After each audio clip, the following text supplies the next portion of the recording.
Hello, my dear friends, and welcome back to our channel Mysterious Untold Books. Chapter 1 Old MacDonald Had a Farm. Tuesday, 24 January 2023, 5 a.m. to 10 a.m. Watery breeze ruffled to the nicely trimmed white hair of a light, the gentleman, wearing a pair of khakis and a soft cotton full-sleeves white polo neck t-shirt, as he casually pedaled a limited edition windy cycle around his estate. It had been raining continuously for the past 3 days, and today, on the 24th day of January, the thunder had finally halted in the early hours of the morning. The sun probably felt threatened by the deep cloud cover and had decided not to show its full prowess. The mild rays of the sun created a misty atmosphere, with heavy raindrops still lingering in the air, unable to decide whether to fall on earth as droplets or still linger on and take in the warmth of the rising red sun which covered the Doon Valley and all of Dehradun like a shroud. Nestled between the Song and the Asan rivers is a picturesque hill station of Dehradun, and within this quiet and simple retreat was a majestic estate of Jangi Dinshaw, which grandly sat overlooking the Valley of Flowers in Dehradun. Although the travel guides, brochures, and the now rampant travel influencers would point to the road by the river as the Song Road and would list scurrying to the small, quaint shop selling local artifacts, woolens, and souvenirs as the main thing to do, Jahangir had unofficially named the obscure off-beaten road leading to his estate as the Song Road. He had a small wooden gate constructed at the entry of the road to mark the beginning of his territory. Though even a mountain hurry could have hopped over the feeble gate, the creaky structure had served its purpose and deterred most from venturing into the old Parsi's private lands. Anybody coming up to the Dinshaw estate was expected to first open the gate themselves, shut it back, and then drive about 3 kilometers up the hill on the winding dirt road to the estate. Jahangir enjoyed such idiosyncrasies. He could have had the gate manned, but his nerves tickled, knowing that his guests probably suffered a tiny bit before reaching him. The Dinshaw patriarch had a penchant for cycling around his estate, which allowed him to keep an eye on his 93 acres of property, all of which was registered under the family trust. Such was his affinity for cycling that he had a bike park curated around his property dotted with bulkhead lights and canopied stands to be able to ride leisurely at any time he so wished. Even while it was raining, during the past 3 days, he had coolly biked around. Jahangir had a grand collection of expensive bicycles, and although 2 days ago, the brakes of his bike had unexpectedly failed, which had caused him to fall head-on into a ditch, he had survived with just minor scratches on his face and had continued to bike around his estate. Jahangir was fond of exquisite, materialistic things and regularly collected antiques, rare historical items, paintings, sculptures, first editions of books, and anything else that, by virtue of time, would appreciate in value. He was a shrewd businessman, and for him, the increasing worth of his various investments held more value than the sentimental value of his collections. All of his treasured collectibles and assets, including gold bonds, shares of various companies, mutual fund investments, and properties, had been accumulated within the family trust. Jahangir had celebrated his 75th birthday 4 days ago, surrounded by his immediate family. He was of the generation where people often had drawing birthdays printed on their official documents and were rarely born on a different date. Jahangir loved to celebrate on both days, especially as the difference between the dates was of a mere 9 days. His real birthday fell on the 29th of January. The slow, retired life he had been leading for the past 3 decades, the controlled, healthy diet, and the daily meditations that he practiced showed on him. His cheeks flushed pink, his body was well-toned, and he did not have any major ailments. To an outsider, he could pass off as a man in his early 60s. Switching to the 5th gear, Jahangir casually pedaled his bike as he crossed the cow pasture and the horse stables, which were surrounded by colorful, lush hydrangeas that had come to life after the rains. At 5:30 a.m., the animals had still not stirred from their slumber. His khakis were dotted with specks of mud, which flew as the soft tires splashed to the oaken puddles, and his t-shirt was drenched in sweat and stuck to his lean body. Finally crossing over the small wooden bridge that he had built over his koi fish pond, he arrived at the apiary. Jahangir would stop at the apiary on his way back and observe his bees every day. He never wore any bee suit, as not in the slightest but he ever felt threatened by the bees. He would meditate for 30 minutes, and the melodious hum of the bees would help him relax his nerves. After his meditation, Jahangir would ride back to the mansion, have his morning espresso with a slice of William Curley's most divine dark chocolate, and then head for a cold shower. Today was no different, and after his morning routine, Jahangir casually slipped on his lamb-wool-lined crocodile-skin guxy loafers under his silk suit and treaded softly as he crossed a bunch of monads that depicted a surreal European nature, for which Jahangir had no interest, and entered the Baroque family library. Normally, he would read a bunch of newspapers before delving into the fictional novel that he would be reading. But not today.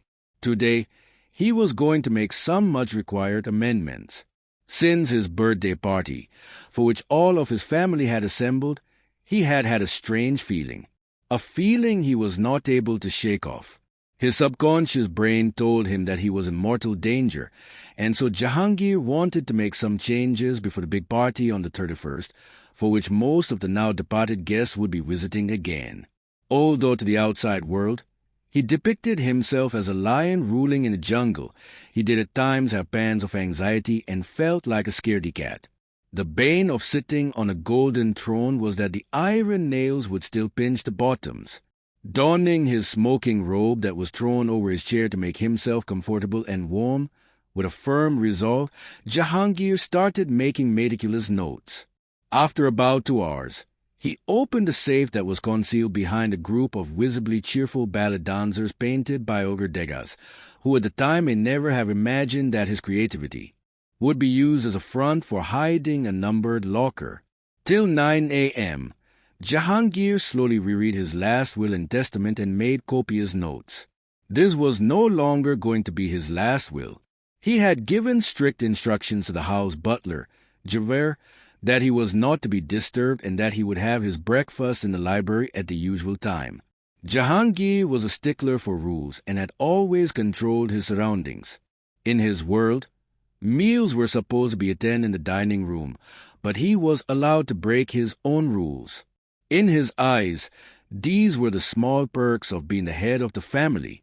Sharp at 9:45 a.m., after finishing his fruit ball, which had consisted of a green apple, a banana, some strawberries, blackberries, grapes, and cherries, he unapologetically burped, cursed his slowing metabolism, and then making a groaning sound while getting up from his plush leather chair, gingerly walked towards the window. After letting out another burp and taking the warmth of the sun, he took out his iPhone and dialed his longtime friend, confidant and family lawyer, Bejan Contractor. On the 4th ring, Bejan picked up and said, "Morning, Jay. How are you?" "Not quite well, my friend. I want to discuss an urgent matter with you." "How soon can you come?" asked Jahangir with an urgency. "I am coming for your birthday celebrations on the 31st. "Should we discuss the matter then?" asked Bejan with a hint of equanimity in his voice. The question, "How soon can you get here?" was a rhetorical one. I would like you to come over now." Jahangir respected his friend for his wisdom and legal prowess, but that did not mean that Bejan could make him wait. Jahangir was not used to waiting for anyone. In fact, he had the habit of controlling everything and everyone around him. He felt secure in knowing the predictability of his surroundings. "Very well. I'll arrive at your house tonight, so take out your rare whiskey bottles. I will need a stiff drink to help my brain cells work better," replied Bejan lightheartedly. He was wise enough to not provoke Jahangir, especially since he was paid generously for the retainership. "Also, I remember you mentioning that your daughter is now the lead editor and co-owner of the leading news channel Secular 24/7. "Yes, She was recently promoted to the post of lead editor and also given a share in the company after she received the Ramon Magsaysay Award for her unfaltering commitment to professional and ethical journalism of the highest standards and for her moral courage to stand up for the truth. She has grown to be a woman of high integrity and principles. Would it be possible for her to take a break and enjoy the hospitality and the serene calmness of my estate for a few days? I could use her experience in discerning the bent of criminal minds, and her input could be vital for setting my future structuring of the family trusts. I would like to have her opinions and discuss matters at length with her. Besides, in her childhood days she did visit the estate with you and maintains a warm bond with my nephews Firdaus and Sorab. Yes, I will appeal to her emotional side and make her accompany me as I do believe that she could do with a short holiday. Moreover, I agree that her recommendation might be valuable for our discussions as we set your plans that would control the future of the Dinshaw family in motion. Then, this is agreed. I will see you both soon, B, replied Jahangir and cut the phone. On the other side, Bejan silently wondered that God really did craft his friend Jahangir's brain with leisure and precision, placing each neuron and cell carefully. The sly astuteness of his friend was not missed by him, and that was one of the things that he admired about Jahangir. As Bejan looked out of his New Delhi apartment at the congested interconnecting motorways with hundreds of cars moving through the capital city, he realized that it was Jahangir's similarly functioning complex brain network that was the reason for his grandiose and formidable personality. The recent conversation had sparked an old memory in Bejan, and with warmth, he remembered his daughter having so many stories to share about Jahangir's nephews, Firdaus the naughty and Sorab the quiet, fun secret names they had given to the boys. He wondered how the family members would behave now, not just because of his friendship but also by virtue of the work that he did. Bejan's interaction had mostly been with Jahangir. Chapter to this little piggy. Tuesday, 24 January 2023, 10 a.m. to 11:30 a.m. Jahangir slid his phone back into his black velvet smoking robe with AA's green dragon embroidered on its back and lit a pipe. He saw his eldest nephew, Firdaus, go for a late morning jog. Jahangir saw the time on his watch and muttered to himself, "It is 10 a.m. Even if the weather is so pleasant, it is due late for a morning jog." The man is 58 years of age but still acts like a young, foolish boy. Muttering under his breath, he switched on the 75-inch OLED screen in front of him and settled on the sofa. As the screen came to light, it displayed the vivid blue jersey of the Chelsea players, who were shaking hands with their counterparts from Liverpool before the kickoff. Chelsea had a better lineup of players, and in this match, Liverpool was considered the underdog. Where most people would like to see the underdog win and put up a strong fight, Jahangir thought that being the better team, it was Chelsea's right to win and be arrogant about it. In his world, the weak were dominated and preyed upon. Firdaus Dinshaw, wearing white boxer shorts and a loose black t-shirt with a pair of Bose headphones nicely placed on his oval head, stretched his long legs on the stone statue of a lion that had been royally placed at the entrance of the mansion. He then began his jog slowly, placing his legs gingerly yet surely on the damp mud. As the slow instrumental music rhythmically drummed in his ears, Firdaus thought about his early years in business, when he had cracked a deal with the Sri Lankan defense minister and ensured the island government's long-term dependency on his company. Firdaus, much to the objection of the board, had started by dropping the prices of his products below the market rate and supplying a superior quality before time. This strategy ensured his entry into the Sri Lankan defense market. Then, Firdaus had maintained a steady supply line for over a year. Once he was sure that the defense ministry was totally dependent on him, he had slowly started increasing his prices, which were still below the prevailing market rates. By the third year, Firdaus was charging them a little over the market rate, but by this time, the Lankans had severed their ties with the other suppliers and had become quite dependent and comfortable dealing with Firdaus. Firdaus was an astute businessman but, over the years, had become very lazy. Therefore, he invested his money in blue-chip stocks and only backed companies that he calculated to be a sure-shot winner in the market. He did not have his uncle's inexorable risk appetite and thus always took planned risks. He never invested his money in startups. 3 years ago, Firdaus had retired from active business after selling his company, Firapiti Limited. The company had been in the business of manufacturing bulletproof jackets for the Indian Army and had been started by his father Jamshed and his uncles Jahangir and Naeemuddin Shah. Firdaus, at the age of 5, had lost his parents in an air crash. Jamshed and Nadra had been returning from Indonesia after their yearly holiday on an airline out of Malaysia when the airline mysteriously crashed into the Indian Ocean. There had been no survivors. Firdaus, after attaining his MBA from Judge Business School of the University of Cambridge, joined the company and grew the enterprise under his uncle Jahangir's tutelage. He had worked hard to make Fira one of the largest defense manufacturers in the country.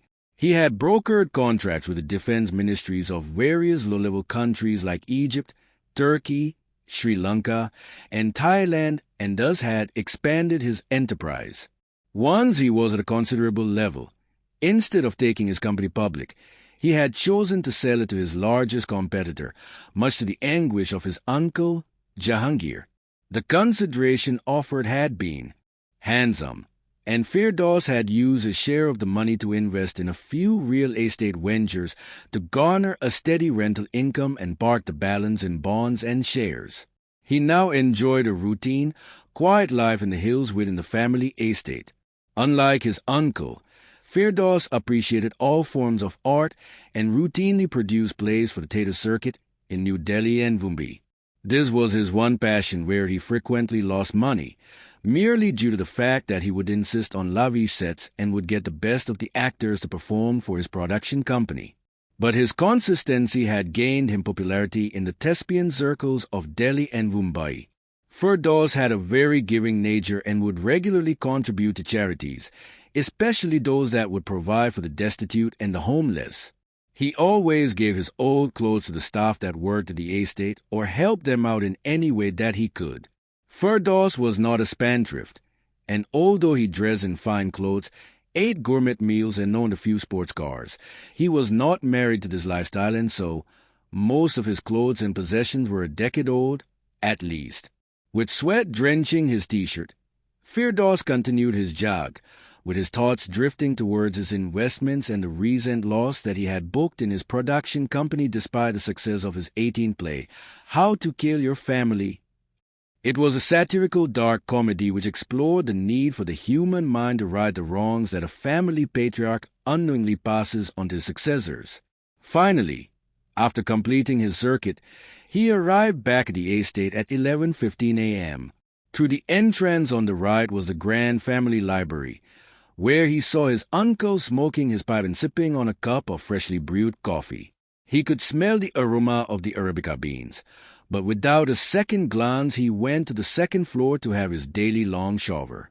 Just as he took off his sweaty t-shirt, he saw his wife, Anata, come out of their private terrace with mud sticking to her fingers. Anahita loved botany and would maintain her collection of bonsais herself. While still undressing in the dressing room, Firdaus said, "I believe I should ask Uncle to increase my quarterly allowance. What do you think?" "Come on, Freddie. We have enough.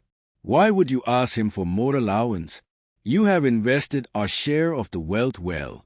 We get money from the rentals, the dividends from the stocks, and the interest on the investments, which provides us with more money than we need. The allowance that we get from the family trust is anyway an added bonus," replied Anahita with a slight concern in her voice. She got irked by her husband's insouciant nature of unhesitatingly asking favors from others to further his own goals. "Yes, we have multiple sources of income, but I have recently lost some money in my latest theatrical production," explained Firdaus with a grim voice while casually stroking his pencilton mustache. "So, Pay the creditors in small installments over a period of 6 months. That way, you will also be able to manage your cash flows, replied Anata wisely. Let me think about it. How is the old man's injury now?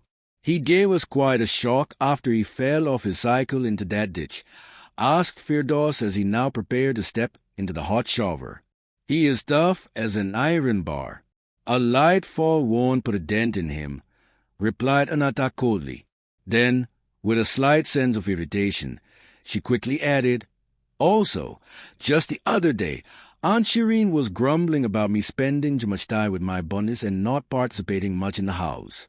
I don't know why she gets these sudden pangs and starts lashing out. She is a complicated character. Firdaus did not react or comment and simply walked into the bathroom. Hearing the gush of water and looking at the light steam emerging from the bathroom, Anata walked out to the terrace and bent down to tend her most prized possession, a bonsai of the desert rose, or as the botanists prefer to call it, the Sabi star.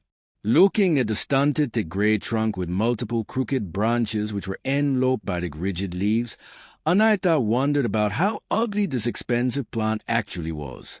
The only saving grace, which he felt, were the blossoming delicate flowers with red petals and a white center. What gave the plant value was not the fact that it was a desert plant and thus difficult to grow or that it required tremendous care, but the fact that the very delicate-looking flowers of this dwarf plant were poisonous and could potentially kill a human. Anahita was an interior designer by profession. At most, she would take up 3 projects a year. She only took assignments which interested her and charged a moderate fee for her designs. Most of her contemporaries would also manufacture the furniture for the clients, but Anahita never bothered with the hard part of dealing with labor.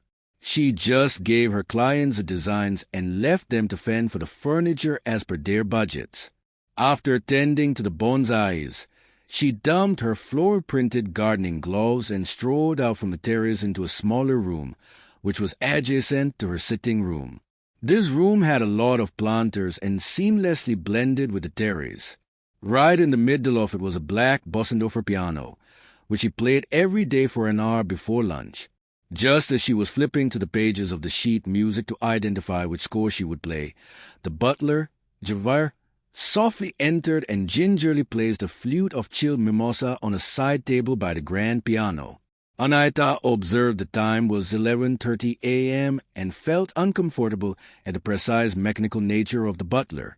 After the butler left, Anahita softly murmured to herself, "My life has become monotonously dull, and nothing is going in my favor." She quickly gulped down the chilled orange drink without much care for the exotic cocktail or for the dry brute that was used to make the perfect blend. Today, she chose to play the haunting tune of Ride of the Valkyries, composed by the controversial German maestro Richard Wagner. Anahita Dinsho. Chapter 3, Little Boy Blue. Tuesday, 24 January 2023, 11:30 a.m. to 1 p.m. The tune played through the house. Sanaya Dinshaw grudgingly exclaimed, "Oh, I can't bear to hear her haunting tunes. Why can't she play nice melodies? Has the sound of music really escaped her?" But there was no one around her to partake in her cribbing. Dumping the charcoal and the artist's scalpel with which he was creating strokes of unequal haphazard lines across the canvas, which her patrons called modern art while sipping on champagne, Sanaya declared, "I will need some peace and tranquility to be able to create art. I'll go for a walk to clear my mind." With the determination and stillbornness of a toddler, Sanaya wore her guxy trainers and hurriedly stepped into the elevator and pressed the ground floor button.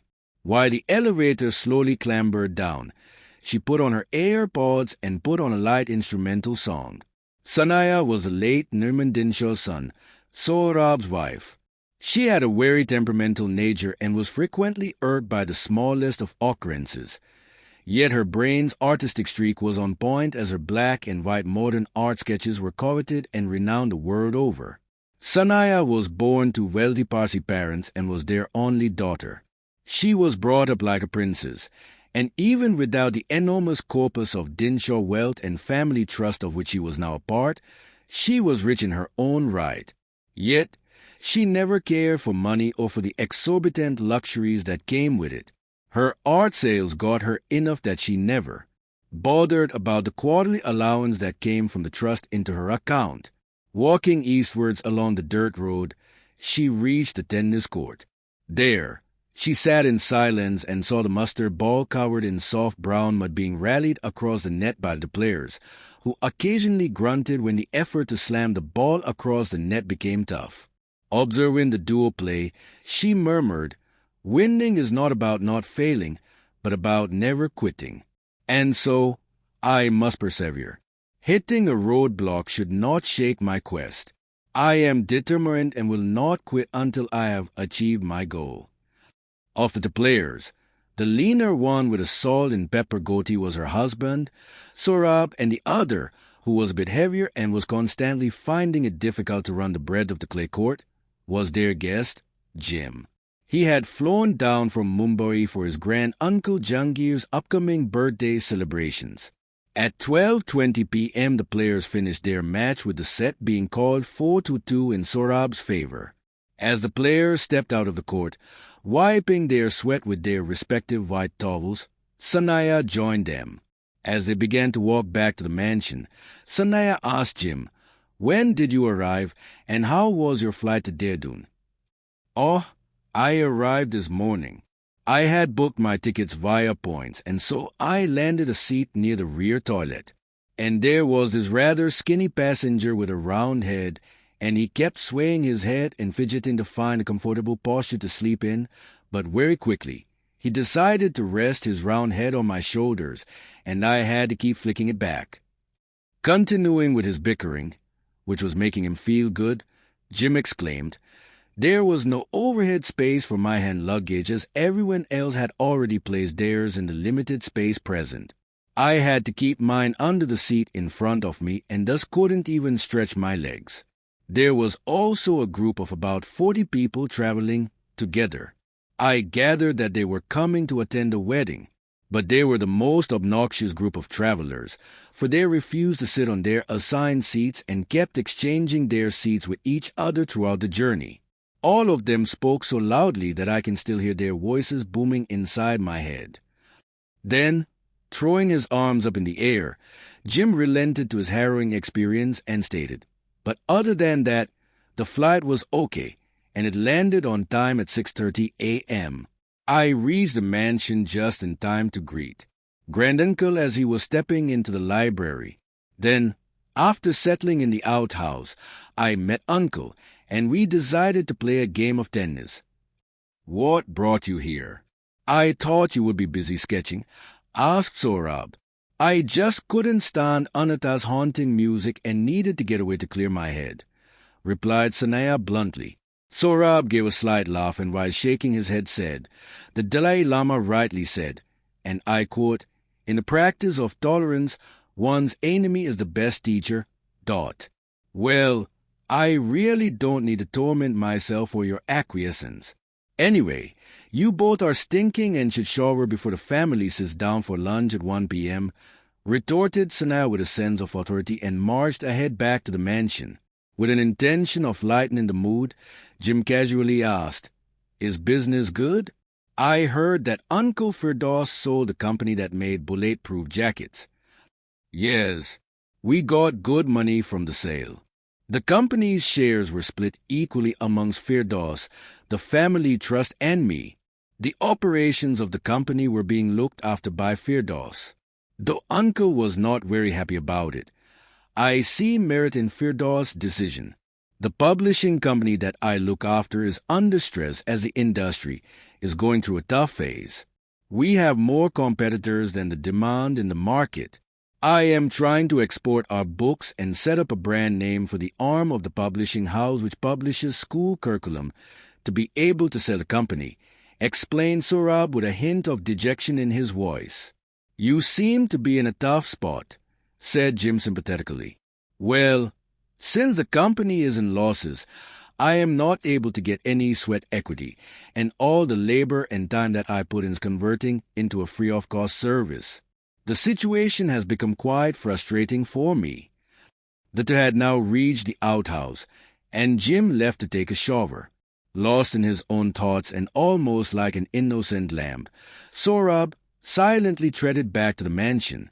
As he entered, he saw his uncle sitting upright at the dark rosewood library desk and scribbling in his diary, while the smoke from his pipe created a light hatch around his face and persona. Sohrab entered the library as the golden rays of the afternoon sun hit the heavy wooden furniture and bathed the room in a golden hue. Walking up to the table, Sohrab said, "Uncle, I wish to discuss something with you. You are sweaty and are stinking. Go take a shower and come down for lunch. We will talk later," replied Jahangir in a stern voice without looking up from his desk. Dejected, Sohrab went for his shower. As he undressed, he calmly told Sanaya, "My parents were the oldest in our family. They struggled and laid down the foundations of our various businesses and investments. They built everything from the ground up. Together, they collected the various art pieces that adorn the walls of this house. Over the years, Uncle Jahangir favored Firdaus, and he sold most of the family businesses. But when I speak about selling the publishing business, the obstinate old fool pays no heed to my experience and perspective. He insists on running the business and is needlessly pouring more money into it. The situation is becoming tough for me." "Oh, darling, why do you bother? I have enough funds myself. Even if your business shuts down and Uncle removes you from the family trust, I'll take care of you," replied Sana casually as she giggled and poured herself another glass of cold champagne after quickly tying her hair in a messy bun. Sohrab was a poised and mature gentleman and chose not to retort to his wife's comments. He stepped into the bathroom for his shower, hoping that the cold water would lower his mind and body heat. Sanaya Dinshaw. Chapter 4. This is the house that Jack built. Tuesday, 24 January 2023, 1 p.m. to 2:15 p.m. The big hands of the magnificent timepiece inside the well-carved 18-foot-tall grandfather clock with cylindrical brass pendulum struck one. The Dinshaw family assembled in the large Baroque dining room. The chair on the head of the long glass dining table was reserved for Jahangir, but he had retreated into the library and had informed the butler that he was not to be disturbed. Firdaus pulled out the intricately carved chair with white silk upholstered around its back and on the handles, which was on the right side of his uncle's seat, and sat down. His wife, Anaita, sat next to him. Sohrab sat opposite Firdaus with his wife, Sanaya, beside him. Firdaus' twins Jubin and Cyrus, who were 28 years old, sat next to their mother, but a hierarchy in the family. Sanaya's daughter Diana and son Farooq, who were 27 and 28 years old, respectively, sat opposite Jubin and Cyrus. Jim was a guest and sat next to Cyrus. Finally, Jahangir's wife, Shireen, softly treaded into the room, placing each step with such delicacy as if she was afraid her feet would spoil the plush-cutty carpet underneath her. Putting her cane on one side, she allowed Jawahir, the butler, to pull the chair back for her and then nicely tuck her back once she had settled her soft bottoms on the silk upholstery. Just as she settled on the opposite end of the dining table, Shireen looked at Jawahir and said, "Dim the lights a bit. The brightness makes me blind." Silently, Jawahir adjusted the regulator to decrease the brightness of the lights emitting out of the lead bulbs placed inside the Murano chandelier, which hung over the middle of the room. A few minutes later, 3 men servants brought 10 white bowls which had a thin gold line around its rim, but a standard Dinshaw household gold-lined cutlery. Even cutlery becomes standardized after one accumulates a certain level of wealth. As the clutches were removed, Jim remarked, "There is a strong whiff of ginger and garlic. What are we having?" Dipping her bowl and spoon into the broth and after moving around the chopped onions, carrots, and green beans, Diana replied, "Did the sweet smell of chicken miss you? It's a chicken bone broth with vegetables." Taking a sip of the flavorful yellow broth and while chewing on bits of the soft potato and zucchini pieces, Jim replied, "Ah, I could never have guessed by the smell." Then, throwing a barrage of questions by making good on his right as a guest, Jim inquisitively asked, "How long has it been since you graduated? What did you study? What are you doing now?" While struggling to chew the leafy coriander and parsley bits that would get stuck in her teeth with every spoonful that she would take, Diana replied, "I graduated 6 years ago. I studied psychology at Oxford and now work directly under Grand Uncle. We invest in startups." Hearing about the investments in the startups, Firdaus, who had been following their conversation, frowned but kept mum. Sohrab silently observed his cousin Firdaus' facial expressions, but he decided to remain mum. Diana continued her explanation while ignoring the whiff of the chicken and allowing the broth to cool a little. After graduation, I worked for 3 years in the eminent departments of various companies. I believe that the field I had chosen in college was intriguing and hard, as psychology is largely based on perceptions, and every human has a unique way of looking at a situation.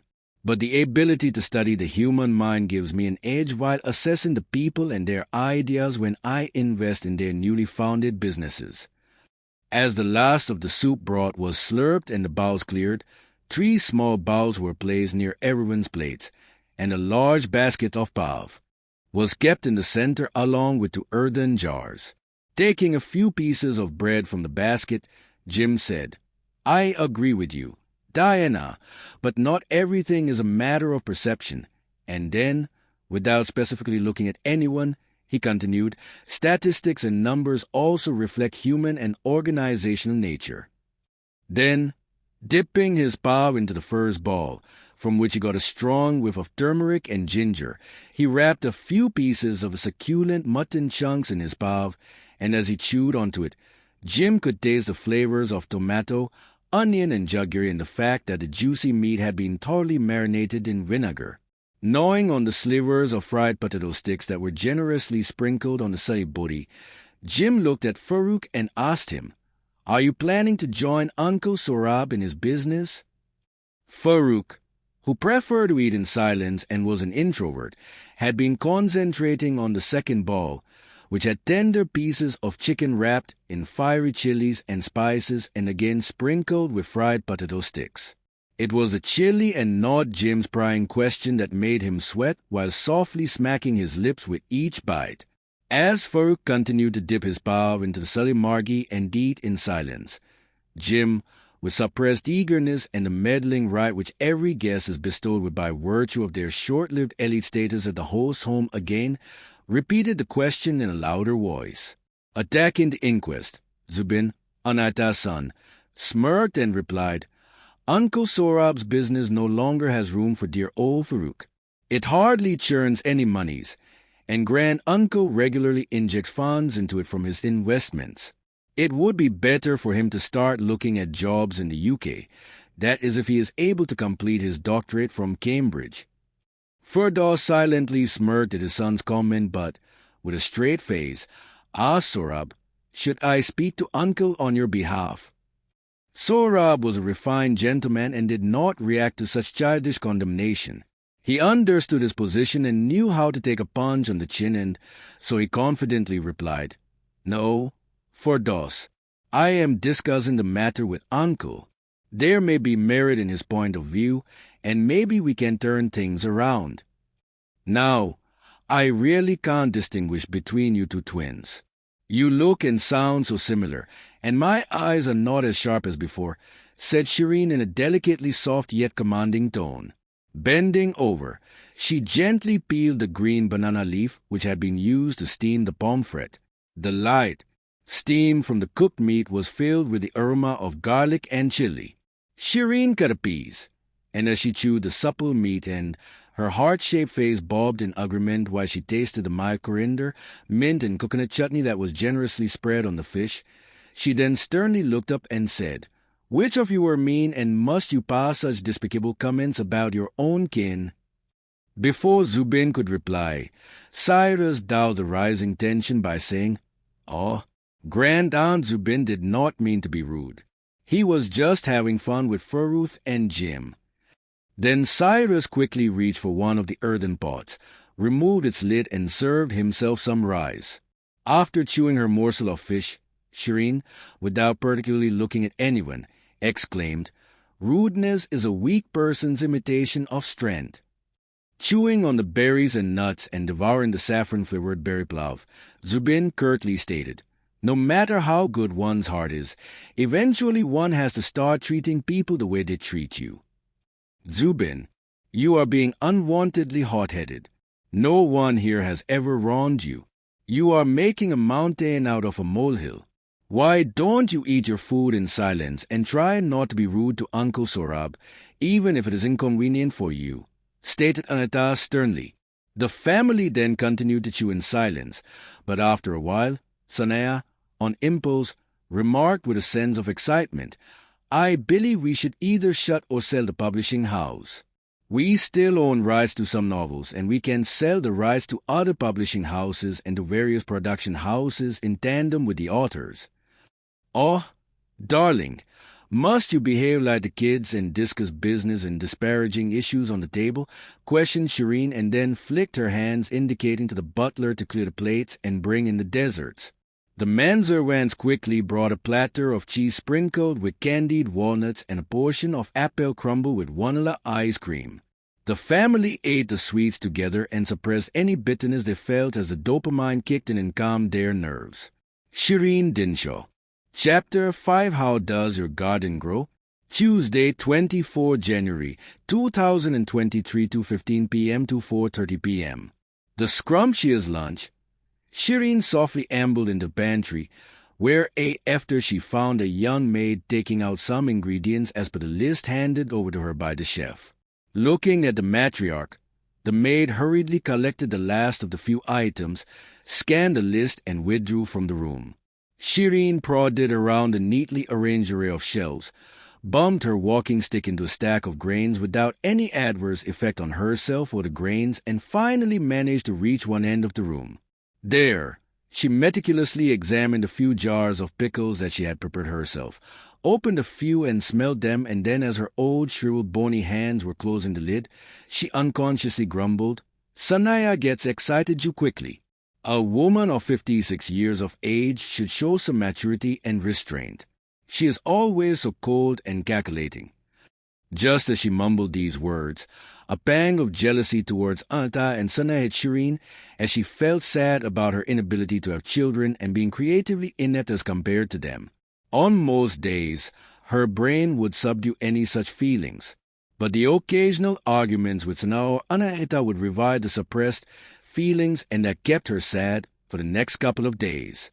After checking on her pickles, Shireen slowly prodded towards the library.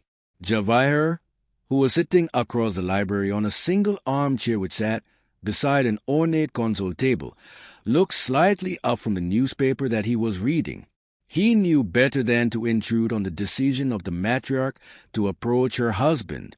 So, while Shireen slowly moved towards the library, he neatly folded his paper, put it beside a delicate white vase which depicted a blue dragon gliding amongst the blue clouds that had been ornately painted by a master under the Ming dynasty, and promptly stood up to open the heavy rosewood doors. Shireen entered and found Jahangir slumped on his desk, with his hands moving fervently as he scribbled away his thoughts on a piece of paper. A light cloud of smoke formed around his oval head as he puffed on his pipe. Jahangir, even at this age, was perceptive and alert. Before his wife could announce herself, he, without looking up, asked, "Curiosity got the better of you, Shireen? I thought you would retire to your room after lunch."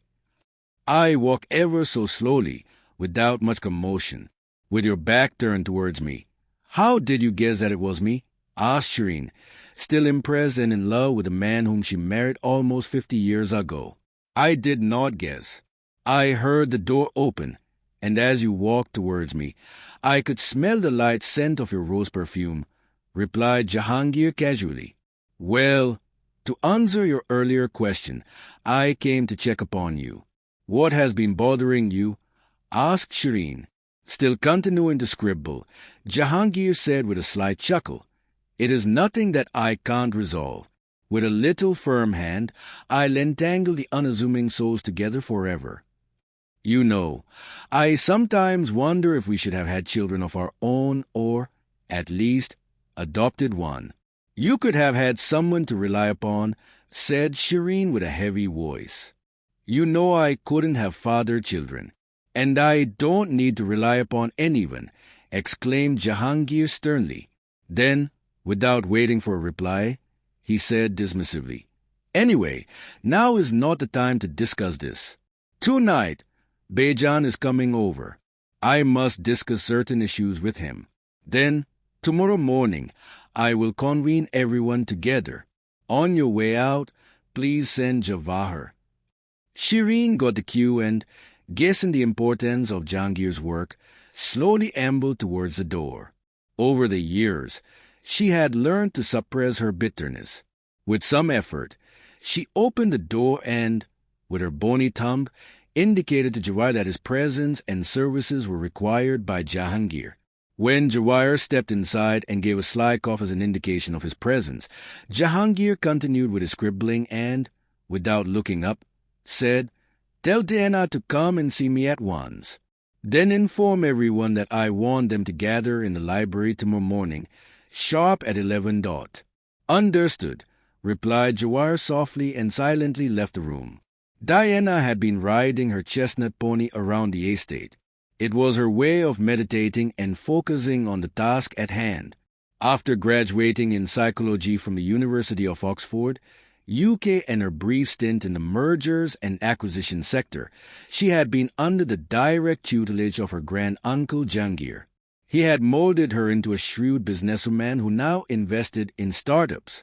Over the past 3 years, she had built a team of 20 people with whom she undertook the due diligence of the various companies that came to her for investments. Only after minutely going to the details, doing numerous background checks, and running references on the promoters in the market would Diana present the case to Jahangir.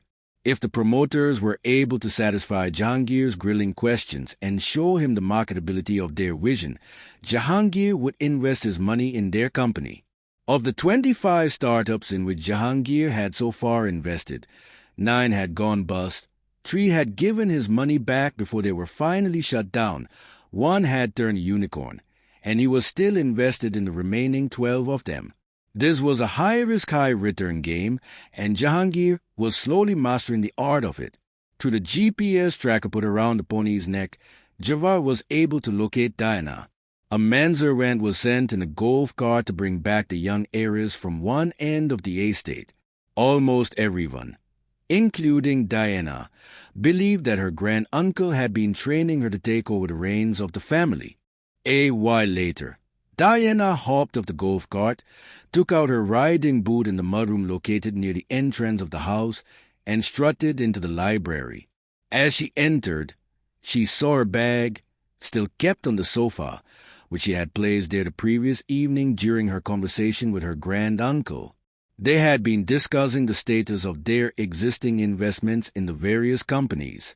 Strolling toward the bag, she first took a handful of fennel seeds kept in a silver box on a small side table set beside the sofa, and then took out her crochet set from her bag and began sewing. Diana was a creature of the daintiest habits and had a compulsive itch to keep herself preoccupied.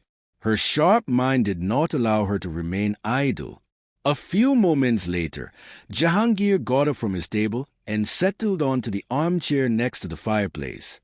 He beckoned with his hand for his grandniece to join him. Although Diana was busy doing her crochet, she saw Jahangir's silent instruction from the corner of her eye and followed suit.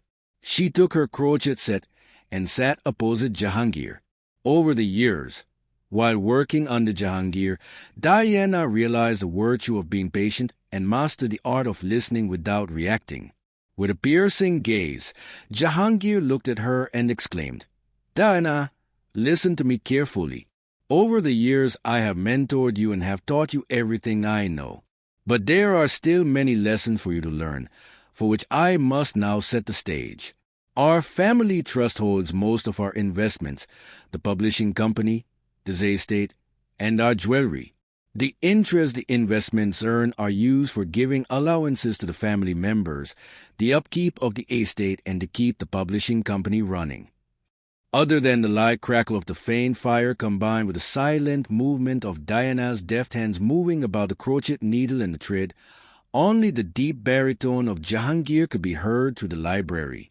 "Put down your crochet and listen intently," said Jahangir in a stern voice, and then, as Diana looked up while her hands automatically put the crochet aside, he continued, "Our company, Dinshaw Finance, has been investing in multiple startups. Now you know that 9 of them went bust, while we recovered our investment from another 3. What you don't know is that the previous week, one of our investments turned into a unicorn. The food delivery company, Fool's Food Limited, pivoted into delivering groceries and medicines. It is now also setting up its own fleet of delivery boys and trucks to have a greater control over its supply chain and to better manage their logistics. An American conglomerate is looking to get into the Indian market and is going to buy out Fool's Food Limited. The value of our investment has increased by over 3 times.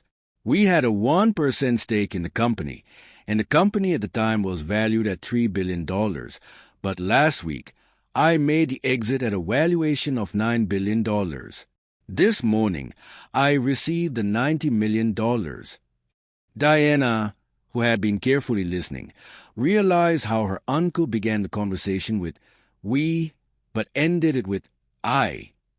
She, however, ignored her gut feeling and calmly asked, "Why did I not hear about this on the news?" This has been a closed-door deal. 3 of the 4 investors, including me, have decided to encash our investment. The founder and the remaining investor have agreed to continue working for the Americans in exchange for sweat equity and some bonus shares. Then, looking straight at Diana, Jahangir continued, "But this is not why I have asked you here. I wish to tell you that the company Dinshaw Finance is not a part of the family trust, and the entire 700 crores shall be mine to will. Now, I be pulling out our investments from all the other startups and closing Dinshaw Finance. But I have participated and worked diligently under you. I should get a larger piece of the pie. And I think we should continue to deploy our wealth in startups and multiply our investments," exclaimed Diana, hiding her irritation about the rude shock of the news and the turn of events. "You are not yet ready to handle such wealth. Prodigious wealth is created by a stroke of luck and by the grace of God.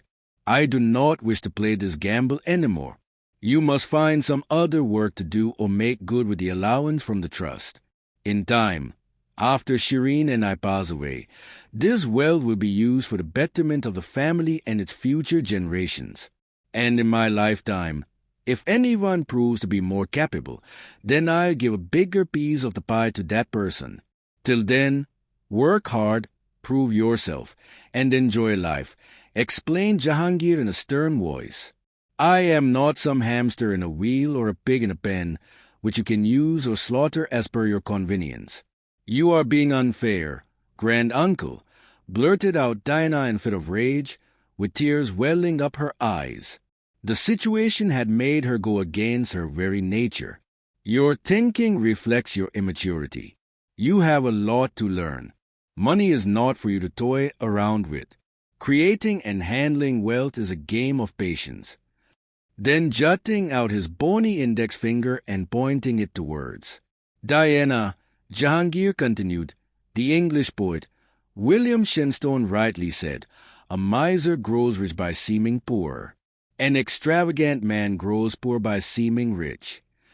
Then, flicking his hands as Diana wiped her tears, Jahangir, in a dismissive voice, exclaimed, "Now you must leave me alone. I have work to do." Congregating her boys, Diana left the room quietly. She left the mansion, walked across the garden, turned left, and continued to walk in silence. Her mind was numb, and as it processed the recent revelation and its repercussions, it blocked all other thoughts. After walking for about 15 minutes, Her mind suddenly captured the image of rows of barren blackish-brown tree trunks with twisted branches in front of her. Diana stopped in her tracks and looked around. After a few seconds, she realized that she was in the orchards of the estate and was standing in front of the dried dormant apple trees. Realizing where she was, Diana went down the dirt road, and as she suspected, she could hear the whirling sound of a drill forcing its way into a block of wood. As she neared the barn, she could also hear the repetitive sound of a hammer repeatedly beating on a wooden block. Diana peered in and saw her extremely creative and resourceful brother, Farooq, working on his latest design. Looking at his sister, Farooq stopped and removed his headphones and paused the serene Sanskrit shlokas that he was listening to. Diana, as always, broke the silence and probed, "I cannot understand your ways of meditation. How can carpentry give you peace of mind?" Then, gesturing towards the various sheets which had neat drawings and mathematical equations depicted on them, Diana inquired, "What are you working on now?" "Well, carpentry is my meditation. And by meditating, I ain't sure that my thoughts don't control me. Besides, I love making things because if an opportunity won't knock on my door, at the very least, I would know how to build a door." As Diana rolled her eyes, Farooq explained, "I have created a new wine bottle holder. It will look like the flames of fire, and the curves will hold 3 bottles, one over the other, on each side. It will also have a small secret compartment, which I have added just for fun. Maybe we can keep the used corks in there." Then, looking at his sister's bored expression, he asked, "What brings you here?" Diana gave a detailed account of the news that their grand-uncle, Jahangir, had broken to her. Farooq listened patiently as Diana ended her monologue by stating, "Why does the elder generation obsess about controlling our lives till they are alive? What happens when they are no longer present in our lives? They should understand that they have given us the right education and sufficient exposure. Now, they must believe in us as we walk on our own path." Ignoring her rant, Farooq decided to hit the nail on the head when he inquired, "Who is he going to will the larger chunk of the newly acquired wealth to?" "He has always favored Uncle Firdaus and his family over us. I suspect he will transfer most of the wealth to them. If that happens, I will feel cheated of my hard work and the hours that I put in the investing and financing business," bleated Diana. "Why don't you speak to father about it? Meanwhile, I will speak to our family's old firecracker this evening when I place the wine holder in the library. He will eventually realize the logic in our argument," explained Farooq. "Well, I hope he does, for everyone's sake," said Diana and walked out. Dena Dinshaw. Chapter 6. Here we go round the mulberry bush. Tuesday, 24 January 2023, 4:30 p.m. to 7 p.m. The library, on the ground floor of the Dinshaw mansion, was across the formal drawing room, which opened into the formal dining room. And across these, on the other side of the hallway, was the informal sitting, which opened into the informal dining room. Unless a guest was present in the house, the family always used the informal dining and sitting areas. But owing to the presence of Jim, who, although in the pecking order of importance of guests, would probably be classified as phytoplankton, the standing rules of the family were followed, and the formal areas were put to use. Down the hallway, behind the formal areas, was the billiards room. The guests, after a scrumptious meal, would at times retire to this room to smoke a cigarette and discuss the nastier portions of business. In here, the twins were playing a simple game of 8-ball pool. As Zubin set the balls in the rack, he declared, "It has been a while since we played last. Let us see how much of the game do you still have in you. When you have played these games enough, the strategies become muscle memory. Anyway, why are you against Uncle Sorab, his publishing? Business and his family?" inquired Cyrus as he took the break shot and hit the cue ball with his cue stick. The white ball powered ahead and made contact with the other set 15 balls, resulting in a loud clacking sound and the balls dispersing in different directions. None of the balls pocketed. Applying chalk on the tip of his worn-out cue stick, Zubin mildly replied, "I don't have any beef with Uncle Sorab or his family. I just find them to be slow and stupid. They are all such characters. Uncle Sorab keeps seeking sympathy. Aunt Sanaya is forever zoned out. Diana acts as if she knows everything. And Farouk is the slowest of them all. Irritation and anger can be feigned. I was just trying to rile up Farouk to actually see what is in his mind." Zubin then took a shot and pocketed the solid blue ball, and as the ball trickled down the net, he declared, "I have the solids. You now have to target the striped balls."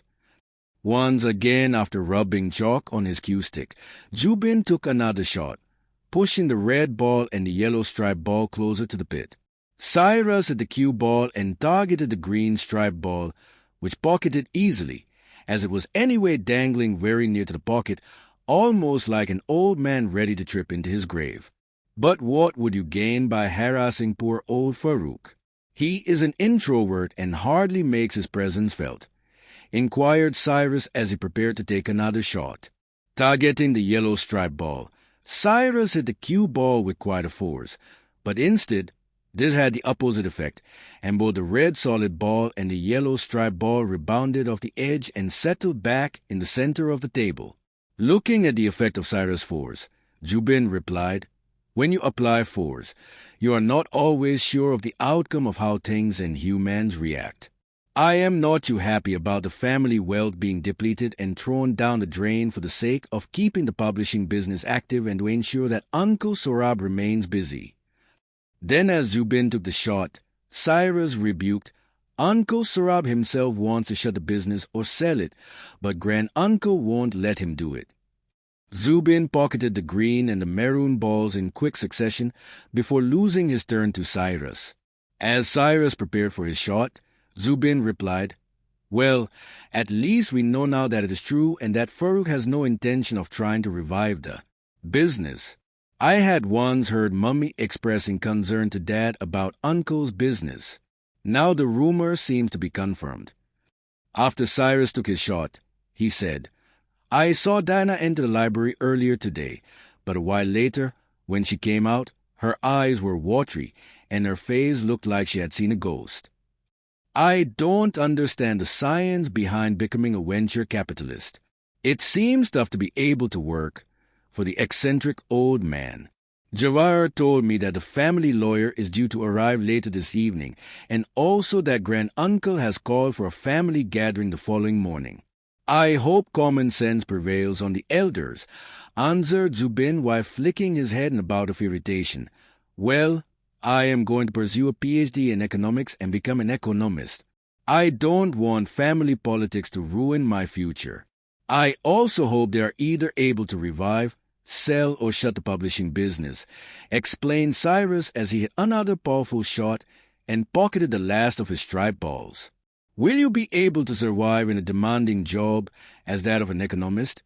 inquired Zubin, now realizing that he was losing the game with 3 of his solid-colored balls still juggling around the table.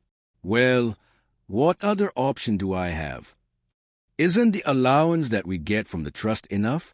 Besides, you always have the option to start something of your own," inquired Zubin with a hint of irritation still lingering in his voice. Cyrus grunted and smirked in agreement as he thought about the upcoming visit of their family lawyer, Bejan contractor, and their irritatingly prying guest, Jim. As Cyrus pocketed the black ball, claimed victory, and kept his cue stick on the pool table, he declared with a sly smile, "Looks like it is time for my diplomatic skills to be put to use. What are you planning to do in life? You have completed your architectural studies and have gained a healthy experience by working in a number of firms," inquired Cyrus further. "I am thinking of joining Mummy's company and taking her projects forward. I am close to her and together we make a good team. Besides, I feel calm when I am with her," replied Zubin in a soft voice while staring at a portrait of his parents that hung on the brick wall in front of him. as his eyes diverted to a very old black-and-white photograph that had captured his uncle, Sohrab, and his parents standing in front of the Taj Mahal. His irritation festered into apparent indignation. A while later, Zubin and Cyrus retired to their respective rooms on the first floor of the house. Their lavish bedroom had their own sitting, bath, and dressing rooms. The old English-style mansion allowed its members to have a deep sense of privacy. At 6:25 p.m., with the onset of dusk, the sky in the Doon Valley started showing strokes of red and orange. Around the Dinshaw estate, a variety of birds sang and chirped as a black Mercedes E-Class smoothly rolled into the estate gates. The family lawyer, Bejan Contractor, had arrived. As the car lazily strolled ahead, his daughter Shehnaz, who was sitting next to him, noticed a herd of Brownrigg cows grazing on the green hilly pasture while the caretaker was preparing to move them inside a barn for the night. The pasture had patches of frost as the temperature had started dropping rapidly. A few moments later, on the lower plateau, she noticed the stables and the racetracks. A lone chestnut Mustang was trotting around and soaking in the lingering warmth of the evening sun. The car moved ahead on the winding road that was now covered with the canopy of the mighty Himalayan cedar trees that had been planted on both sides of the driveway. Shehnaz loved the red hues of the sun rays that filtered through the canopy and illuminated their path ahead. Though she had been coming to the Dinshaw estate since her childhood days, this time the grandiosity of the place sent a haunting chill down her spine. At last, the car stopped between the grand lawn and the mansion. Jawahir, the omnipresent butler, along with a junior manservant, was standing outside to greet the guests. As Bejan stepped outside and stretched his legs, indicating that he was tired from the long, arduous journey from New Delhi, Jawahir stepped forward and said, "Welcome, Mr. Contractor. I hope your journey was pleasant." Then, looking at Shehnaz, the butler bowed a little too deeply and said, "Welcome, madam. Master is eagerly awaiting your presence." Looking back at the lawyer, the butler explained, "Your belongings will be taken to your room situated in the guest house near the tennis court. You will get your regular rooms." As soon as Jawahir said these lines, the young manservant got his cue, and he hastily moved ahead to gather the luggage in his luggage cart. Ignoring the commotion, Jawahir continued, "Master Jim, who is visiting us, is also staying there and occupying one of the rooms. Would you like to freshen up, or should I escort you straight to Mr. Jahangir?" Bejan looked at the butler, who was at least 7 inches shorter than him, cracked his fingers and neck, and softly replied, "I will freshen up first, then meet my old friend." A thick breath vapor escaped from his mouth and nostrils as he spoke. Then, taking off the gray tweed jacket that he had worn over his thick white turtleneck t-shirt, he quickly strode over to the guest house. Shehnaz followed suit. It took the father-daughter duo about 30 minutes, during which time they each had a cup of tea, freshened up, and applied their perfumes. As Bejan ran his hand through his white beard and squeezed it a bit to drain the water his facial hair held, his daughter was tying her long black hair in a bun. Wearing the same outfits, the two stepped out and began walking towards the mansion.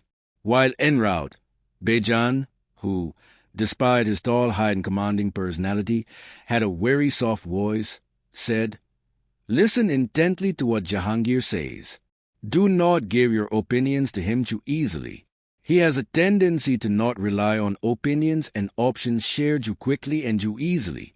Let him feel that you are pondering over his problems. Make him hungry for your advice." "Well, I am not their family lawyer. You are. Why would he include me in the discussions or value my opinions?" inquired Shehnaz. "You are a 56-year-old mature lady who has traveled around the world, is independent and successful.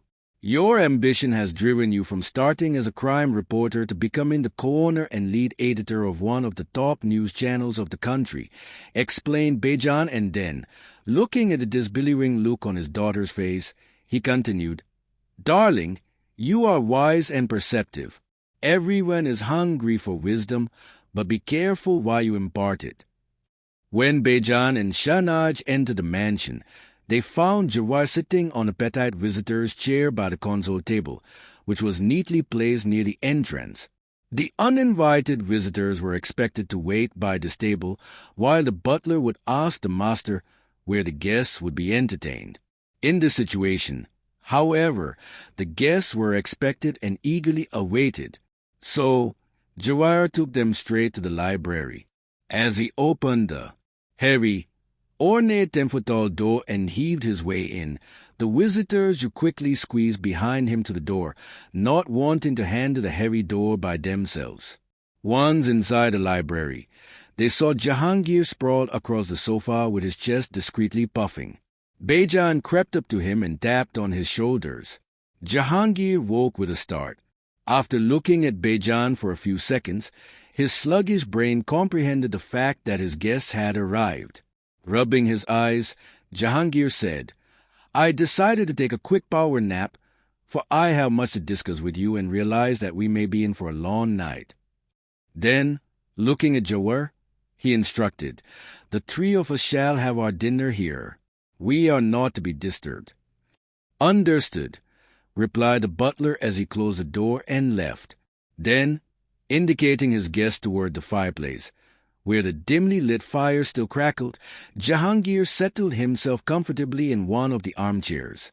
At that time the weather took an ominous turn as dark clouds slowly started shrouding the Doon Valley. Zubin and Cyrus Dinshaw. Chapter 7 Girls and Boys Come Out to Play. Tuesday, 24 January 2023, 7 p.m. to 8 p.m. Who was Shireen's late sister Nina's grandchild, was close to Shireen J.I.M., and would often visit the Dinshaws during his early years with his grandmother Nina. Nina had died of old age complications, and her daughter Mare had married a modest doctor for love.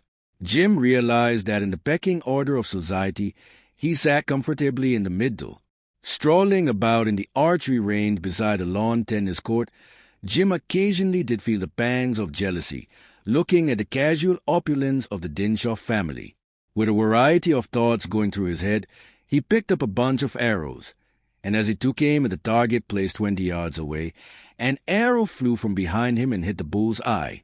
With a start, Jim turned and saw Diana standing there and laughing with her bow loosely held in her hand, almost as if she was a professional. "You could have hit me," complained Jim with a sense of concern in his voice. "Well, you are in my crosshairs," said Diana, trifling with Jim.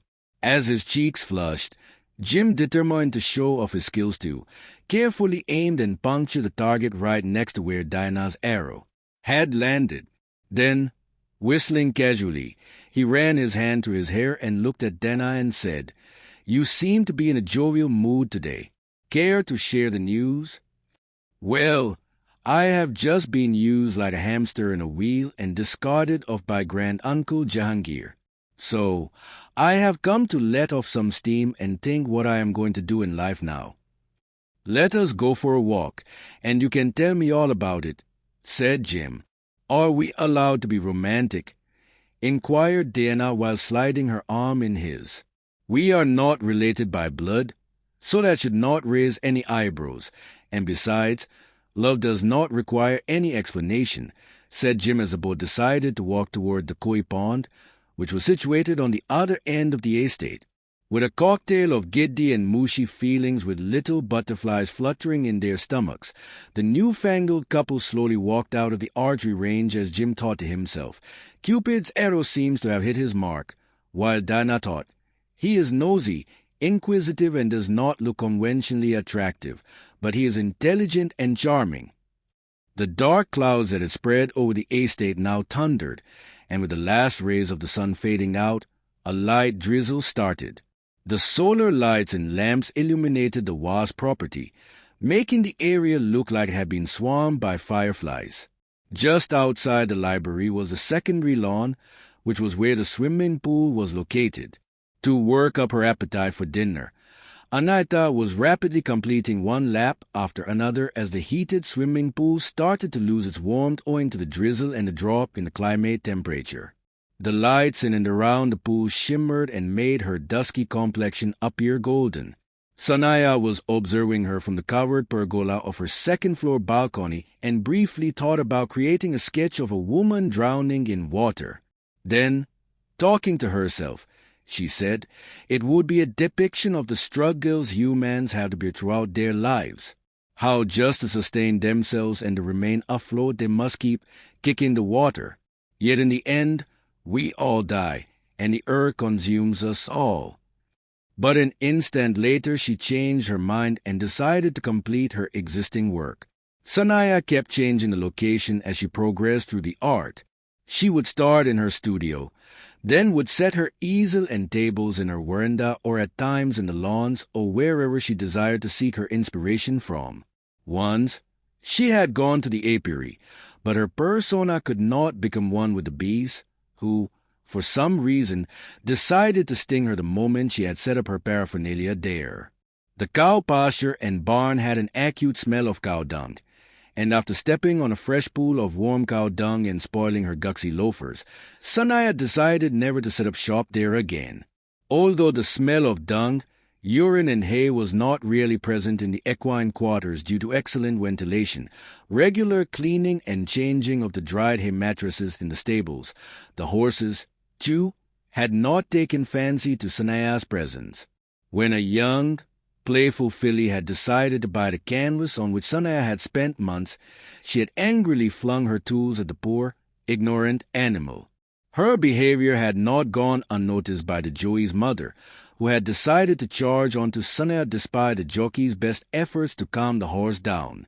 After her misadventures, Sanaya had resolved to sketch in open areas, preferably not in the presence of other living beings. A while later, Sanaya observed her husband slowly walking back across the grand lawn, with his hands outstretched and holding what looked like a bunch of roots. As Sorab approached the swimming pool, Anaita, who had by now completed her laps and was sitting by the poolside and sipping a glass of red wine while wrapped in a soft olive-green gown, saw him and gave a slight squeal. With his arms still outstretched, Sorab showed his lute to Anaita, who he believed to be an excellent cook. She looked at his dirt-ridden hands, from which sack-like cups were protruding, and as one of her eyebrows raised, she said, "What have you collected?" "These are meadow mushrooms." "Fancy a fungi pizza for dinner," replied Sorab coquettishly, taking a few in her hands and inspecting the white gills on the underside and the white spore prints. Anaita quickly threw the mushrooms in the dirt and, with a tense voice, exclaimed, "These are not meadow mushrooms. They don't have the standard pinkish-brown gills found in meadow mushrooms. These are wild poisonous mushrooms known as destroying angel or the angels of death. They look very similar to the meadow mushrooms. Where did you find these?" "They were growing alongside the fruits and vegetables in the greenhouse. I don't know who planted them. I thought you had planted them. They looked ripe, so I collected them," clarified Sorab.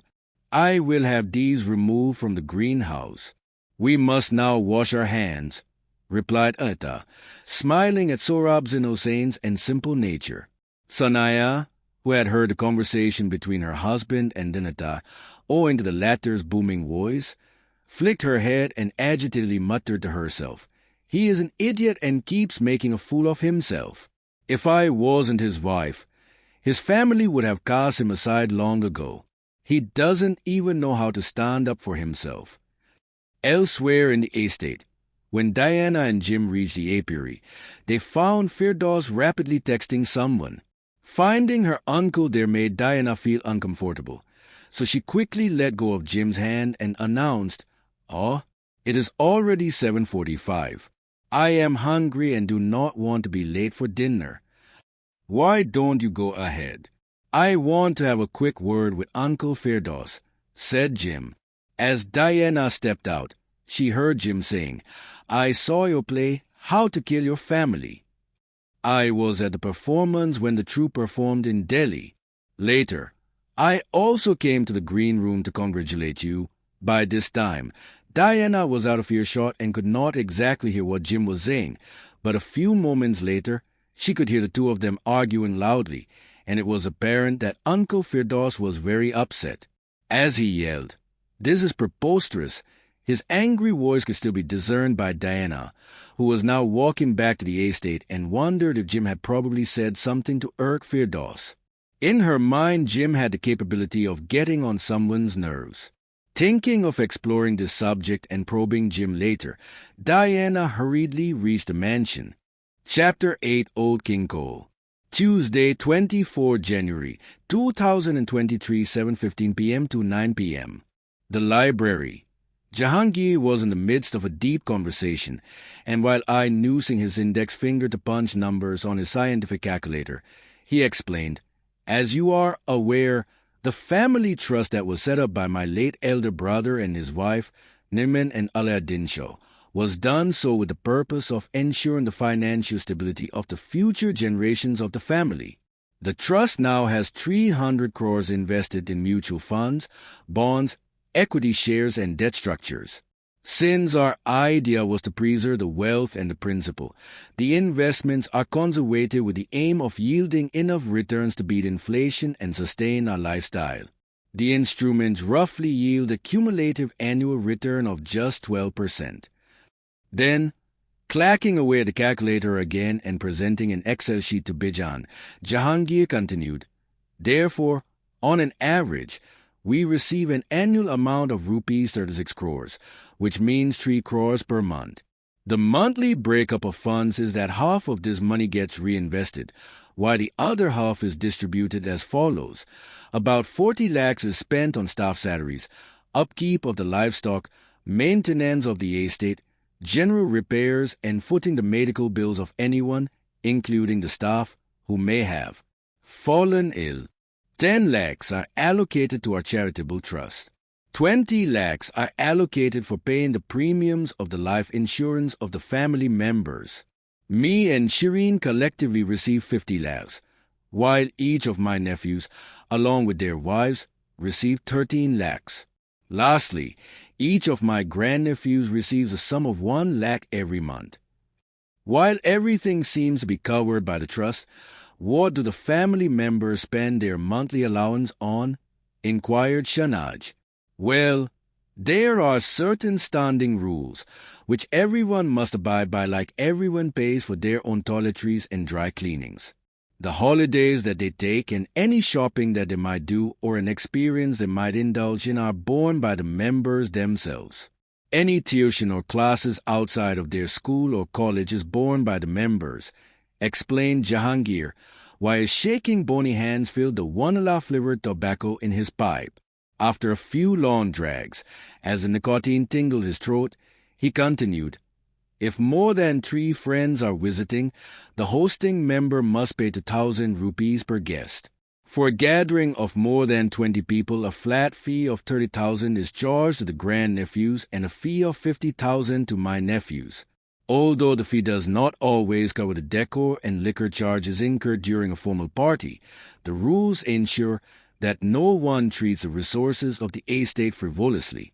Now, the cost of any businesses or hobbies that the members do is borne by them, but they individually reap the benefit that arises out of any such venture or activity. Lastly, other than the investments, the trust holds the estate, some jewelry, gold, and all the paintings in the house. Therefore, the collective value of the trust, including the non-liquid and the immovable investments, is roughly 700 crores. Taking the pipe out of his mouth and slightly tamping the burned tobacco, the old bull relit the pipe and slowly sipped on it while churning the smoke in his mouth before exhaling it. A few moments later, he continued, "Now, Firdaus has multiple sources of income. From the businesses he has sold, he has developed a commercial property from which he gets a rental income of 7 lakh rupees a month. He has also invested some of his corpus individually in mutual funds and shares. His wife, Aneta, earns from her interior designing and architectural projects which she sometimes picks up. However, they run a separate office with a staff of 14 people, including 5 highly paid accountants to personal, secretaries, a receptionist to runners, a draftsman, and 3 junior designers who manage their company, collect the rentals, ensure the upkeep of the building, track their investments, work on unattached projects, and manage their theater group. Besides their salaries, Firdaus spends a lot on the production of various plays, acquiring scripts and getting the most talented actors to perform. On the other hand, Anahita plants rare bonsais, which he occasionally sells through her online website. I do not exactly know how much the couple earns, but I have heard rumors that Firdaus' theater troupe regularly incurs losses, and if that is true, I wonder how they manage their lifestyle, company, and hobbies.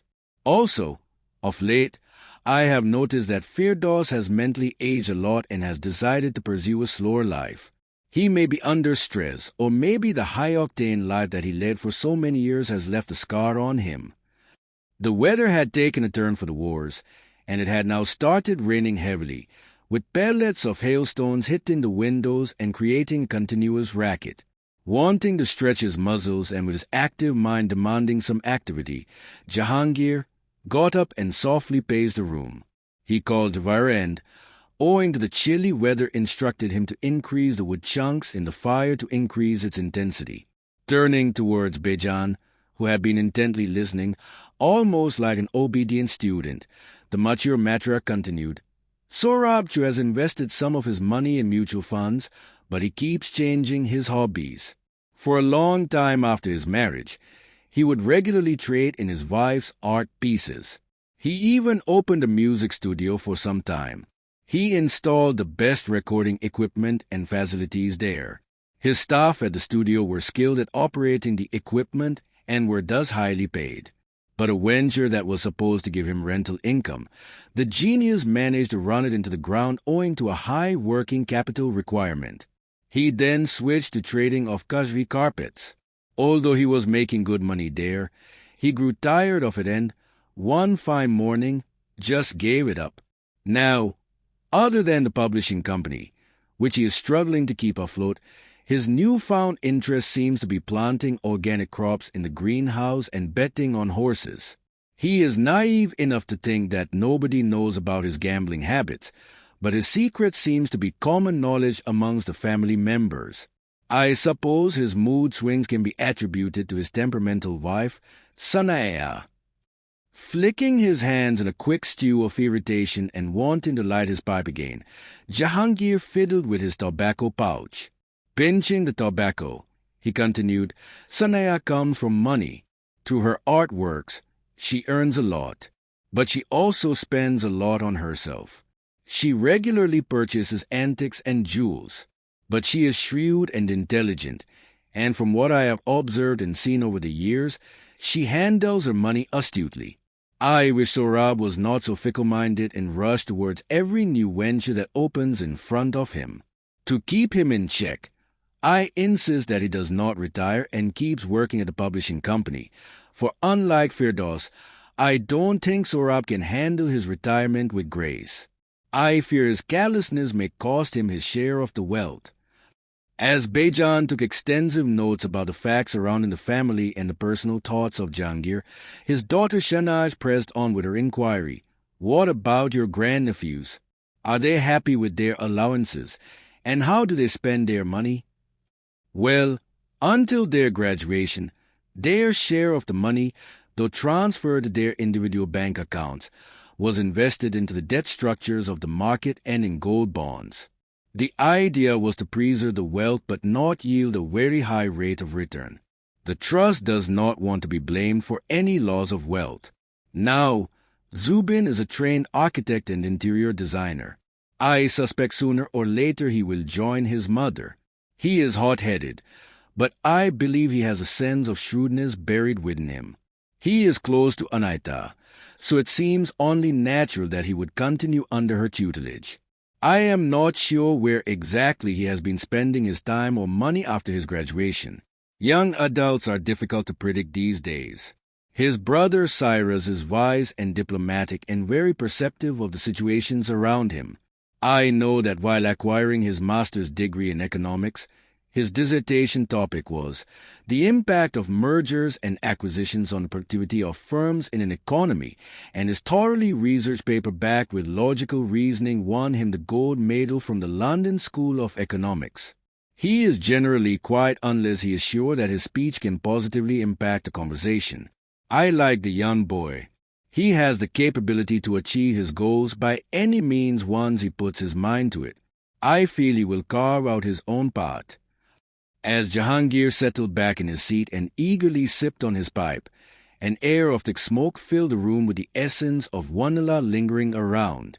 As Baijan scribbled the last of his notes and looked up, Jahangir began his monologue again. Farooq, Sohrab's son, is shy and reserved. He has a knack for carpentry and creates beautiful woodwork. I know he spends his money on getting tools, tackles, and some high-quality wood. He seems to have inherited his mother's artistic skills, though not her temperament. I am not sure if he is selling his creations in the market yet, or if he is serious about pursuing his carpentry. He is just a graduate and has a degree in business administration. I don't really know about his plans. It is difficult to extract information out of him. He is resourceful and readily shares his feelings with his sister, Diana. And Diana is very intelligent and a diligent hard worker. She studied human psychology and helped me invest in a lot of startups. Her ability to read human minds is commendable.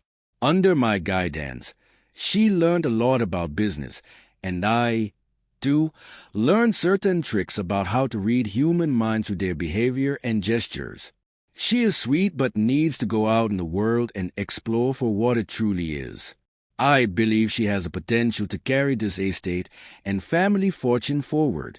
Her head seems to be in the right place, though due to her age, her immature mind makes her react faster than it actually should.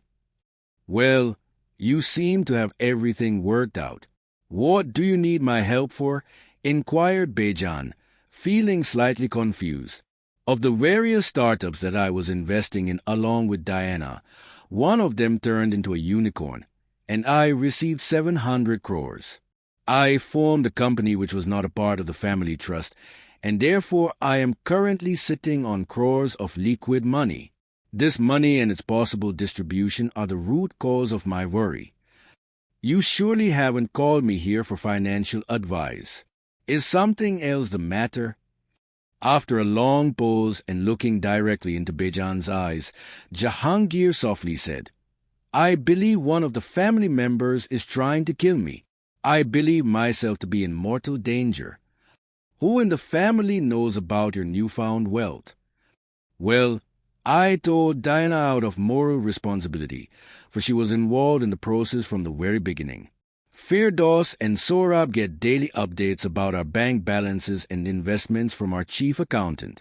Though I don't really know how diligently to go to the reports, explained Jahangir, spreading his hands on his lap and sounding a little helpless.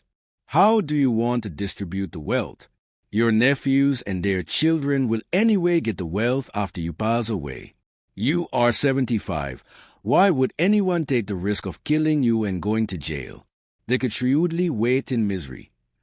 As his lips slightly curled up and his active Machiavellian brain cells kicked in, Jahangir replied in a soft whisper, I know how I want to distribute my wealth, and I wanted to draft documents to that effect. As far as your question about someone waiting shrewdly in misery for my debt, I believe an agitated mind requires the constant hammering inside their head to desperately stop, and to achieve that instant calmness, it would do absolutely anything. And my kin are an agitated lot.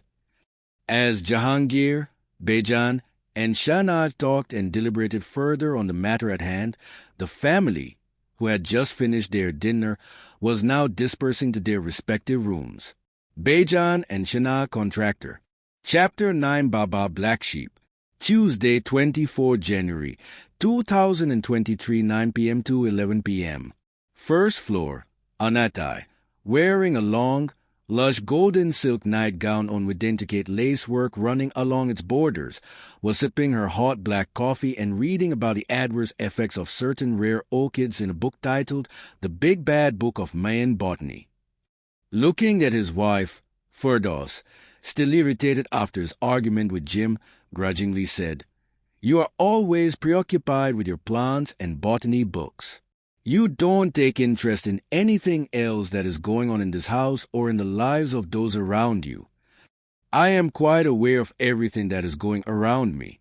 I know your uncle is sitting with his lawyer and planning the distribution of his newfound wealth and drafting his final will. I also got to know that you had a row about something with Jim. Instead of quarreling with young boys or willowing your time in the tater, why don't you, for a change, take an interest in me or the lives of your boys?" snapped Anata with a flare in her voice, yet not lifting her head from her book. Her face was so close to her book that she could have probably smelled the book if not for the strong aroma exuded by her coffee, whose vapors slightly fogged her glasses. Yet her ego prevented her from looking at her husband and made her continue to rant from the depths of her book, almost like a ghost wailing from the attic of a house. "I am not in the mood to fight. Why can't we ever have a conversation like a civilized couple? Why do you start yelling all the time?" questioned Firdaus after having argued for 15 minutes and finally deciding to walk out of their bedroom to spend yet another lonely night on the sofa of their sitting room. Firdaus was poised to bang doors, but he heard his wife angrily flinging the heavy book in one corner. On the other end of the floor, Cyrus was blissfully unaware of the argument that his parents had just had. He was meticulously going through the daily finance report which came from their chief accountant, and was simultaneously analyzing his personal finances and the ones in his parents' company. While Cyrus was carefully planning for his own future, his brother Zubin, who, while going down to the ground floor for a late-night snack into the pantry, had overheard his parents' quarrel. He was boiling up with each stride as his well-formed legs stomped down the staircase, more out of habit than the anger that he was feeling. On the second floor, Farouk was putting his final polishing touches to his wine holder, which he had decided to place in the library the following day. The loud decibel at which the sun-screeched slokes played in his headphones made sure that they reverberated his soul. Sohrab, on the other corner, was going over the performance of his publishing company, while absent-mindedly doodling a leaf on the margins of the report. His wife, Sanaya, was going through a sudden epiphany about her ongoing artwork, and the sudden surge of illumination gave her the drive to complete her creation. The pungent smell of weed oozed out of her studio as she smoked her joints and frantically sketched. Diana had snuck out to the guest house and was pestering Jim by asking him for the nth time, "What were you and Uncle Firdaus arguing about? Do you not trust me with your secret?" Ignoring her batting eyelashes or her cute smile, Jim replied, "I was not arguing or fighting with him. We were just talking, and I was telling him my observations and discussing a possible business idea. He was not yelling. He just has a booming voice." "Clearly, he did not like your business idea?" questioned Diana with a peering gaze. "He will come around and see merit in my idea. Now, enough about him. Let us enjoy our moment together." With the rain pouring heavily and the thunder cracking loudly, the young lovers snuggled and found comfort and warmth in each other's arms. Chapter 10. Little Jackie shall have but a penny a day. Wednesday, 25th January, 2023, 11 a.m. to 6:30 p.m. Following day, with the long hands of the grandfather clock coming to uncomfortably close to each other and indicating the time to be 11 a.m., the family was assembled in the grand ornate library. Everyone had had a hearty breakfast. The energy would allow them to enthusiastically put across their viewpoints, irrespective of the fact whether the listener was at all interested in the said ideas or had already made up his mind to follow his own strategy. At 11:15 a.m., after making everyone a little more eager, Jahangir, along with Bejan and Shanaj, walked into the library. His flamboyance could have easily made the old Wentians turn green with envy. Even at his age, he was well-groomed, in command of his surroundings and, unfortunately, of those also who were around him. His silver Sukjan jacket had a snake imprinted on the arms, while a golden phoenix adorned the backside. His firm, bony hands pinched some of the vanilla-flavored tobacco and automatically filled the ornate wooden pipe. As he sipped on his pipe and walked up to the fireplace, Jahangir looked like a large cruise ship arriving at the docks. The archaic man knew how to deliver bad news with style. He settled near the fireplace with the family members all seated around him with varied degrees of nervous anxiety and calmness, per their characteristics. As foot tapped, knuckles cracked, and nails bit around him, Jahangir noticed that Jim, too, had squirmed his way into the library and had silently plopped himself on an independent armchair placed in a corner by the large French windows. He noticed that although some others had squinted their eyes or raised their eyebrows as a silent objection to Jim's presence in a family meeting, no one dared to speak their minds out for fear of upsetting Jahangir or Shireen. Bejan and Shahnaj had made themselves invisible by sitting at the far end of the room, so as to not be directly involved in the discussion, yet they were available for any legal queries that may arise when Jahangir put forward his intentions. After a final deep gaze and soaking in the atmosphere in the room, Jahangir cleared his throat and began. As some of you might know, a company in which Dinshaw Finance had invested and purchased a 1% stake has become a unicorn. Consequently, I have come into some more wealth. After conferring with the family lawyer, Mr. Bejan, I have created a new discretionary trust. The newly acquired wealth of 700 crores will be jointly held by Shireen and me through that trust. As Jahangir paused to breathe, a few of the family members lost their breaths, and their soft gasps could be heard around the room. Sohrab whistled like a rustic teenager who, for the first time, may have seen a hot city girl at the mention of the enormity of the wealth. Ignoring the reactions, Jahangir continued, After either of us passes away, the other shall be the sole beneficiary of the wealth. After both of us pass away, the money will be held by the trust. The trust will invest the money in the market and in certain real estate projects which I will deem fit. Till either of us are alive, this trust will not distribute any income. However, 5 years after our deaths, income generated from the trust will be used to give Firdaus, Anatai, Sohab and Sana extra allowances of 3 lakh rupees each per month. The trust will only bear expenses towards education, general lifestyle, and the marriages of the next generation. It will not pay any gambling debts, divorce alimonies, bail out non-performing assets, or invest in any form of business whatsoever. Such ventures, if any, you must partake from your own allowances. When my grandnephews turn 34, each will be paid an extra allowance of 75,000 per month. When they turn 45, their monthly allowance will increase to 2 lakhs, and after 50, they will get 5 lakh rupees. These allowances will be over and above what everyone gets from the current family trust. The same manner of distribution will continue forever. However, legally, every instrument or trust needs to have an end date. Therefore, if at any point in the future a generation feels that there are no apparent heirs nor is there a possibility of any heirs being born, then the trust shall dissolve, and the corpus will be split equally between Firdaus, Sohrab, and Jim's bloodline. As Jahangir's words reverberated around the room, almost every eye stingingly looked in Jim's direction as if they would evaporate him just by their deadly stares. Before this information could be processed by the family, Jahangir, reading through the papers in his hands, casually continued, I forgot to mention that as soon as the trust comes into operation, it would make a monthly payout of 1 lakh rupees to Jim.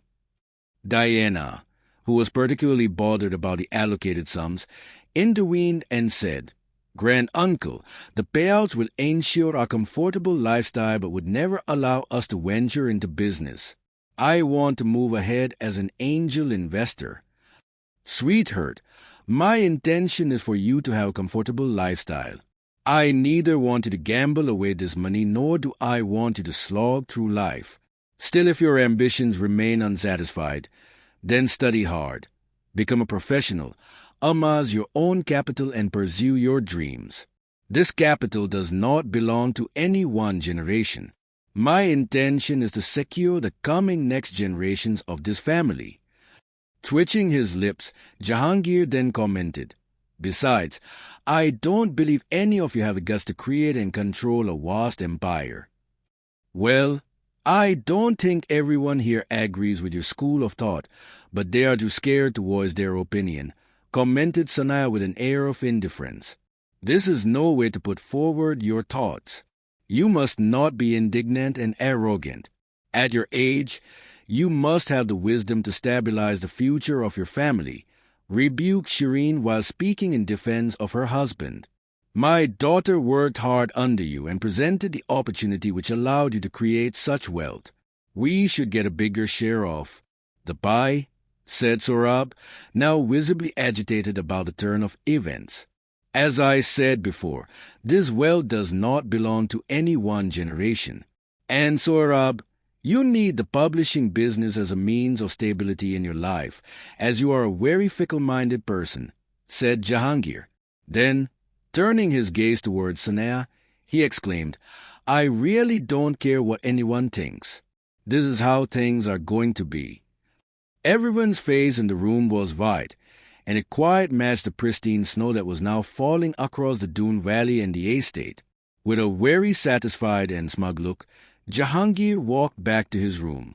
Once Jahangir left, everyone stormed out of the library as a show of revolt. Crossing the formal dining, they all subconsciously settled into the informal dining. Jim, Bejan, and Shanaj, who had followed the family. Sohrab, who was the most upset of the lot, angrily barked. "My parents made significant contributions in starting the various family businesses and creating this wealth. It was my daughter who helped Uncle garner such wealth. Yet, he has always negated my needs. He calls me fickle-minded, but I am just adventurous and try my hands at different things. Anything can turn into a gold mine." "Well, for anything to turn into a gold mine, you have to be very consistent at it, not to mention the amount of man-hours you yourself will be required to put in. A venture that becomes successful without hard work can only be termed as a gamble and not a business," replied Firdaus calmly. Sohrab's face turned red. He was trying hard to hold back his tears. Hearing Firdaus' comment, he stormed out of the dining room and headed straight for his bedroom. Anaita pitched in and commented, "You shouldn't be so cold towards him. Uncle is being arrogant and unfair. In the guise of securing future generations, he is starving everyone's ambitions. Anyway, I really don't care about the wealth. What is the point in discussing anything when we don't have any say? I am leaving." Saying as much, she got up, left the dining room and walked straight to the lift situated near Jahangir's room. Jawahir, who was standing in the gallery, noticed that Anata took the lift to the second floor. Cyrus, who had been quietly observing the situation unfold in front of him, casually commented, "I see merit in Grand Uncle's scheme, but he should have dispersed a little more of the wealth. Maybe we can force his hand somehow." "Oh, there is absolutely no way he will listen. Besides, you have already charted your future plans. You are not going to depend on the family's wealth. Why do you care?" "I, too, don't really care about his distribution plans. I am going to work with Mummy," exclaimed Zubin with slight spite, and then added, "Maybe Fur would plead to Grand Uncle to fund his hobby of carpentry. After all, one does require expensive wooden machines to be able to convert one's talent into a materialistic commodity." "Why do you keep taking a dig at him? Don't you have anything better to do?" replied Diana angrily. Ignoring Diana, Zubin calmly walked out of the meeting. His blood boiled, but he chose to keep his turbulent perturbations in check. As he stepped out, he noticed the lift had been taken to the second floor. That and the palpable tension amongst the family members made his ears go red. With apparent disquiet, Zubin cynically walked towards the informal sitting room. Firdaus noticed that Jim was smiling while sitting in a corner. He thought of him as a peeve and was starting to get irritated by his meddling presence. As Firdaus got up to leave, Jim spoke across the room and inquired, "I hope you have thought about my proposal." He deliberately stressed the last word. Firdaus felt him getting on his nerves, and while grinding his teeth, yet trying to be polite, he softly replied, "I am still thinking about it." Firdaus then walked to one end of the room and gazed out of the windows. Farua looked at Diana and said, "I was planning to speak to Grand-Uncle the previous evening, but my wine holder took longer to complete. I finished it this morning and had just placed it in the library before Grand-Uncle addressed us." Then, looking at the thick blanket of snow that was still falling outside, he bitterly added, "I don't think there is any point in speaking to him now." Sanaya, with her usual indifferent attitude, said, "The previous day, I was thinking about how to achieve my goals and about the roadblocks that I was hitting by not being able to sell my art quickly enough. I felt the need to persevere. But people here seem to be facing roadblocks and difficulties at a whole different tangent." "You two are a part of the family," replied Firdaus from one end. "Yes, but I am not so desperate to get my hands on the wealth.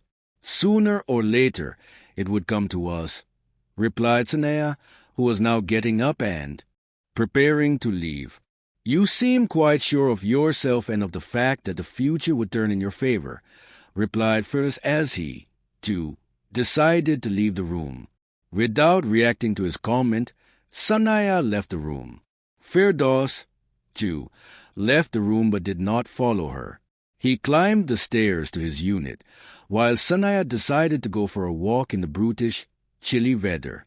She felt the cold would calm her nerves. Diana, who was quite upset about the infighting, sadly said, "Father is very upset.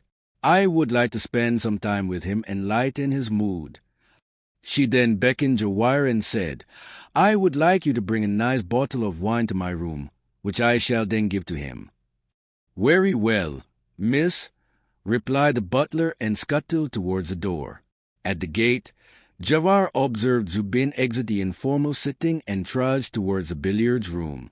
Ignoring him, he turned on his heel and stated, "I believe we have a rare red 1993 Gerchenbertin wine in our cellar. It is Mr. Sorab's favorite.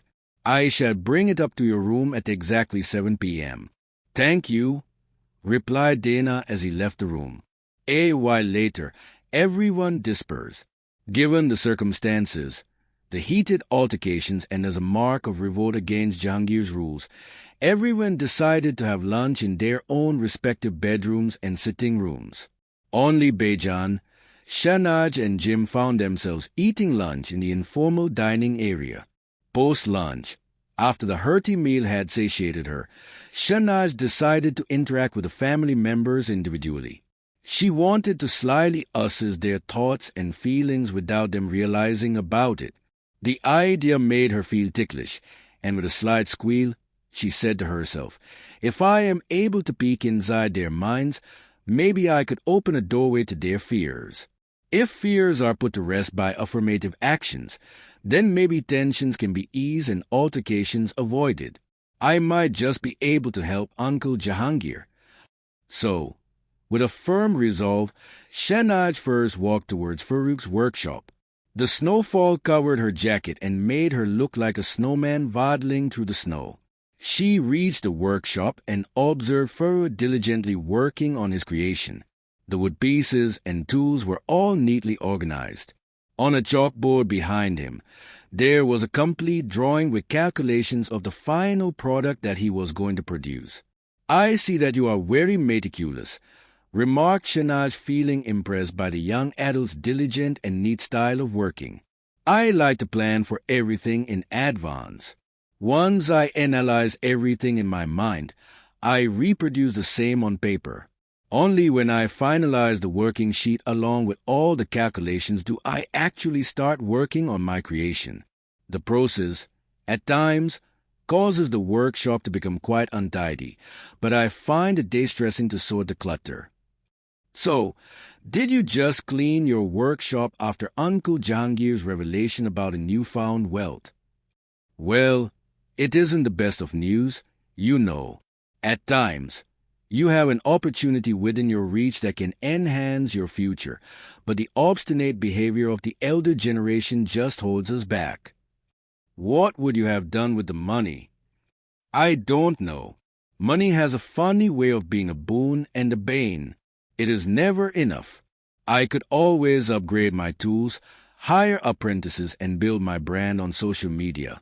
But then every milestone only has a meaning when it is achieved step by step. Overnight fame and growth are never sustainable. You are quite wise for your age, said Shanad with a smile across her face.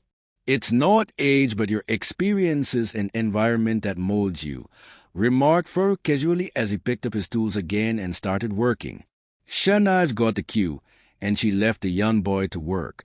She then strolled over to the greenhouse and found Anatai instructing the gardeners about the vegetables that were growing inside the control facility. Shanaz walked up to her and said, "What all do you grow here?" Anahita turned around at the sound of her guest's voice and took a moment to register her presence. Then, in a cold voice, she responded in as few words as possible.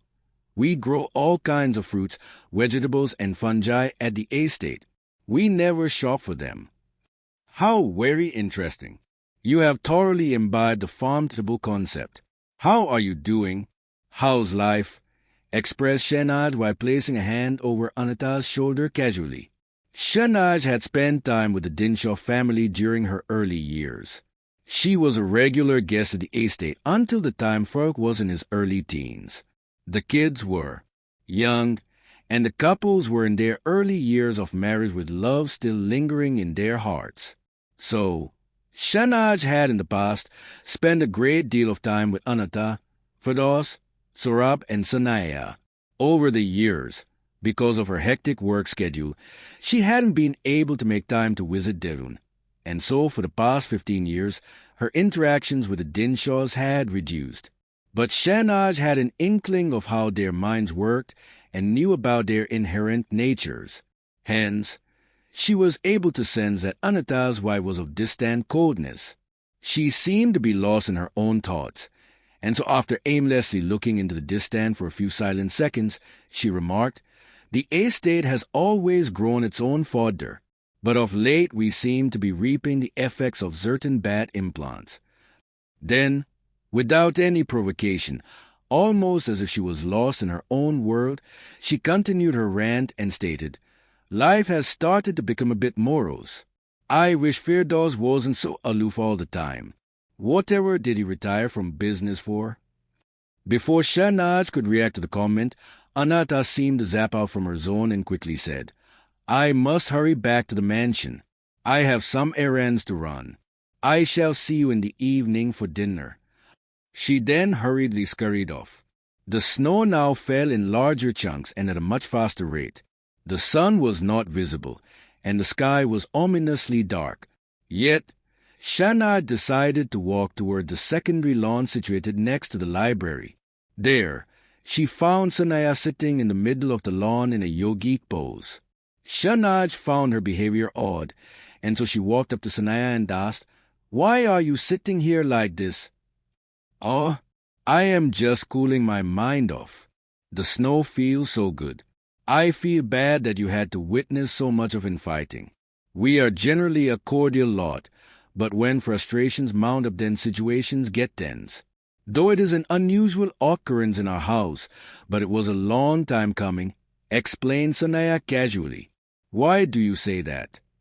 Sanaya clicked her tongue to indicate her inability to do anything about the situation and then remarked, "Deep-rooted issues, even though suppressed for a long time, have a way of surfacing themselves. But enough about our sullen issues. How have you been doing? How are you?" "I am well.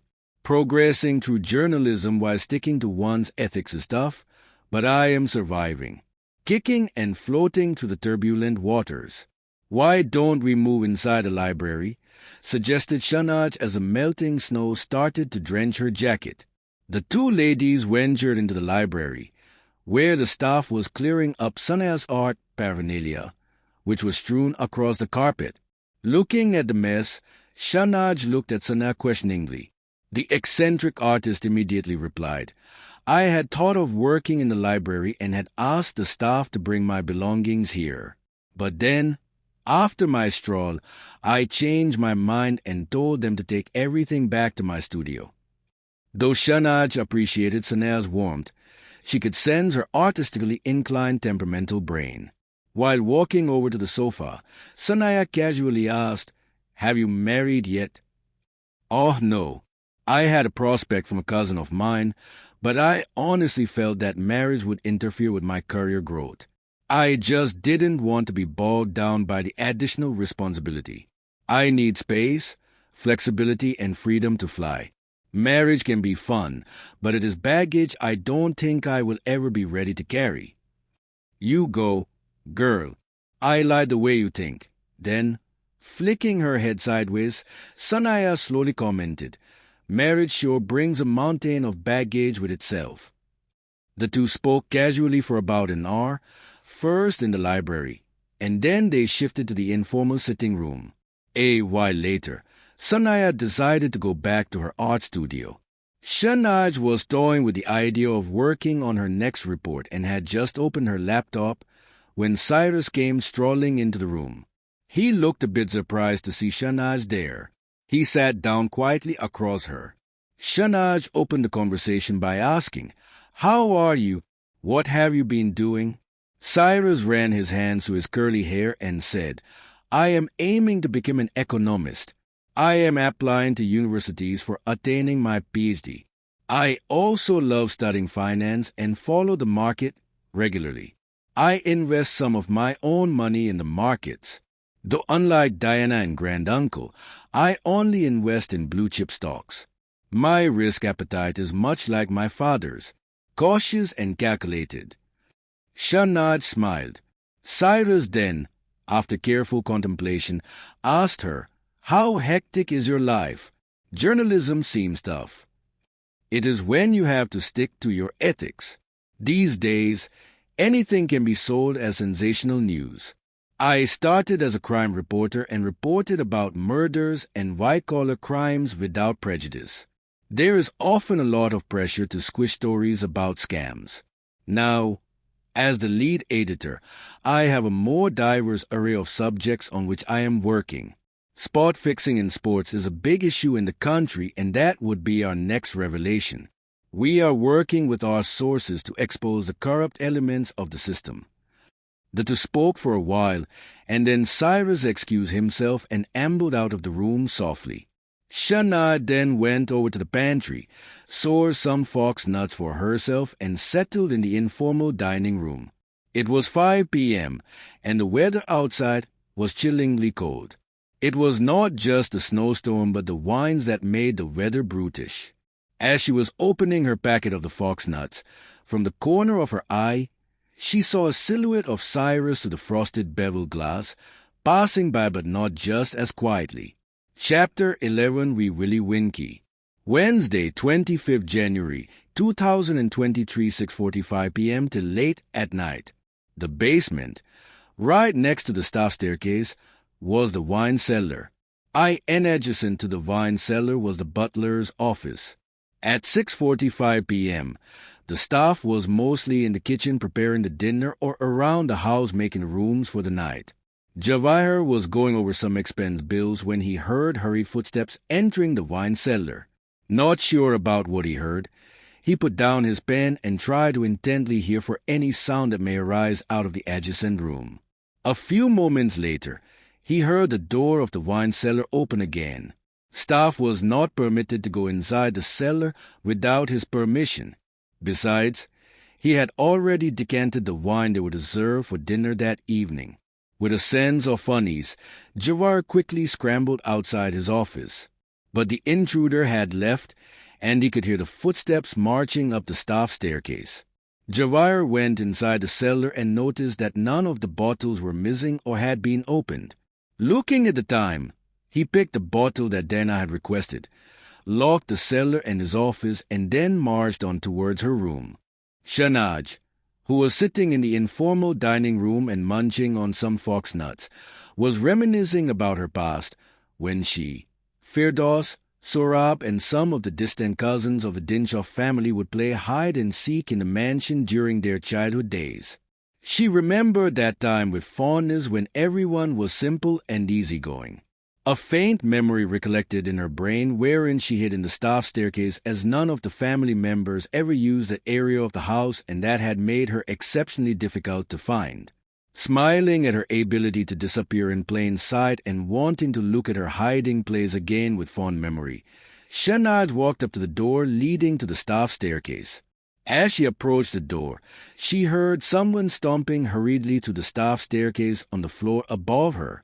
When she opened the door, she saw Jawahir standing right in front of her with a bottle of wine in his hand.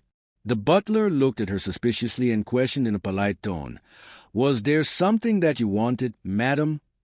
Shahnaz replied, "I wanted to see the staircases where I used to hide as a child while playing with Firdaus and Sohrab, and I just heard someone running up hurriedly."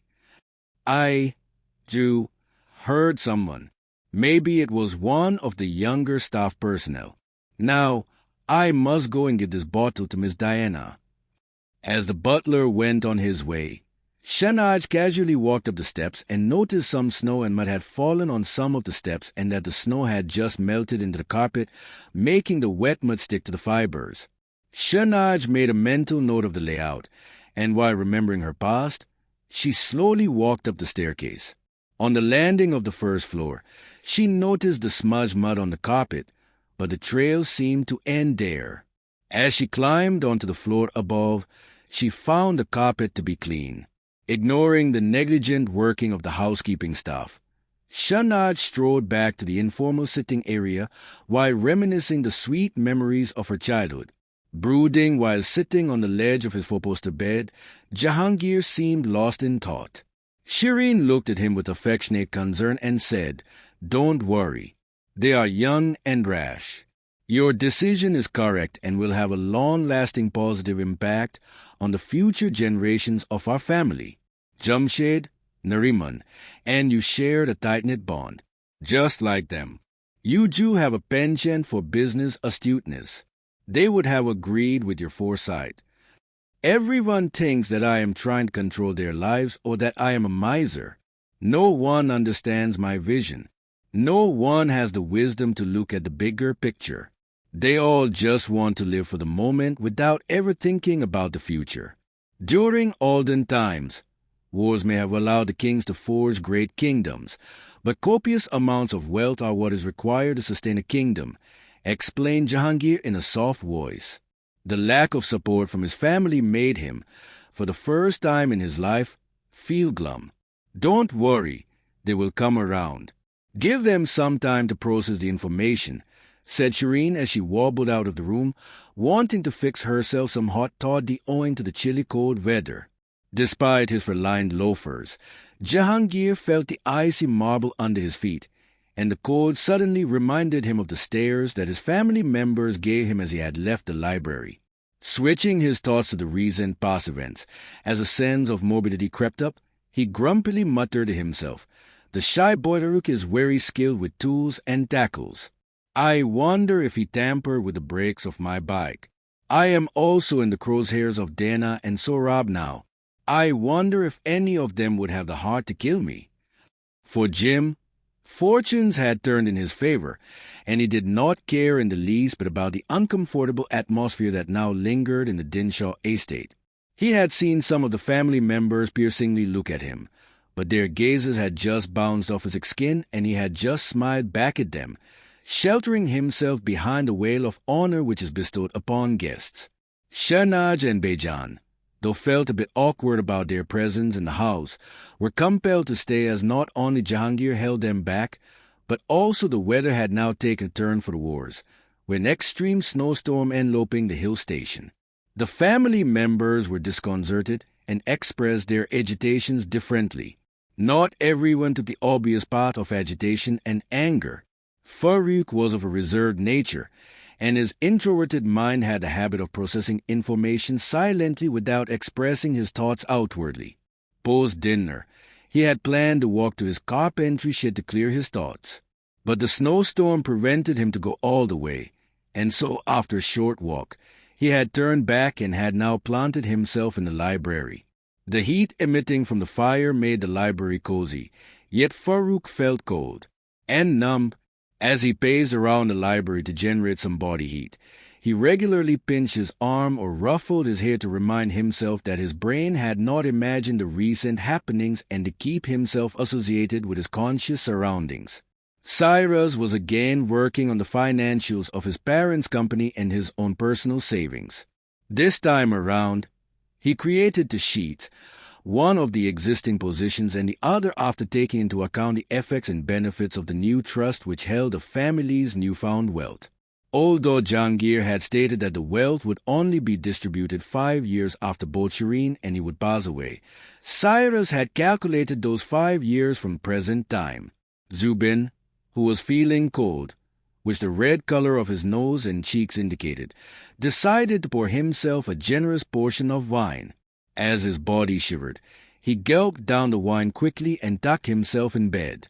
Diana, who had received her desired wine bottle from the butler, now walked across the hall on the second floor. She found her father resting with his head tilted backwards in his sitting room. Blinking rapidly while biting on his lips, Sohrab looked at his daughter. In a delicate voice, Diana said, "Father, do not be upset at grand-uncle's decision. The wealth is still in the family." "Yes, but the way he has divided the wealth between Firdaus and my family seems unfair to me. You, Jew, should have received a greater share of the pie. Also, he has tied the wealth in such a way that we would only be receiving the interest garnered from the invested principal. We would never be able to enjoy the principal itself. Lastly, I am very upset about the way he treats me." Placing the bottle of wine on the egg-shaped coffee table in front of the sofa, Diana replied, "Enjoy this rare wine and reconcile with grand-uncle. Once the rein is in your hands, you can always try and find a legal loophole which would allow you to distribute the wealth and dissolve the trust earlier than intended. There is no point fighting with him in the short run or thinking about how he has strong-armed us. We may feel that he has used us, or he may feel that we are not ready for such great wealth, but unless we have the power to do something about the situation, there is no point ruminating about it. We will act only when the rightful opportunity presents itself.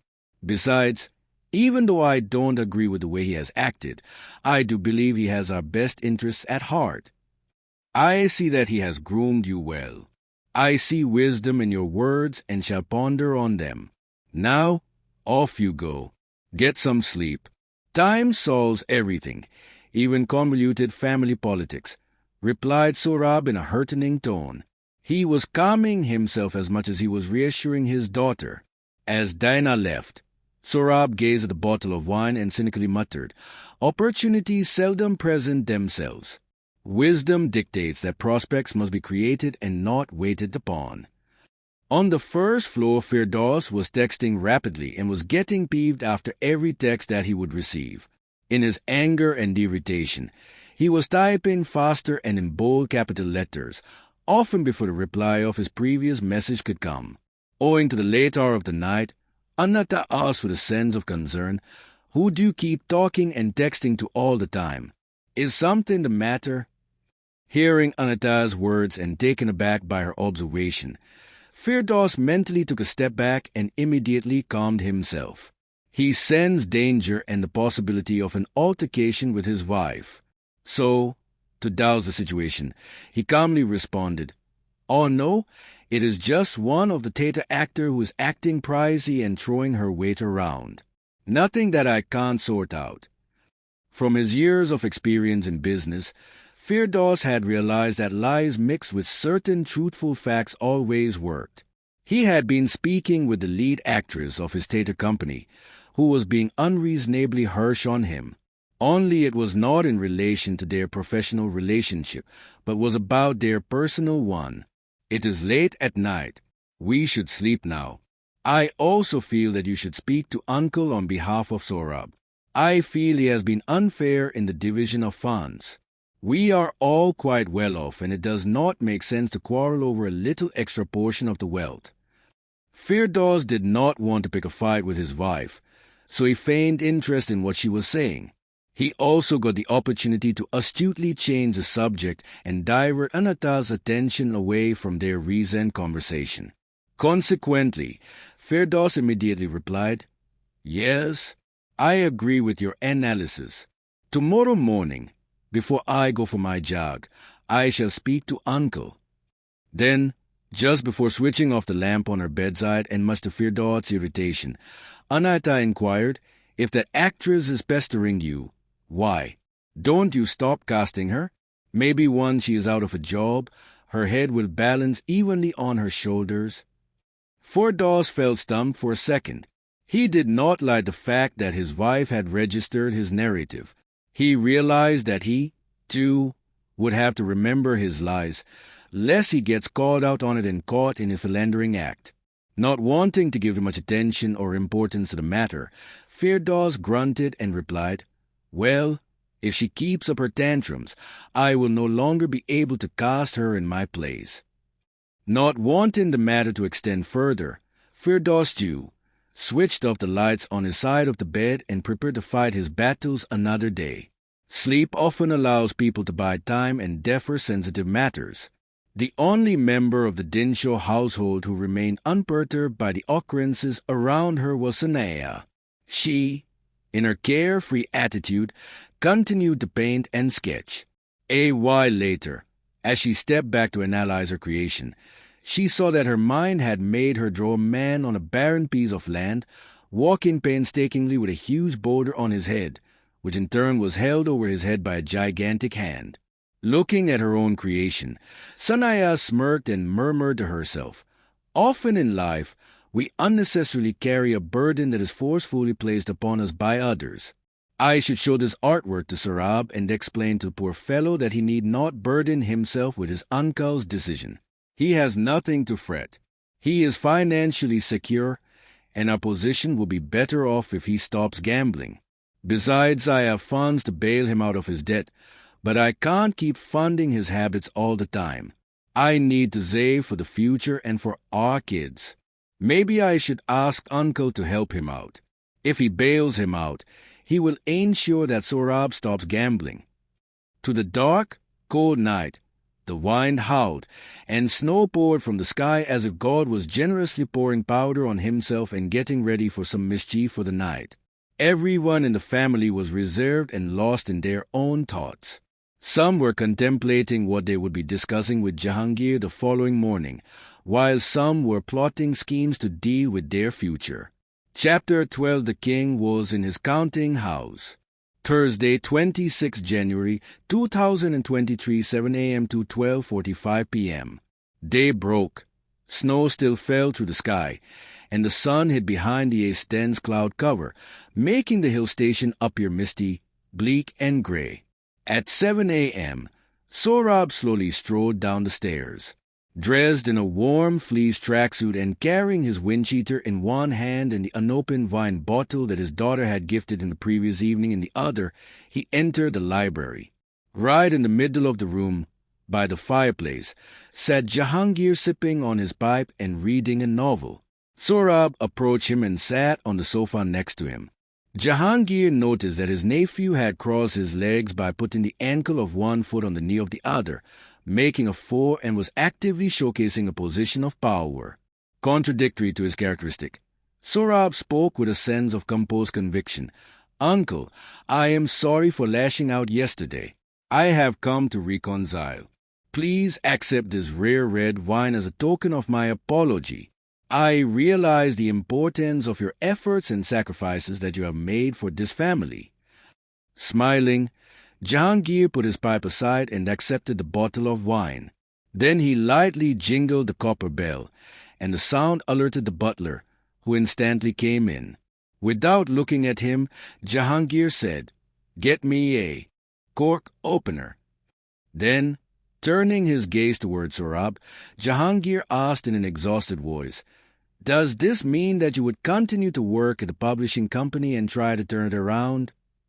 "Dear uncle, of all the forms of art created by humans, business by far is the most dreadful and downtrodden practice. I am going to shut the company down effective immediately. Please do not be upset, as I do believe this will be the best decision for all. Enjoy your wine. I am going out for a walk." As Sohrab got up and collected his wind-cheater, Jahangir received the electric corkscrew from the butler.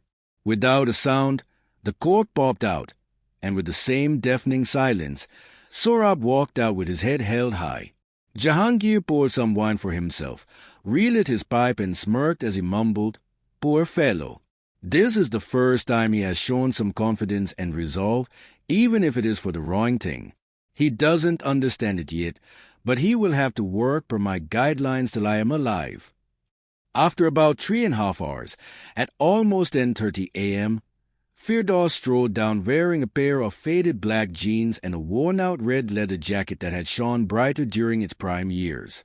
He felt that it was too cold for him to go out for his daily jog, and the hot bath that he had had this morning made him feel warm and cozy. Casually, he entered the library and found his uncle flipping a page of a leather-bound book that he held firmly in his bony hands. Firdaus sat in the armchair opposite his uncle and casually crossed his legs at the ankle, highlighting his vulnerability in the presence of his uncle, whom he considered his superior. His reflex action, although highlighted by his relaxed, down-to-earth nature, also indicated that he was apprehensive about a conversation that he was about to have and was mentally debating whether he should withhold his thoughts or discuss the matter openly with his uncle. Finally placing his arms on his lap, indicating his thoughtfulness about the situation, and after weighing his words carefully, Firdaus said, "Uncle, I feel that at our position only love and peace are our true wealth. We are all one, and the family must be preserved above all else. If Sohrab wants a greater piece of the newfound wealth, then I would not object to him getting it." Swirling his glass, then taking a sip of his drink and savoring the strong mix of blackcurrant, cherry, and licorice, Jahangir, with enduring prudence, replied, "Just being alive is not enough, nor does it bode well to give up on oneself. Sohrab needs to stop acting small all the time. There must be something that he can do better than anyone else, other than playing a victim or a damsel in distress. He fails at everything he does, and to top it all, he has taken up gambling. It is not who he is but what he is becoming that irks me. His future seems so uncertain and bleak to me. Leave me alone, and instead of trying to persuade me, try talking some sense into your cousin. He thinks that with his sweet talk and pretentious confidence, he can change my decision. But he is wrong. He must understand that actions speak louder than words. I understand your predicament, uncle, but just think about a larger picture. Maybe then you would reconsider your position. It is not a decision that you have to take overnight. Please just observe the situation from a different perspective," replied Firdaus as he got up. He then slowly strolled to the door and halted just for a few seconds in the hope that his uncle might engage with him. But to his utter disappointment, Jahangir believed that silence truly was golden. Moreover, the astute old man knew that since time had a way to solve most problems, all non-pressing issues should be deferred and not acted upon with immediate effect. As Firdaus left the library, he saw the butler sitting outside by the console table and realized that the silence in the mansion would have allowed the loyal old servant to have overheard his conversation. But he couldn't care about such trivialities right now. A few moments later, Diana entered the library. She immediately noticed that her father had passed on the wine that she had given him to her grand-uncle, who had already finished half the bottle. She saw Jahangir salivating and having equal amounts of water as the wine. But ignoring his clumsy hand movements and without bothering to sit, Diana, with a firm resolve, exclaimed in a loud tone, I realize that one must accept everything just the way it is in life. I do not wish to quarrel, and I have no regrets about my actions and deeds. One must seek nothing outside of oneself. Yet, there is more than one way to climb a mountain. It is not my job to live up to your expectations. I am happy but not satisfied. Knowledge is not enough. I must apply and act upon it. Therefore, my conduct from now on will be as I deem fit. If that leads me to being cut from the trust, then so be it. Saying as much, Diana stormed out of the room with welled-up bloodshot eyes. After Diana left, Jahangir got at the pace around the room, and he drank a lot of water. A few frequent trips to the loo calmed his nerves, and he settled back on the armchair by the fireplace. All this while, the poor butler kept hearing the door between the library and Jahangir's room open and close, and the unmistakable sound of the toilet flush did not miss his ears. He silently wondered if something was amiss. Jahangir closed his eyes, tilted his head backwards, and tried to take deep breaths. The minutes and the seconds had ticked away on the ornate grandfather clock, and time moved on. Snow still fell from the heavens above and shrouded the estate in a serene and calm white carpet. The ticking hands of the clock did not tell Jahangir how much time had passed, and he could not even tell the same in his present drowsy state. A light knock on the library door by others went unnoticed by Jahangir as he lay slumped on his chair. Only when Sneha came and sat opposite him and announced herself a bit loudly did Jahangir stir. He opened his eyes in a narrow slit and ran his hand down his parched throat. He bent over to his right side and drank some water, but that ignited an abdominal pain, and to calm the sudden burst of cramps, he poured himself some more wine. The divine elixir seemed to ease his pain as it made him feel drowsy. After patiently waiting through his antics, Sanaya finally grew impatient and said, "Uncle, I have come to tell you that I do have the funds to bail out Saurabh from his gambling debts, but I won't be doing it. I want you to step in to stop his habit. If you repay his debts and make him feel shameful, it can compel him to feel responsible and act in a mature way. This can probably put an end to his newfound disastrous hobby." Sanaya's every word felt like a punch in the stomach, as not only did Jahangir not agree with her, but also his abdominal cramps had returned. He winced silently, squinted his eyes, moved his hands over his stomach, yet put up a brave face to articulate that he was still in power. From the opposite chair, Sanaya continued in oblivion. "I also feel that you should let go of Saurabh and not control his life. Allow the caterpillar to transform into a butterfly, even if the butterfly shows colors that you personally don't approve of." Staring at Jahangir, who had grunted at her suggestions, flicked his hands as she spoke and then placed them gingerly over his stomach and now shut his eyes again. Sanaya lost her sense of hope. A while later, she got up and left. When she opened the door, she muttered a few words under her breath, which sounded like "obstinate old fool" to the impassive butler sitting by the console table.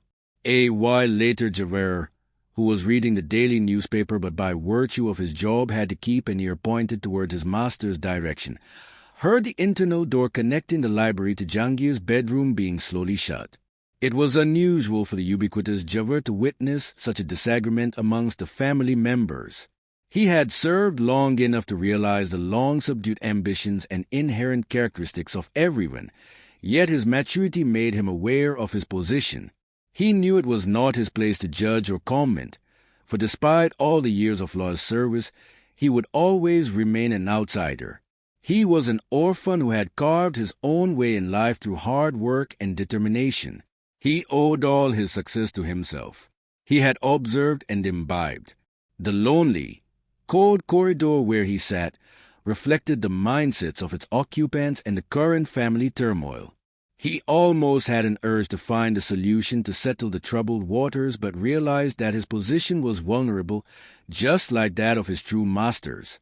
His aimless thoughts converted his urge into a momentary pang of irritation, but his well-trained brain overrode his emotions when he noticed Ferg arriving at the mud gate. Dusting off the freshly fallen snow from his overcoat and then hanging it to dry and removing his soaked boots, Farooq entered the mansion. His brown corduroy jacket was laden with sawdust. Ignoring the hint of an inquisitive look on the butler's face, Farooq entered the library. Farooq peered in and saw Jahangir sitting by the fireplace with his eyes closed. He approached his grand-uncle and noticed the half-emptied wine bottle kept on the wooden console stool beside him. With a disquieted feel, Farooq moved back, stumbled and pushed down a table lamp set beside the sofa. Regaining his composure, he looked at Jahangir and exclaimed hurriedly and a little too loudly, "Grand-uncle, we must find our own rite of passage. Modern life does not give us a clear path. We all need to face our own obstacles, face different fears, and find ways to grow into the best version of ourselves. We cannot just pass life by. We need to live it and therefore set our own limits and boundaries. These days the power to absolve debt is greater than the power to forgive. Therefore, it is my sincere suggestion that you help Father out. Let him lead his life the way he wants and trust him to make the right choices. You must share the wealth with everyone and not entwine it into trust. I will find my own path through my creative endeavors." Saying as much, Farooq quickly left the library. As he left, he saw the butler talking to one of the junior manservants. Jawahir, in a strict tone, questioned, "Have you put the dried firewood in all of the fireplaces?" "Especially in Master Jim's room. He feels particularly very cold. He is not used to the harsh northern winters." The young junior staff boy then softly told the butler, "Sir, while I was returning from the garden shed after collecting the dried firewood, I saw young Master Jim wandering around alone in the lawn adjacent to the library." It is not your place to comment about the actions of the family members or their guests. Go and place the firewood in all the fireplaces. Start from the second floor, replied the butler, as Farooq's footsteps faded away and the young manservant quickly darted away to complete his chores. A while later, a small alarm on Jawahir's phone slowly hummed and indicated to him that the time was 12:45 p.m. The butler sent a reminder to everyone to assemble for lunch. Then he entered the library to perceive the Perak's mood and inquire about his lunch plans. From afar, looking at the usual slump with which Jahangir generally sat, Jawahir couldn't notice anything out of the ordinary. But as he approached his master, his eyes widened and a cold chill ran through his body. His brain felt numb. He saw that Jahangir had died with his hands folded neatly over his stomach. If not for a painter's knife sticking out of his throat, Jahangir's death would have likely been ruled as a heart attack. Stumbling on the fallen lamp and then regaining his composure, the butler quickly left the library and immediately ran into the informal sitting room where he knew he could find Bejan and Shahnaz contractor. Jahangir Dinshaw. Chapter 13, When the Bough Breaks. Thursday, 26 January, 2023, 12:45 p.m. to 2 p.m. Father-daughter duo was discussing the impacts of Jahangir's death decision on various family members, and Shahnaz was saying, "I find Anata oddly reserved and quiet this time around. She used to be very jovial and carefree, but I sense a certain degree of reservation and coldness in her attitude, especially towards her husband, Firdaus, when the butler barged in without knocking on the door. His ears were red, and his white face looked like he had seen a ghost. With a shaking voice, he said, 'Master has been murdered. You must come at once with me to the library.' Hearing his words, the duo got up and rushed into the library. Shahnaz was the first on the scene. Her well-formed legs and well-maintained physique allowed her to take quick strides. But her initial spontaneity, fueled by the urgency of the situation, died the moment she saw the body. Looking at the lifeless and helpless body of such a dynamic man made her feel sorrowful and impressed upon her the fragility of life. In that moment, all of Jahangir's elaborate plans seemed so inconsequential. By virtue of her work, Shahnaz had dallied enough around crime scenes and with detectives, so it did not take long for her reptilian brain to kick in. Consequently, Subconsciously, her brain started to observe its surroundings. So, instead of the dead body, which her brain now processed as being a natural part of the crime scene, it concentrated on the layout of the room. Shanaj noticed that the beautifully painted balinas of Ordegas were tilted at an awkward angle, indicating that the safe behind it was recently operated. Jahangir's personal stationery was cluttered on his desk. Anger and regret kicked in equal measures. This was not a normal everyday occurrence for her. Hesitant yet determined, Shanaj moved around the room. Bejan cautiously moved towards the body. Although the knife protruding from Jahangir's throat indicated the obvious, Bejan still lifted the body's hand to see if there was life left and whether there was any chance of survival for his dear old friend. After ruling out the possibility and indicating the same to his daughter by shaking his head, Bejan exclaimed, "His hands are neatly resting on his stomach, and so it seems he did not put up any fight. Maybe he was drowsy because of the wine and was caught unawares." Looking at Jahangir in such a despicable state made Bejan teary-eyed. Despite their friendship being hinged upon their work, he was fond of the shrewd capitalist. The sudden, shocking, sad news made Bejan feel morose. He was amazed at the quantum of unsatiated greed that could make someone take such a drastic step. Shanaj, who was still observing the room, clicking photos of the scene and making a few notes in her phone, heard her father but did not react to his comment. At that moment, Shireen wobbled into the library and, while breathing heavily with each step, held onto her walking stick ever so tightly. The butler had just woken her up from her cat nap and deftly walked in behind her. Shireen's face sunk upon seeing the ashen dead body of her husband. She approached his body and sobbed loudly. Her body shook as she vented in grief. Shanaj hugged her and tried to comfort her. No words or accusations escaped from Shireen's mouth.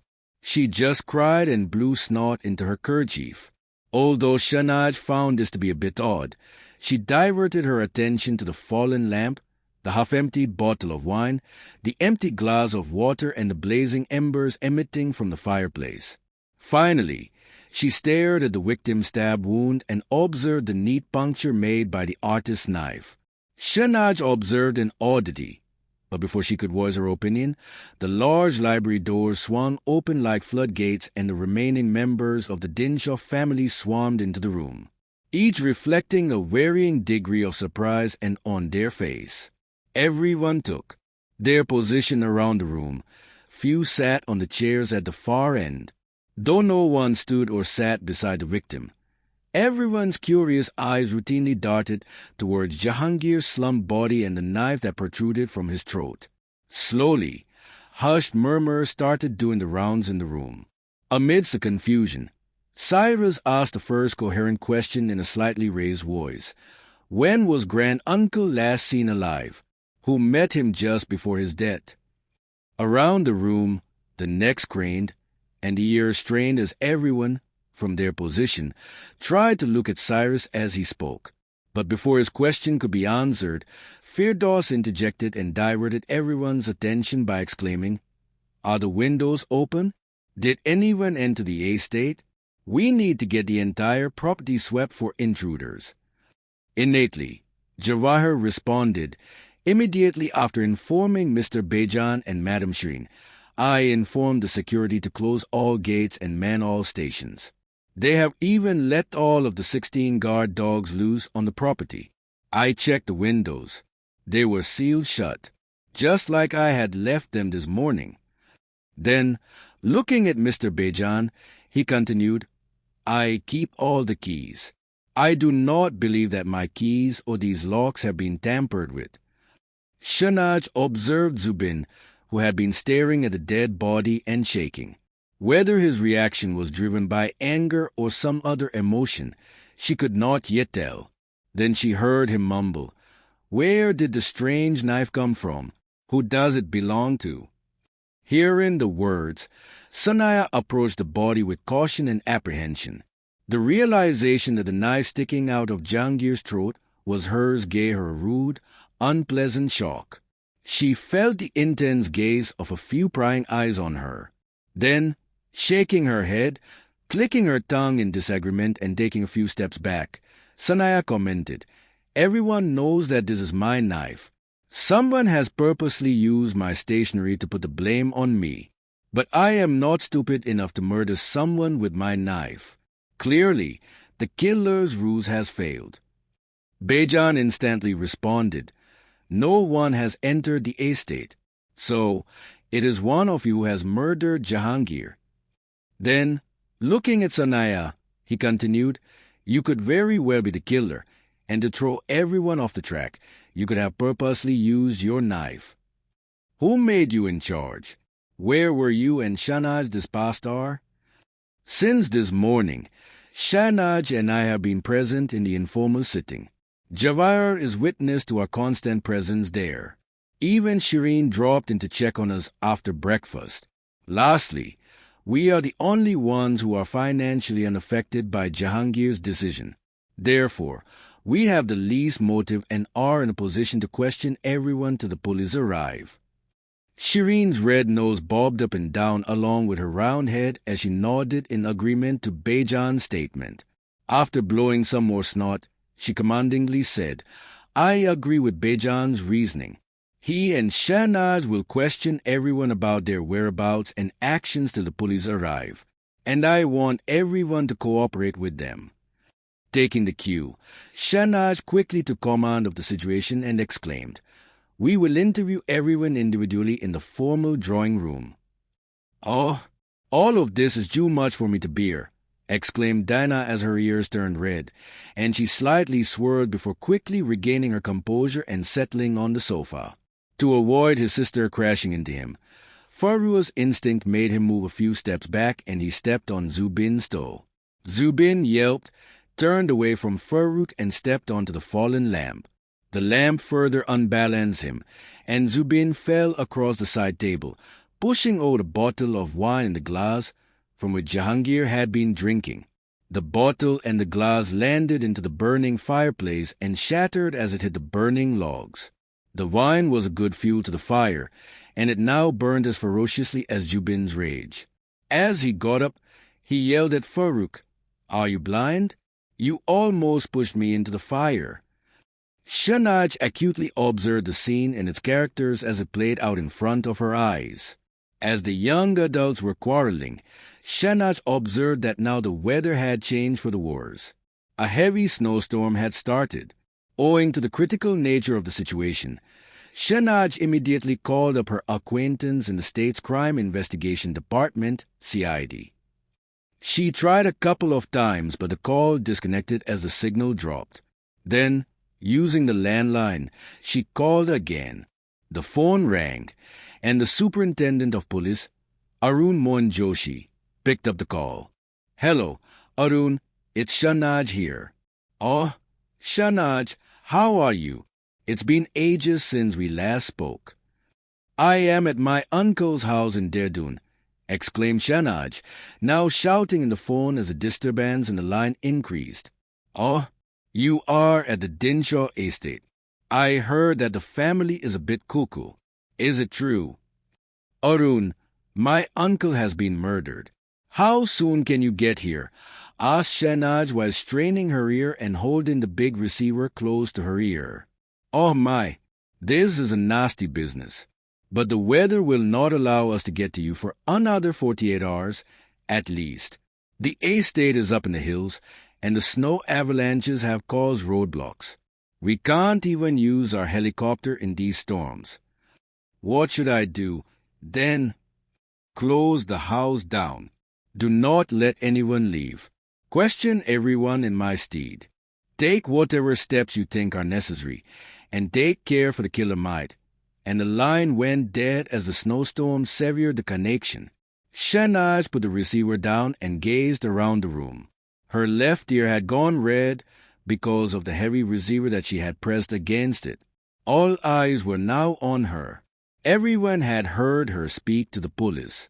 Regaining her composure, Shahnaj addressed the room and declared, "I am in charge.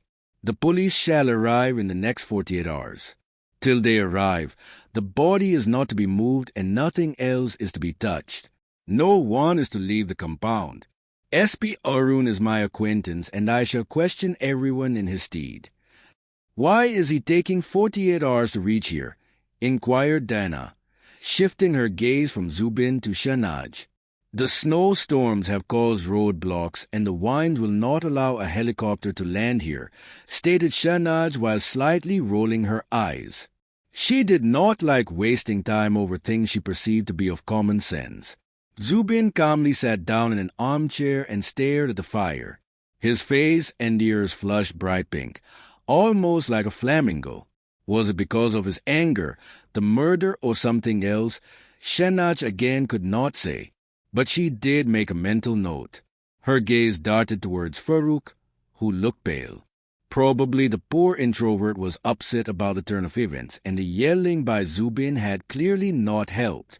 Just as Shahnaz was imbibing the scene in the library and observing everyone around her, Firdaus commented, "Let us all move to the informal sitting room, and from there we can go to the formal drawing room one after the other to answer Shahnaz's questions." A few people made some movement and shuffled around. Sohrab was one of them, and though he immediately hated himself for following the order, but doing so had become second nature to him, owing to the grilling Jahangir had given him over the years. Cyrus, who liked to think ahead, very quickly pointed out, "But what about Granduncle? If we just leave him here, he will rot and stink." Shireen let out a burst of tears hearing that comment and wailed a bit too loudly for Shahnaz's comfort. The question was a pressing concern and could not be ignored. So, everyone, including Firdaus, now stopped in their tracks and looked from Shahnaz to Cyrus to Jahangir's dead body. Cyrus then again asked a pertinent question, almost as if he was a third party and not connected with the occurrences. Shouldn't the doctor be called? Won't an autopsy need to be performed? Shahnaz quickly shook her head in a matter-of-fact way and exclaimed, "The local hospitals are at least 30 kilometers away, and the blizzard won't allow the doctors to arrive here anytime soon. Anyway, I shall have Jawar send out a word to the family doctor as soon as the phone lines are back up."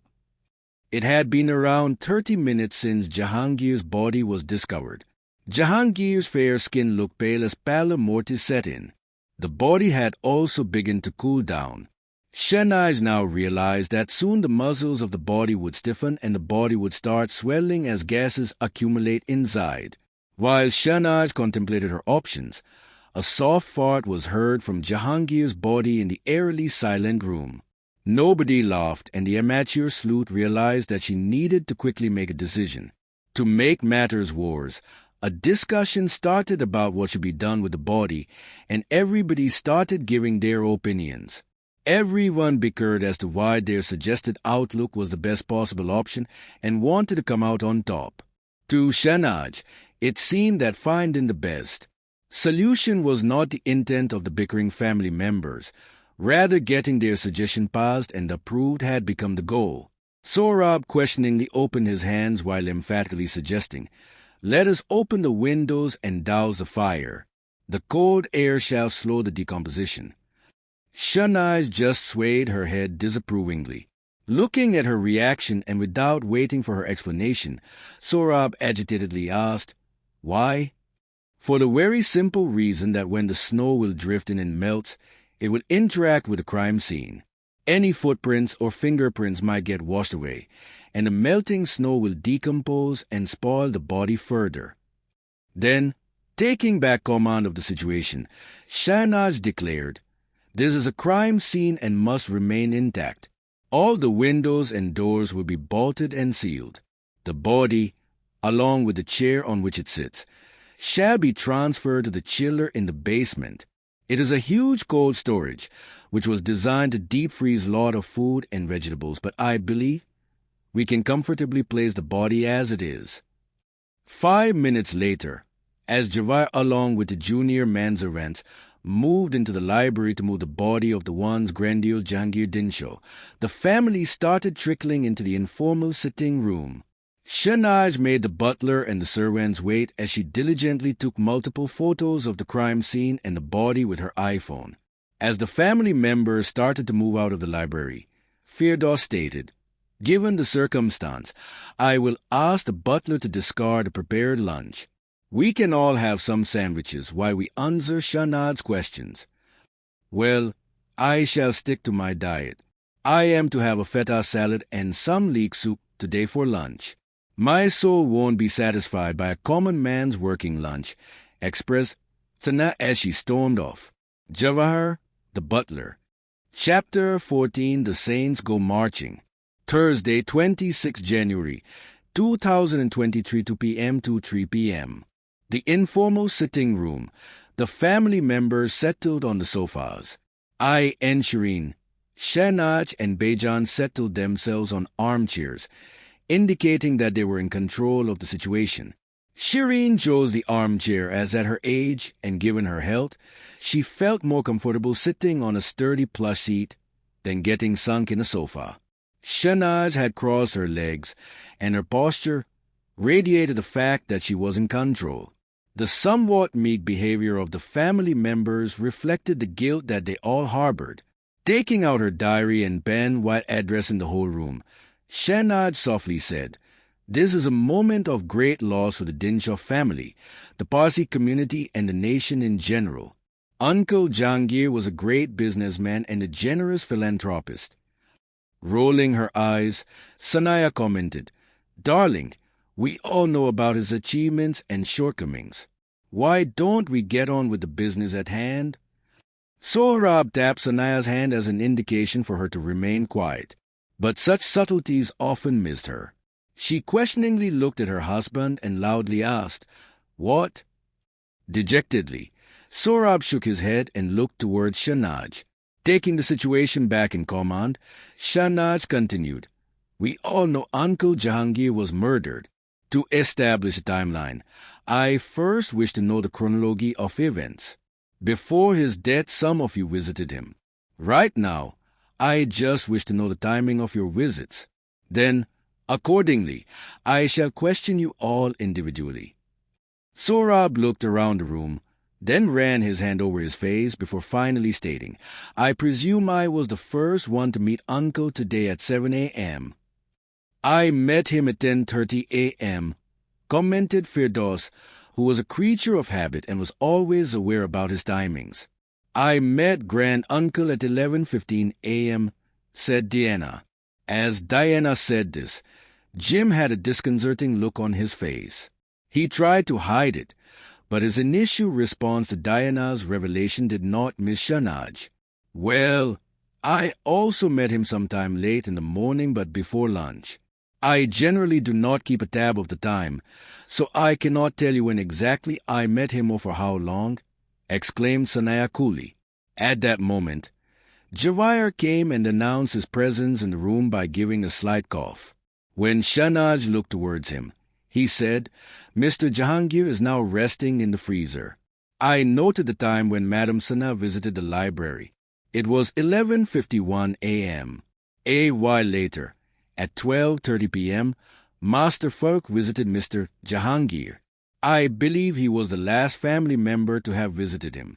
I went into the library at 12:45 p.m. to give a reminder call for lunch, which is when I found Master murdered."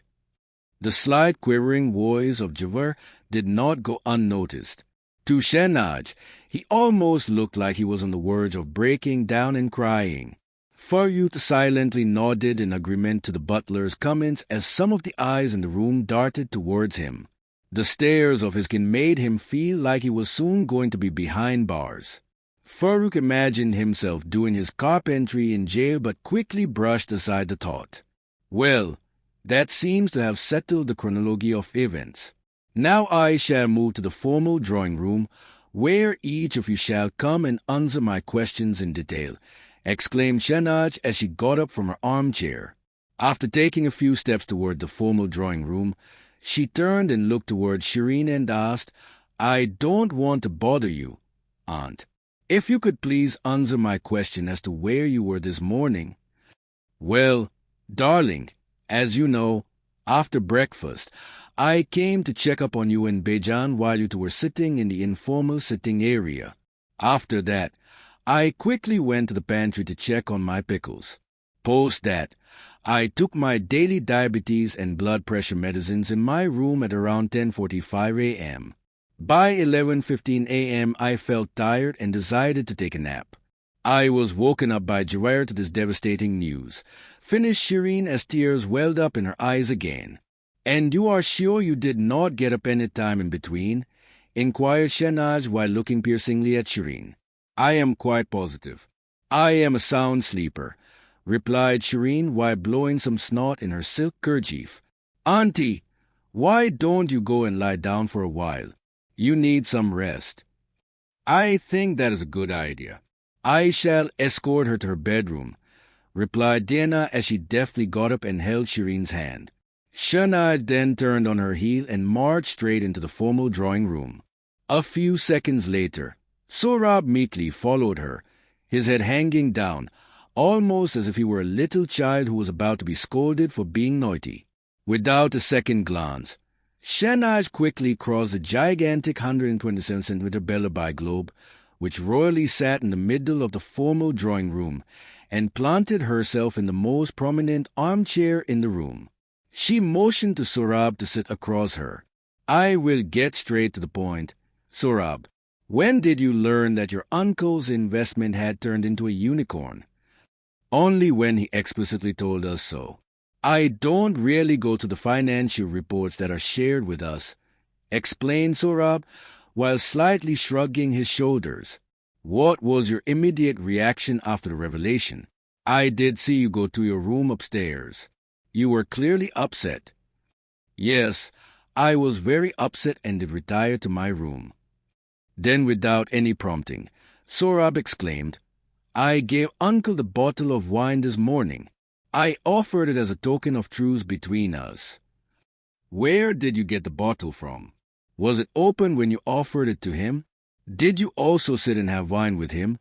inquired Shanaj. "My daughter gave it to me the previous night, as I was upset after Uncle's decision about the newfound wealth and his comments about me. Diana knows that I am fond of red wine. She must have had the butler get it for her from our cellar. We keep many rare wines in there. It was supposed to be a smooth, light red wine. I left it untouched and let it remain sealed. The butler opened the wine but left quickly afterwards. Uncle poured some wine for himself, but I did not have any of it. I was more concerned about leading my plan into action. After my discussion with Uncle, I left the library and went out for a walk." "Where did you go?" "I went to the greenhouse and collected some fresh fruits and vegetables. I spent time talking to our gardeners and going over what we would be sowing in the next couple of months. Anata guides them. I was just following up with the instructions that she had given to the gardeners. Later, I handed over the produce that I had collected to Joe just before he went into the library to announce for lunch." "So, at the time of the murder, you were outside the house, in all probability coming back from the greenhouse toward the mansion." "I presume so. Yes." "What were you discussing with Uncle at 7 in the morning?" "I wanted to tell him that I do not want to fight, yet I want to curate my own path forward." "Did he yield to your request?" "I did not wait for his answer. I almost gave him an ultimatum. I hear rumors that you are in debt, mostly from your gambling habits. Also, your publishing business is not yielding you any great results." Sohrab scorned, stood up, threw his hands in the air, and irritably replied, "Yes, I have debts. Yes, I gamble to cheer myself up, to make myself feel better and to feel a little rush of life. Yes, my business is under the water, and I want to shut it down." Then, increasing the volume of his voice, he continued, "Uncle was not in favor of shutting down the business. But you know what? My wife is rich. I have got my own savings. I am rich on my own accord. I did not need to kill Uncle to lead my life the way I want to. His life or death, is going to have no bearing on the way I conduct myself. I do not need permission from anyone to run my life, nor do I care for anyone's judgments. Shahnaz now sternly looked at Sohrab and, in a strict voice, said, "Sit down." Sohrab immediately followed her instructions. "I have one last question to ask you. As a family, are you all cordial with each other?" "Well, except for the fact that Uncle had a very controlling nature and favored Firdaus over me, and that my parents laid the foundations of most of the businesses and trusts which allowed this family to become rich, I would say we are a cordial, jovial lot, who on most occasions would get along with each other," replied Sohrab with a hint of spite in his voice. Shahnaz quietly nodded and scribbled, "Irritable, weak, follower, short-tempered, and whimsical," next to Sohrab's name in her diary. She then gestured to him that he could leave. After Sohrab left, Firdaus marched in with his head held high. Shahnaz felt that in many ways he did resemble Jahangir. Firdaus calmly sat opposite Shahnaz with a poised look on his face. "What did you discuss with Uncle when you met him?" Firdaus quickly told her all that he had discussed, Jahangir's unrelenting attitude, and his final push towards letting Sohrab get a bigger piece of the pie. He concluded by saying, "Uncle was a tough man, just like people from his generation. I just wanted peace in the house." "What are your thoughts about Sohrab?" "He is a simpleton and is quite under the thumb of his wife. Not everyone can be ambitious and driven. Business is not everyone's cup of tea. I just wish that his wife's temperamental behavior had not rubbed off on him." "Where did you go after meeting Uncle?" "I went for a little stroll near the archery range. I wanted to clear my head. Then I came back and was in my room when the murder took place." "Did you see anyone outside while you were strolling?" "No." Came back Firdaus' quick response. This was the first time in their conversation he had been quick and blunt. After a pause, Shahnaz analytically asked, "So if anyone would be moving in and out through the library's French windows, there is a possibility you would have seen them and raised an alarm. I presume that you know that no one moved through the windows. Yet a while ago you suggested that we should check them?" Firdaus, at first, was taken aback, but his face did not betray his feelings. He quickly recomposed himself and answered, "As I said, I was. Around the archery range. There is no direct view from there to the library windows. The hedges block the view. And anyway, Uncle must have died after Fur visited him, so at that time I was in my room. I am not a fool, Firdaus. Uncle could have died at any time before that, and those who visited him after his death may have just feigned talking to him. Well, in front of me, he was hale and hearty and enjoying his wine. After Uncle's revelation, we were all gathered in the informal sitting area. Your initial reaction was quite poised. Where did you go just after the revelation, and why do you think Uncle Jahangir was murdered?" "As I just told you, I want peace in the house. After our discussion, I retired back to my room. You were there when I left for my room. As far as the murder itself is concerned, it clearly could be for the money. He put all his newfound wealth in a new discretionary trust. After his death, the chairperson of the trust shall be Aunt Shireen. She is soft at heart and can be easily swayed. In fact, I believe we all will be able to persuade her into distributing the wealth immediately. I heard that your theater company is giving you some trouble. Is it so? We all need money for various reasons. Good theater requires funding and loyal patrons. What do you feel about Jim getting allowances from a family trust? He is a small fish. I have bigger things to worry about," replied Firdaus, now preparing to get up. Shahnaz noticed that this was the second time during the conversation that Firdaus had been short and slightly irritable with her. As she made her notes, Firdaus buttoned his jacket and said, "Oh, I seem to have broken my jacket button. It must have come loose and dropped somewhere." Ignoring his comment, Shahnaz concluded their discussion by saying, "That would be all for now. Could you please send in Diana?" "Sure," replied Firdaus and strode back to the drawing room with his head still held high. Meanwhile, Shahnaz jotted the words astute, confident and shrewd next to Firdaus' name.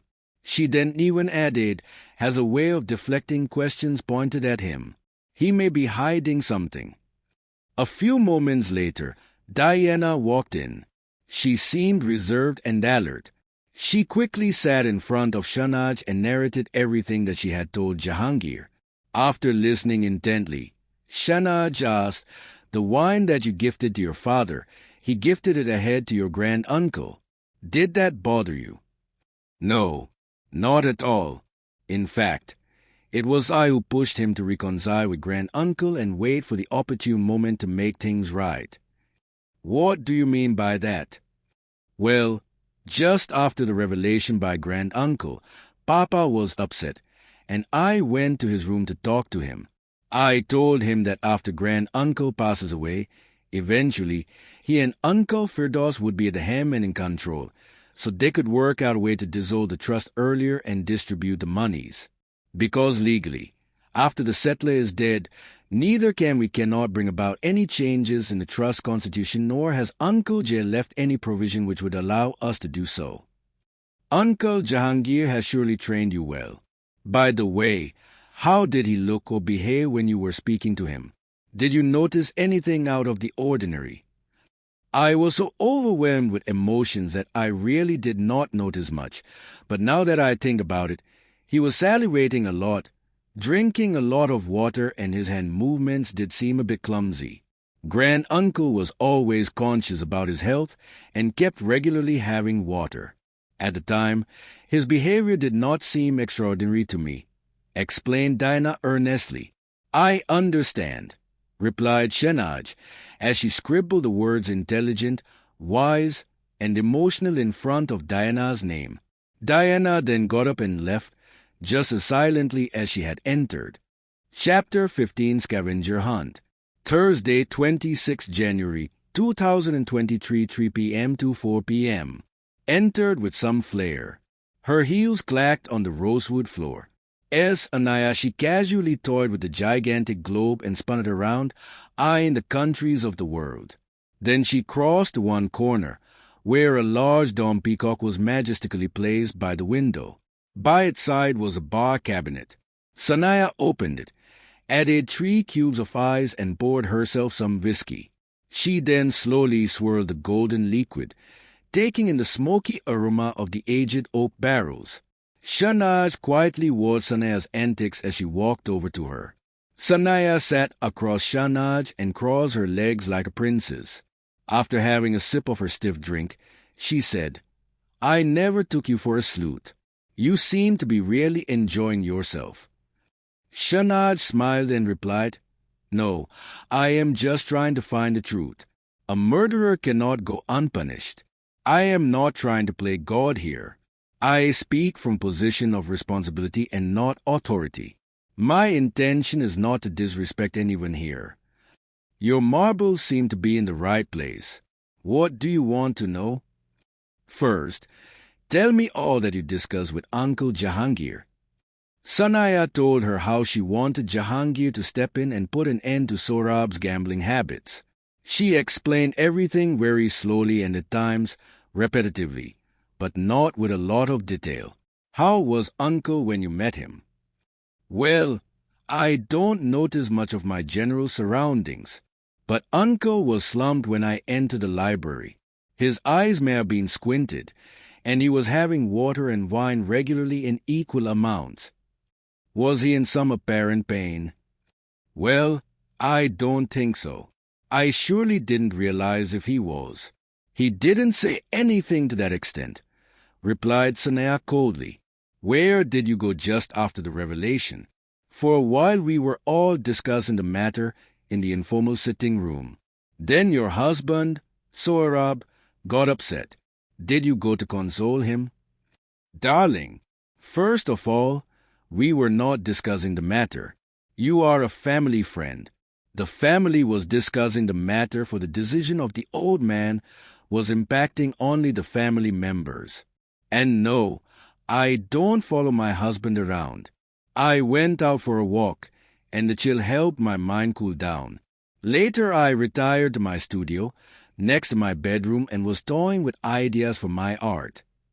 Ignoring the acrid part of her reply, Shahnaz pressed on. Where did you go after meeting Uncle this morning? What did you do? Again, I was in my studio creating art. I spent a lot of time there. I may have been smoking some weed, too. I don't exactly remember. How often do you smoke weed? Were you stoned enough to murder Uncle? Sanaya smirked, gave a small laugh, and replied, I am never that high. I just smoke enough that it unlocks the creative side of my brain. How did your knife come to stick out of Uncle's throat? Asked Shahnaz, now keenly eyeing Sanaya. Sanaya again smirked, gulped down her whiskey, and said, Darling, if you cannot be a sleuth, then at least act the part. Do you honestly think that I would use my stationery to kill someone? Well, you could have purposely used your stationery to throw everyone off the track. I paint and sketch all around the estate and often leave behind my stationeries, which are then collected by the staff and kept back in my studio. A couple of weeks ago, I was practicing art on the lawn outside the library. Anyone could have gotten hold of my knife. Besides, I was never dependent on Uncle's trust monies, nor was he ever able to control me. His life never had a negative bearing on me. On the contrary, we were distantly fond of each other. We never spent too much time together, but appreciated each other's virtues and skills from afar. Who in the family is not fond of you? Who do you think could have framed you? Well, it is I who am not fond of most of the family members. I am generally a bit reserved and aloof. Then, after pondering for a while, she continued, To be honest, Firdaus is shrewd enough to do this, but of late he has retreated into a shell. He has lost the charisma that he once had. He now prefers his slow life. Anata could be a suspect. She is a silent worker, and owing to her work, she has mastered the skill of long-term planning. She has the ability to envision the future. But I could not tell you about Anata's motives. It could be Sorab, Jew. With me out of the way, a third of my family wealth would go to him. The rest would go to my children. Or it could be Shireen. You think Aunt Shireen would kill her own husband? Remarked Shahnaz, clearly sounding surprised at Sanaya's thinking. Well, she is not very fond of me. She may not have killed Uncle, but she is sly enough to plant evidence against me. You seem to think that everyone has got motives to act against you. Everyone has motives to act against everyone. You need to figure out who had the guts and the impatience to act upon their feelings, said Sanaya as she got up and left. She was an eccentric artist in every way, for it was her brain that decided when her questioning ended. As Sanaya left, Shahnaz jotted the remarks: shrewd, cunning, intelligent, reserved, cold yet seems to lack motive, against Sanaya's name. After Sanaya, it was Ferru's turn to come. He came in slowly. His face was pale and ashen. It looked like he was in a hajj and had probably cried since the incident. He nervously came and stood across Shahnaz. Only when she beckoned him to sit did he actually take a seat across her. His mannerisms were being acutely noticed. With a straight face and in a solemn tone, he regurgitated everything he had told Jahangir. Sanaya listened to him patiently, without giving away any of her feelings. After he had finished, she asked, Where did you go after meeting Uncle? I went back to my room and was there till Jawahir broke the news to us. Did Uncle like the wine holder that you created? Was he appreciative of your work? We didn't get a chance to speak about it. He occasionally did appreciate my work, but of late, he seemed very reserved and kept to himself, replied Farooq in defensive voice. Do you agree with the way he has distributed the wealth? I have seen the wine holder you have made. It is indeed very good, but the materials and the wood look expensive. Well, no, I don't agree with the distribution, and I cannot think of anyone who actually does. In fact, after the revelation, I was so disturbed that I tried to go to my carpentry workshop to cool off and meditate. Carpentry is my way of meditation, but the brutishly chilly weather forced me to come back to the mansion. I then spent time in the library before retiring back to my room, replied Farouk in a matter-of-fact way. Then he continued, "The things I build are good because I use the best of raw materials and machines. They cost money. I do sell some of them online. But we all could do much better with money in our hands. Not everything in life needs to be scaled into $1 million business." What did you observe about the crime scene? What do you think caused Uncle's death? Hearing the question, Farou's eyeballs immediately darted towards the top left corner of his eyes. He pondered a little before replying. He was stabbed in the throat. Other than that, I cannot tell you much.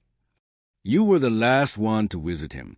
So, I would ask you again, what did the library look like when you entered? I did not notice anything, came Farou's quick reply as he started tapping his leg in the hope of killing time faster.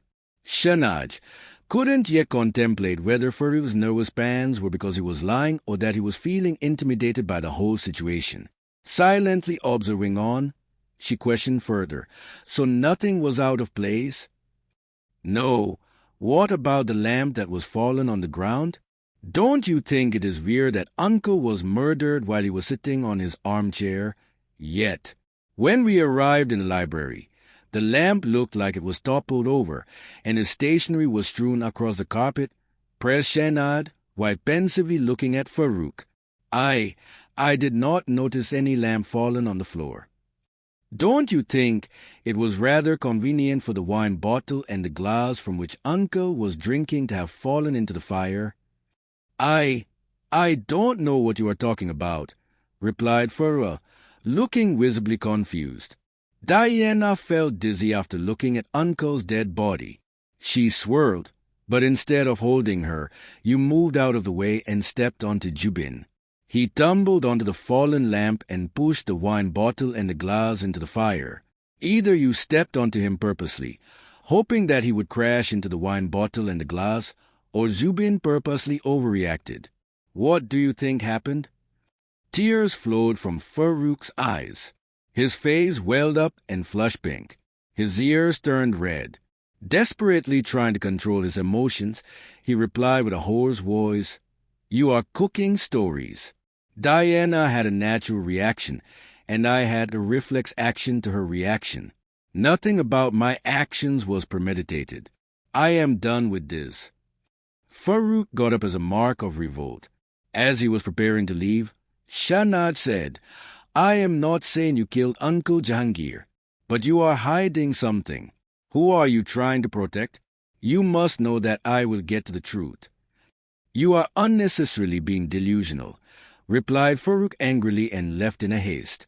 While Farouk's sobs and deep breaths echoed around the formal drawing room, as he left, Shahnaj noted the words, "introvert, shy, lacks confidence, or is feigned so, self-aware but is hiding something. He seems to be lying," against Farouk's name. Post his interview, Farouk rushed to his mother's art studio. He could hear the loud beats pouring out of her headphones and the slight smell of weed.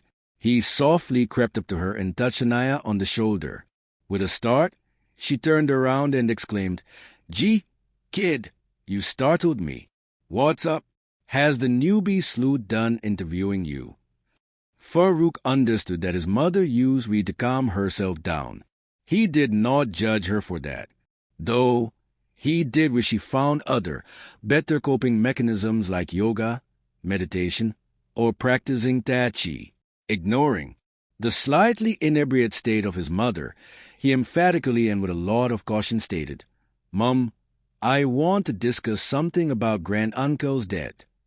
For a few moments, Sanaya stared at her son intently.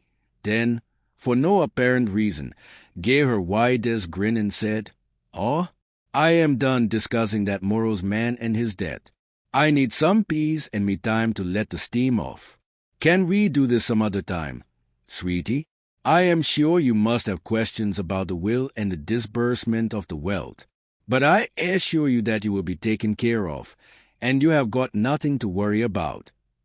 "But I am concerned about," exclaimed Farouk before realizing that his mother had swiveled her chair around and increased the volume of the music she was hearing. She did not even wait for his response or question. Dejectedly and with suppressed fear, Farouk walked back to his room. He desperately wanted to hide. After Farouk left, Bejan came in. Looking at him, Shahnaz said, "I am so tired after trying to decipher everyone's intentions and statements. All those who visited Jahangir have given you their statements. Have you been able to deduce anything yet?" "It is too early to tell. They all seem guilty and conniving enough to have done it. The image I had of them from my childhood days seems to have long gone.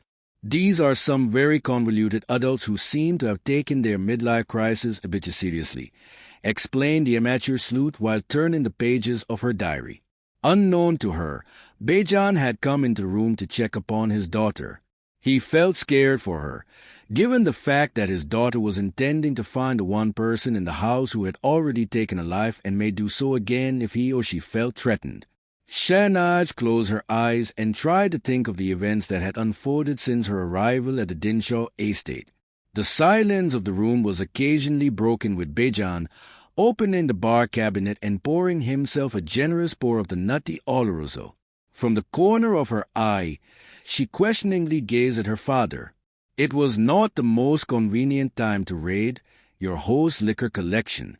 The situation could have become slightly awkward if one of the family members would have strolled in. But she knew that her father was in shock and was finding ways of coping up with the untimely gruesome death of his friend. In an attempt to include him, she asked, "Who do you think is cold and calculative enough to commit murder?" Bejan had drifted into a world of his own. The question slightly jolted him, and after some thought, he said, "But I don't think any of them are capable of murder. Why do you think one of them did it?" With a sigh, Shahnaz replied, "Papa, there were no intruders. There couldn't have been any in this snowstorm. One of them did it. It is extremely apparent." "Isn't it always the butler?" remarked Bejan while moving towards the armchair next to the fireplace. The strong fragrance of the sherry originating from the fermented Andalusian grapes soothed the nerves of the arcade barrister. While looking at the pristine white snowfall outside, the cozy fireplace and the rich red sherry in his hands, he seemed to have drifted again in a world of his own. Bejan felt he was too old in life to now be bothered by the travesties of modern times, and the sudden death of his friend had forced him to think about his own life. Bringing him back from such vague thoughts, Shahnaz suddenly sat up and said, "Thanks for the tip, Papa, for I haven't interviewed that very important character. The butler has been observing the whole thing from the beginning." She then got up and rang the intercom bell. Farouk Dinshaw. Chapter 16, Sing a Song of Sixpence. Thursday, 26 January 2023, 4 p.m. to 5:30 p.m. Minutes later, a soft knock, followed by a softer cough, was heard a few in the room. The omnipresent butler, Jawahar, deftly walked in. Jawahar silently approached Shahnaz and asked, "Was there something you required, madam?" "I want to question you about the events that unfolded before Uncle's death." Jawahar was momentarily taken aback, and for a few seconds a feeling showed on his face. Shahnaz caught it and inquired, "You were not expecting me to question you?" "I knew you would question me, but I never thought that you would get to it so early." Then, regaining his composure, he continued, "Very well. Madam, what would you like to know?" "Would you like to sit down?" asked Shahnaz while beckoning him to the sofa across her. "That is something I cannot do." "Very well. Since when have you been working for the Dinshaws? I have been working for them for the past 7 years. I was in a lot of debt. I was a manager in a posh restaurant which Madam would visit whenever she was in Delhi. I was at a very low point in my life when Madam took me under her wing. She gave me enough advance with which I could pay off my debtors and settle my family afresh in Dehradun. As I learned and took over more responsibilities, she elevated me to the status of the house butler. Their older butler retired of old age, but she called him back and had me trained in all the required skills. Madam Shireen ensured that I was highly paid, and she saved my family and me from definite doom. I shall always be in debt of this family, especially Madam Shireen. What is your routine? I get up at 4 a.m. and ensure that the first shift of the staff is ready. The staff starts preparing for the breakfast and starts cleaning the common areas. Everyone in the house takes their morning tea or coffee at different times, so I maintain a chart of their preferences. What are their preferences? Interjected Shanaj. The first one was always Jahangir sir at 5 a.m., followed by Shireen madam at 6 a.m. Earlier, both Firdaus sir and Anala madam would have their coffees together at 7:30 a.m. But recently, Mr. Firdaus has shifted to tea and has it at 7 a.m., whereas madam continues her earlier routine. Their kids, Master Zubin and Cyrus, have their coffees at 7:30 a.m. Sanaya madam has her coffee at 8:30 a.m. And generally, Sorab tries to match her schedule unless he has to travel to Delhi in relation to his publishing company's work. Master Farooq has his tea at 6:30 a.m. He is an early riser and an early sleeper. Ms. Diana gets up at 8:30 a.m. but is often up till late in the night. On most days, I am able to retire for the day at 10 p.m. Announcing lunch and dinner, coordinating everyone's schedule, and maintaining the estate can be a tiresome job. But let us get back to the pivotal point of our conversation, said Shanaj, and then immediately asked, "What can you tell me about Uncle's death? Where were you at the time of his death?"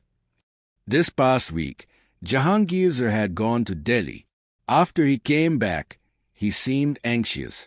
Then a few days ago, he fell off his bicycle, but thankfully did not injure himself and escaped with only a few minor scratches.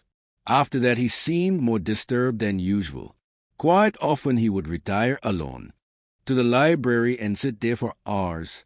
At times, he would make copious notes, then tear them away and start again. He had increased his daily intake of black coffee to 3 cups in a day. To cater to his erratic needs, I would mostly sit on the console table outside the library and would retire as late as 12 at night. Over the past week, I have coordinated my activities mostly from the console table.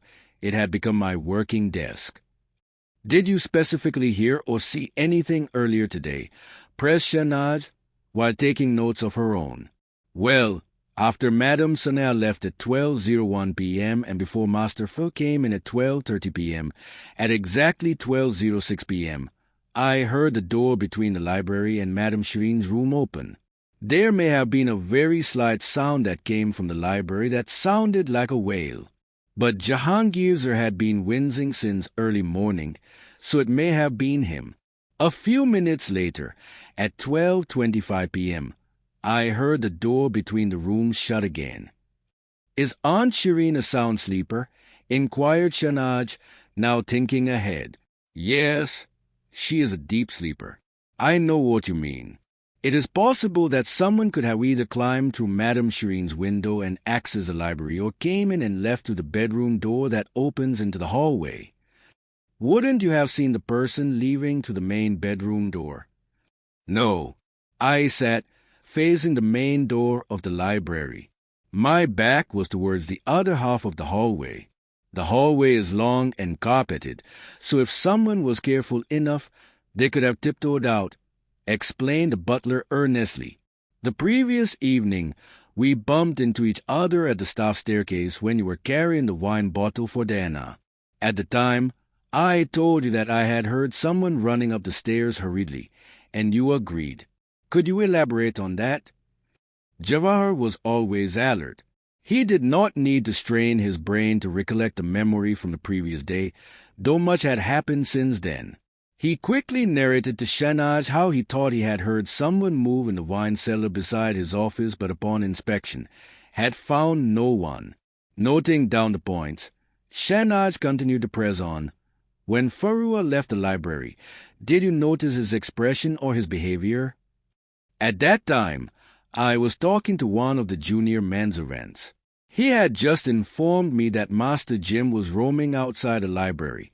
I castigated him for opinionizing about the family members and told him to place the logs in the fireplaces around the mansion. Therefore, I did not notice Master Fur when he left the library. What can you tell me about Jim since his arrival at the mansion? Master Jim is easygoing. He does not have any intemperate requirements. The day he arrived, he played tennis with Sohrab Sir. After that, he has been spending a lot of time with Miss Diana. I saw them at the archery range and then later going for a walk. Then, after a bit of deliberation and thoughtful consideration, the butler added, though they seemed to have developed a liking for each other, Miss Diana walked back alone. A while later, I saw Master Jim and Firdauser walking back together. For some reason, Firdauser seemed a bit disquiet about something, but I cannot really say what it was. Then, looking at Shahnaz's expression, Jawahar added, the only reason I told you this was because you are investigating the murder of a person whom I held in high regard. I am just trying to help. Shahnaz's expression eased, and she casually replied, Thank you, Jawahar. You have been helpful. That shall be all for now. Could you bring in some coffee for me, please, and tell Jim to wait? I shall call him myself shortly. Very well, madam, replied the butler and softly walked out of the library. As the butler walked out, Shahnaz scribbled the words, observant, seems loyal, sharp memory and motive yet unclear, against his name. Bejan, who had been listening obscurely to this conversation, now removed himself from the shadows and settled on the sofa.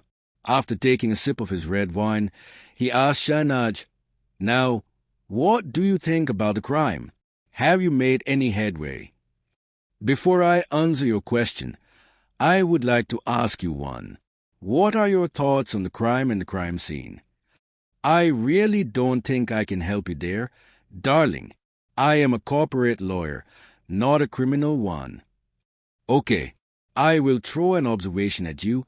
Let me know what you think. Go on then. Don't keep an old man waiting, came back Bejan's eager response. The death was immediately discovered, unless they are all lying about having interacted with him. This seems unlikely, as even the butler heard him shuffling about and wincing through the morning. So, what it connotes is that firstly, it highlights that the murderer did not get a lot of time to calm down or hide away. Ideally, the murderer should still be feeling some form of adrenaline rush. And secondly, since the crime was found out almost immediately, the murder does not look premeditated, but rather an act done on impulse, explained Bejan. He then got up and paced around the drawing room silently. After a few minutes, Shahnaz said, There are a few other aspects about this whole situation that have been irking me. I shall now first go and check the crime scene again and then go downstairs and check upon Uncle's body. Saying as much, Shahnaz got up and went to the library. There, she again intently observed the crime scene. She saw Jahangir's stationery that had been scattered across his table and also on the table by the fire. She then walked to the safe hidden behind the still-tilted balinas of Odger Degas. She found the safe to be locked and muttered to herself, Whoever operated it last knew the number combination for it. The safe was not cracked open. Then she walked up to the fallen lamp. Shahnaz bent down to see the lamp, and then she tried to consciously trip on the lamp, just as Dubin had.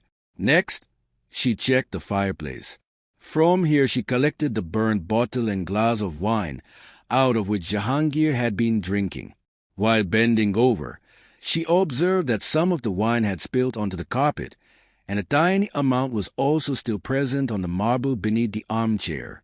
Shahnaz quickly collected the fibers from the carpet and soaked up the wine on the floor on a tiny cotton ball. Shahnaz carefully placed the soaked cotton ball in a small plastic bag. She had used a pair of tweezers to handle everything so as to not contaminate anything. Her handbag at times acted as a multipurpose toolkit and had the capability to house almost anything. She generally carried around a small grooming kit, though today the cotton balls and the tweezers were being used for a very different purpose. Just before exiting the library, Shahnaz walked to the center of the room and from there looked outside towards the lawn and the hedges that covered the archery range. She closed her eyes and imbibed the scene for about 30 seconds, and then, while nodding her head, she left the library. Next, instead of taking the elevator, she took the stairs to the basement. She walked quickly to the freezer. There, she carefully observed Jahangir's body. She first noticed the puncture wound where the knife had entered his throat. Next, she saw that his fingernails had become opaque. The slight discoloration of hair and apparent hair fall from the eyebrows and the scalp suggested that early signs of alopecia had set in. Not wanting to touch the body, Shahnaz used a stick lying nearby to slightly lift Jahangir's shirt. She saw that small oval bumps or discoid eczema had started forming on the body's torso. In one of her initial cases as a young beat reporter, she had observed the forensic team on the ground handling the body and connecting the signs and symptoms to possible causes of death. The symptoms of Jahangir's body were something that she had seen before, in a case she had reported on years ago. Now, Shahnaz had an inkling. Throwing the stick on the side, she rushed back to the library. Once in the library, Shahnaz rang the intercom for the butler. After about 5 minutes, the butler came in. Before he could ask anything, Shahnaz, in a frenzy of excitement, said, "You know I have a theory, but to test it, I need a rat or some kind of a guinea pig." "I am sorry, madam, I do not follow. I just need some kind of a live animal." "Well, we only have dogs here. No one keeps any other pet. Would any of them do?" Shahnaz let out a small grunt before replying, "Desperate times call for desperate measure. Are any of them very old or very small?" "We don't have any small dogs, but one of our Australian coolies is very old." "In that case, I would like you to get that dog here to the library and give him some food and water." 15 minutes later, the old coolie was brought in and fed some food.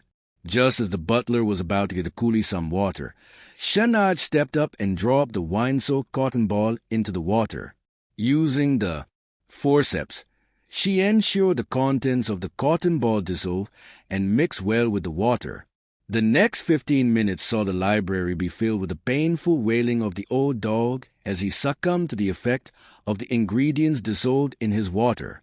Before Jawar could react, Shahnaz said, "Take the dog out and preserve his body in storage outside, maybe in the barn. Do not tell anyone about this. It is now very imperative that I speak to the remaining members of the family."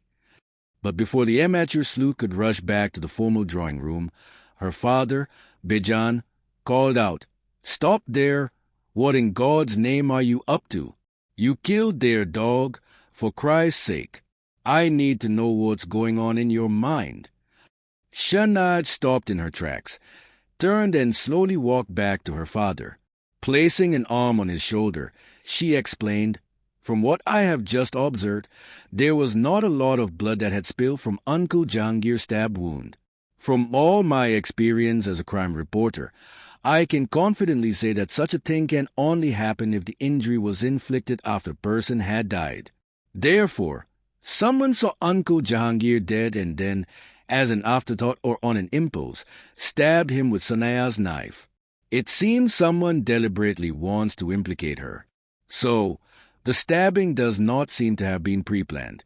Someone maliciously stabbed him, not to kill him but to implicate Sanaya." How twisted is that? But then what exactly caused Jahangir's death? Inquired Bejan. If my theory about the stab wound is correct, which I really do believe it is, then either Uncle Jahangir died of a natural heart attack or his heart attack may have been induced somehow. To me, the latter looks more plausible. Why? Well, firstly, because when I observed Uncle's body, I could see discoloration of his hair, hairs from his scalp and eyebrows had started to fall off, and there were bumps on his torso. These factors hint towards poisoning.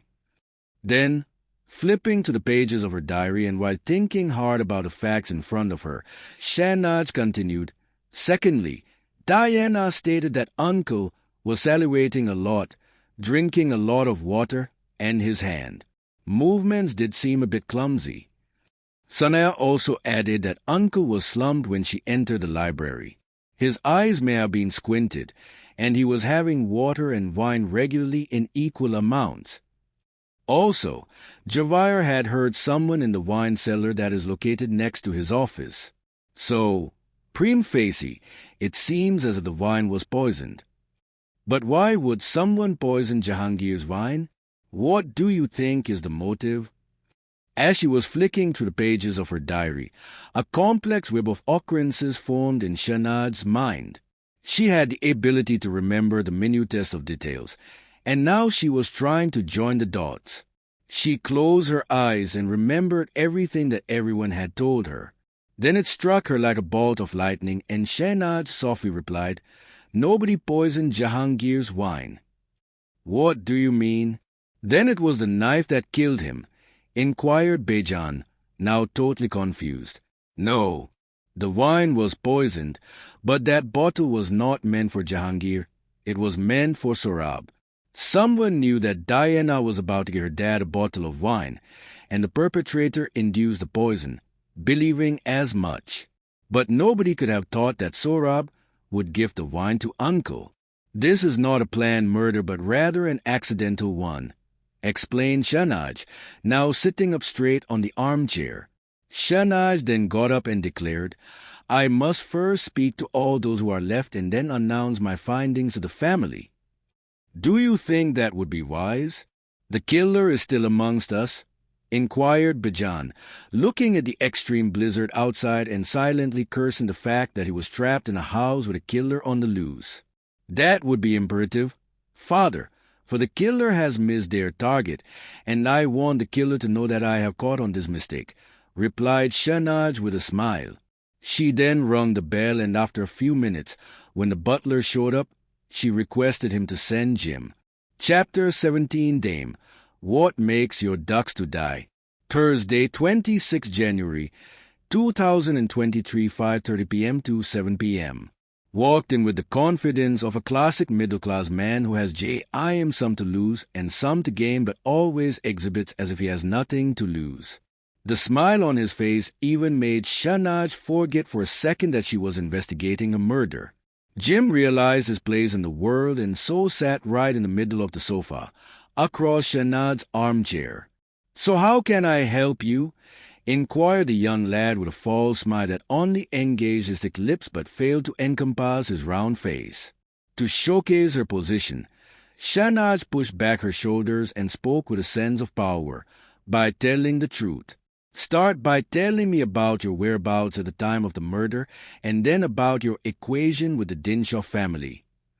Jim interlaced his fingers as he pondered for a while and then said, "I don't really know when Granduncle got murdered, but this morning I got up around 8. The weather at that time was cold, yet the estate looked so pleasant that I went for a quick stroll. A little after breakfast, at around 11 a.m., I went to the archery range. Till then, the weather had not turned so dastardly, but just when the snowfall and winds increased, and we had decided to come back in, we were informed about Granduncle's death." Shahnaz noticed that Jim had unconsciously said "we" towards the end of his sentence, indicating that he may have been with someone at the time. But for the moment, she decided not to interrupt and let her suspect speak. Without much thought and still continuing with his flow, Jim continued, Well, you already know that my maternal grandmother, Nina, was Grand Aunt Shireen's sister. I have always been coming to this estate since my childhood days. I love it here, away from the hubbub of Mumbai. I get along with everyone.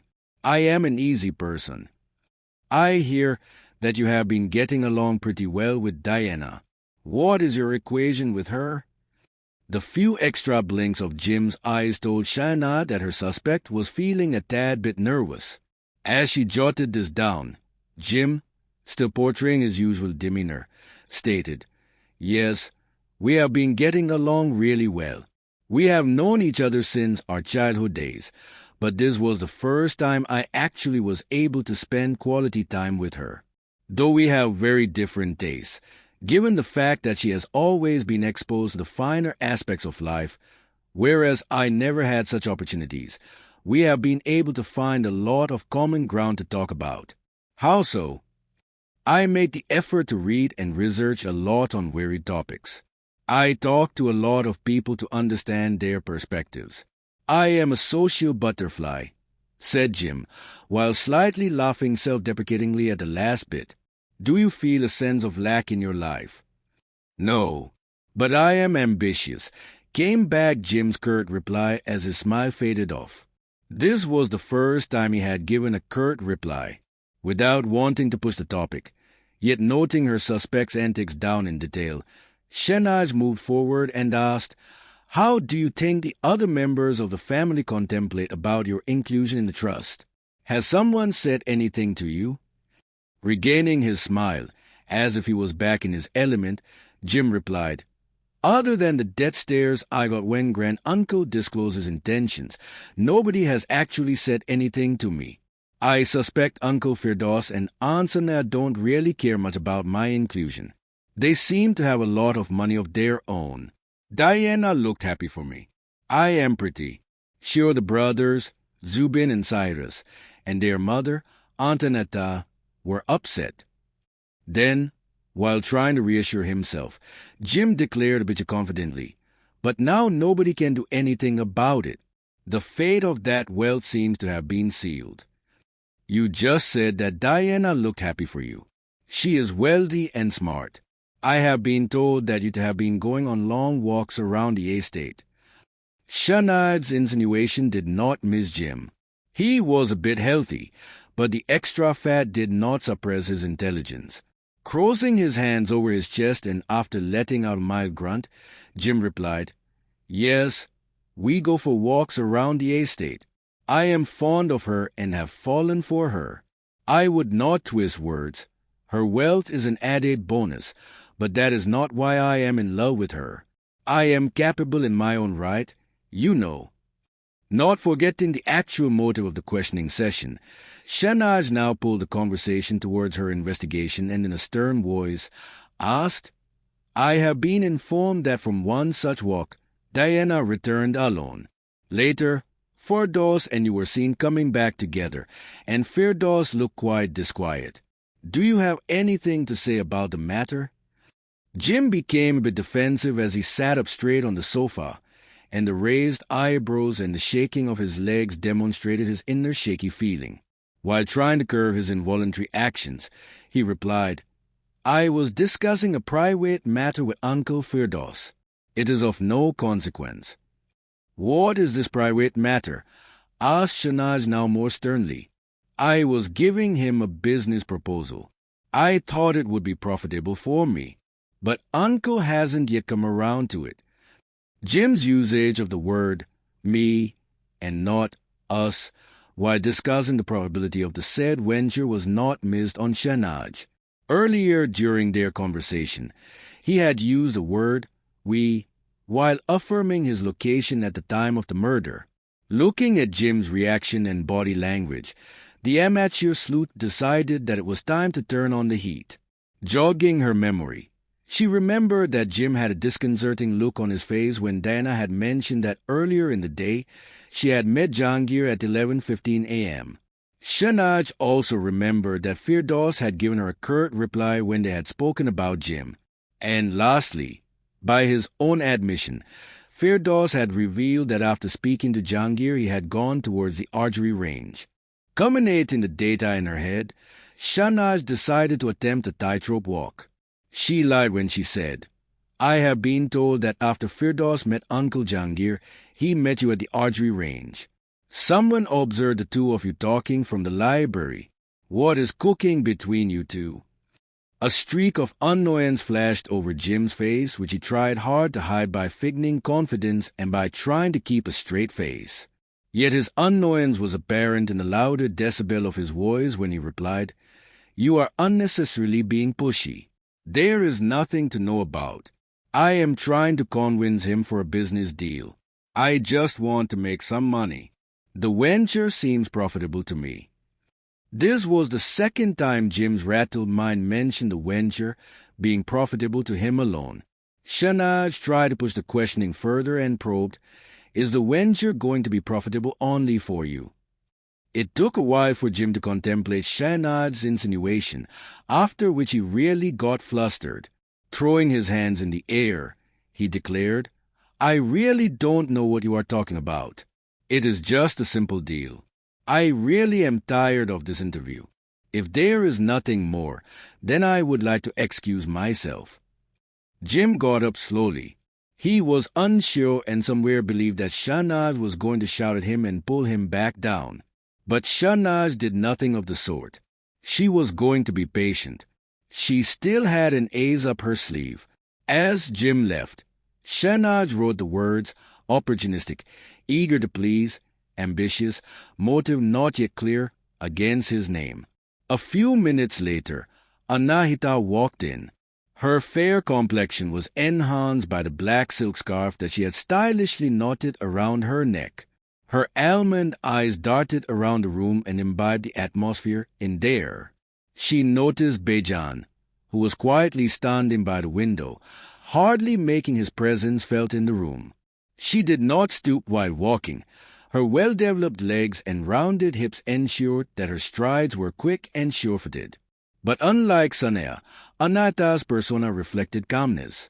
Though Shahnaz felt that the calmness in Anahita was not that of a yogi but of a hunter waiting for its prey. For the first time since her arrival, Shahnaz felt unnerved, and Anahita saw this. With an attempt to take back control of the room and the situation, Shahnaz began the inquest by asking, "Where were you at the time of the murder?" "I am an artist in my own right, but unlike Sanaya, I am not quite eccentric. I began my day as usual. After breakfast, I went up to my veranda and covered all my bonsais. I moved some of them inside as the weather turned for the wars. Then I went to my music room and started playing the piano. That is the time I usually think about a lot of things, including the designs of my upcoming projects. On most days, I have a mimosa to kick my brain into action. At times, I even have a red wine. Though curiously enough, it is Jawar who serves me my drinks, sharp at 11:30 a.m. But this morning, he had it sent up by a manservant who claimed that the butler was busy. Shahnaz gave a forced laugh and said, "I saw what you did there." Very slyly, you tried to create doubt in my mind against your butler. But let us move on for now. Tell me, are you happy about your architectural ventures? Are the projects profitable? Ignoring Shahnaz's earlier comment, Anahita replied, "Every building or house that I create is one of a kind. I never replicate my style. Plus, I only do the designing work. The clients have to get the projects executed by their own agencies, so it is less of a headache for me. The ventures are profitable, but of late Firdaus has been spending a lot on his theater company. He even spends a lot of time with the troupe.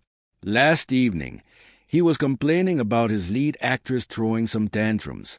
He was thinking of firing her, but I don't know much about his ventures.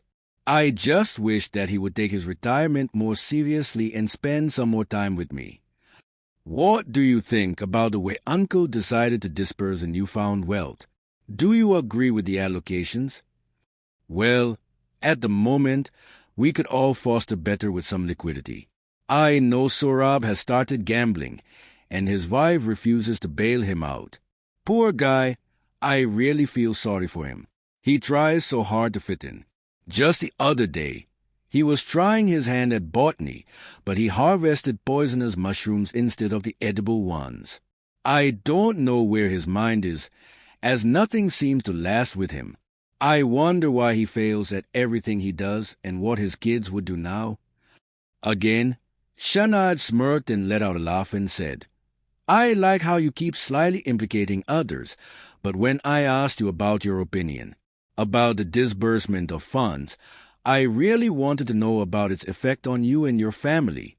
Will you please highlight that? Oh, but it wouldn't have much of an adverse effect on us. We are not exactly hand-to-mouth. Did you know that Jim is trying to get into a business venture with Firdaus? Poor boy, I wonder what has got into him. Though Firdaus did seem quite riled up by Jim's idea, I really don't know what they are planning. Then, looking intently at Ananta, Shahnaz said, I am told that some of your bunnies are poisonous. Why would you grow something like that in your home garden? Life is poisonous, just like the water surrounding a ship does not drown it. Likewise, the poison would have absolutely no effect unless someone is stupid enough to ingest it. Besides, the rare breeds that I grow fetch me a lot of money from collectors around the country, and money has a way to make you dance to its tunes. Shaking her head, Shahnaz said, Do you have any opinion about how Uncle Jahangir died? I thought you were playing the sleuth, or are you now tired of acting the part? I really don't care who stuck the knife in his throat. All I know is that he could have been a better human. He created enough trouble while he was alive, and now, even after his death, he has all of us dancing in the web that he created through his trust. When did my life become so convoluted? Replied Anita while adjusting her butterfly frames. Then, without much of a pause, she continued, I think what he did with Sohrab and his daughter Dana was unjust. He could have given them an extra bit of the pie. He could have distributed at least half of the newfound wealth amongst us, and of that, given a greater share to Sohrab. In fact, after Uncle's revelation, I went to Sohrab to tell him of the same. And you would have been okay with that? We are not vultures. We are just pressed for liquidity at the moment, explained Aneta. You do realize that for someone who does not know how to manage their finances, they would always be in a tight position. Financial astuteness is a necessity, not an option. Of course. Why do you think I take 5 to 7 projects a year? It is hard work, you know. Shahnaz realized that either Anita had a very blit personality or that she was figning it. Her callous, calculative comments made Shahnaz feel that her suspect may be hiding her true self. Noting her observations down and writing the words calculative, sympathetic, shrewd against Anita's name, she pondered about the characteristics of her suspect. As Anahita stood up and prepared to leave, Shahnaz got an impulsive gut feeling, one which arose after she wrote the word sympathetic for Anita, and so, immediately, Shahnaz asked, How bad do you feel for Sohrab? Do you feel bad enough to kill the one person who kept him under a tight leash and implicate the one who also seemed to pity him and add to his misery? Anahita turned on her heels and responded with some flair and acridity in her voice as she hissed back. Be careful, Miss Contractor. Do not let an adventurous zeal sway you. You are alluding towards something that I consider very sick. You are a sleuth, so use fact to guide you. As far as my feelings about Sohrab are concerned, then I would like you to know that I do feel very bad about the situation he has been in. Do you know it was his parents, Neyman and Alaya, who laid the foundation for this family, including the trust and the various businesses? And look at him now. He is lost like a dog without a bone while everyone praises Firdaus. Saying as much, Anahita stormed out. Next came Cyrus. His curly hair, bulging prominent nose, on his lean figure made him look like a typical Parsi gentleman. The large white polka dots on his red shirt and the twinkle in his eyes showcased his mischievous personality.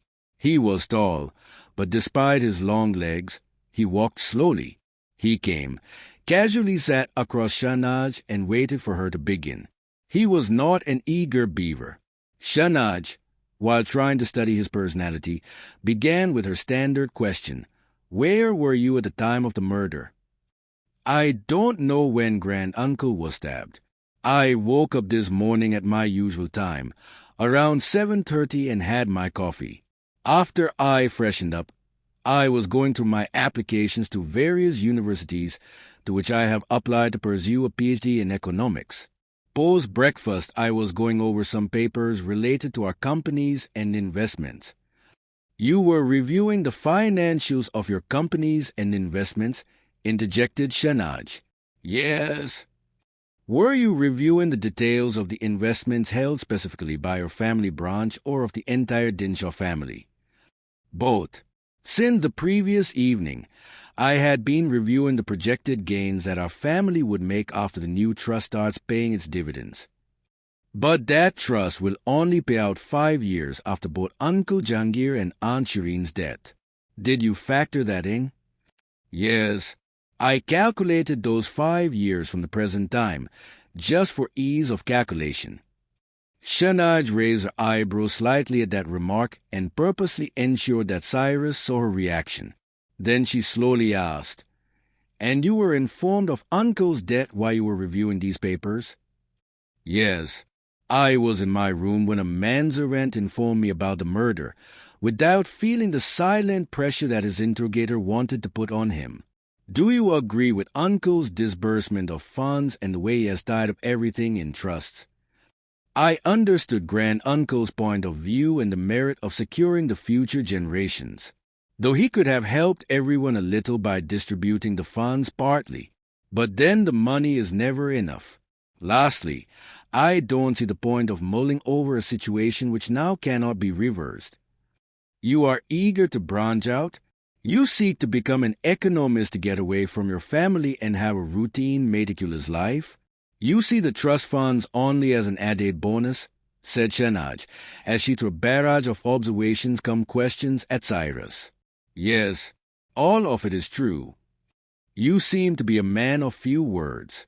At a young age you have learned to control yourself. You don't seem to be eager to share your opinions.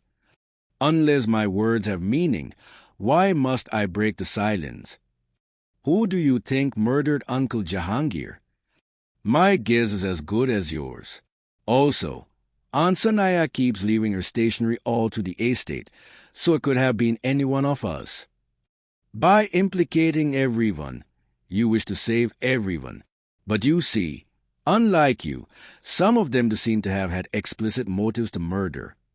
Then, changing the subject in a flash, Shahnaj inquired, Are you and Zubin alike in everything? No, he is hot-headed and shrewd. Other than the fact that we look the same and have the same build, we are nothing alike. The only advantage is that we can share each other's wardrobes at times, but that is about it. Our tastes and thinking are very different. How do you feel about Jim's inclusion into the trust? As I told you earlier, there is no point in discussing about something that we cannot change. These issues are not grave enough for me to murder. Now, will that be all? Not quite. What do you feel about Sohrab and his children? Are you close to them, or is there animosity amongst you all? We are a family, and like every large family, we quarrel and argue, but if we started killing each other over disagreements, we would soon be out of members to kill. So, you all disagree and argue a lot. We pick on Farooq.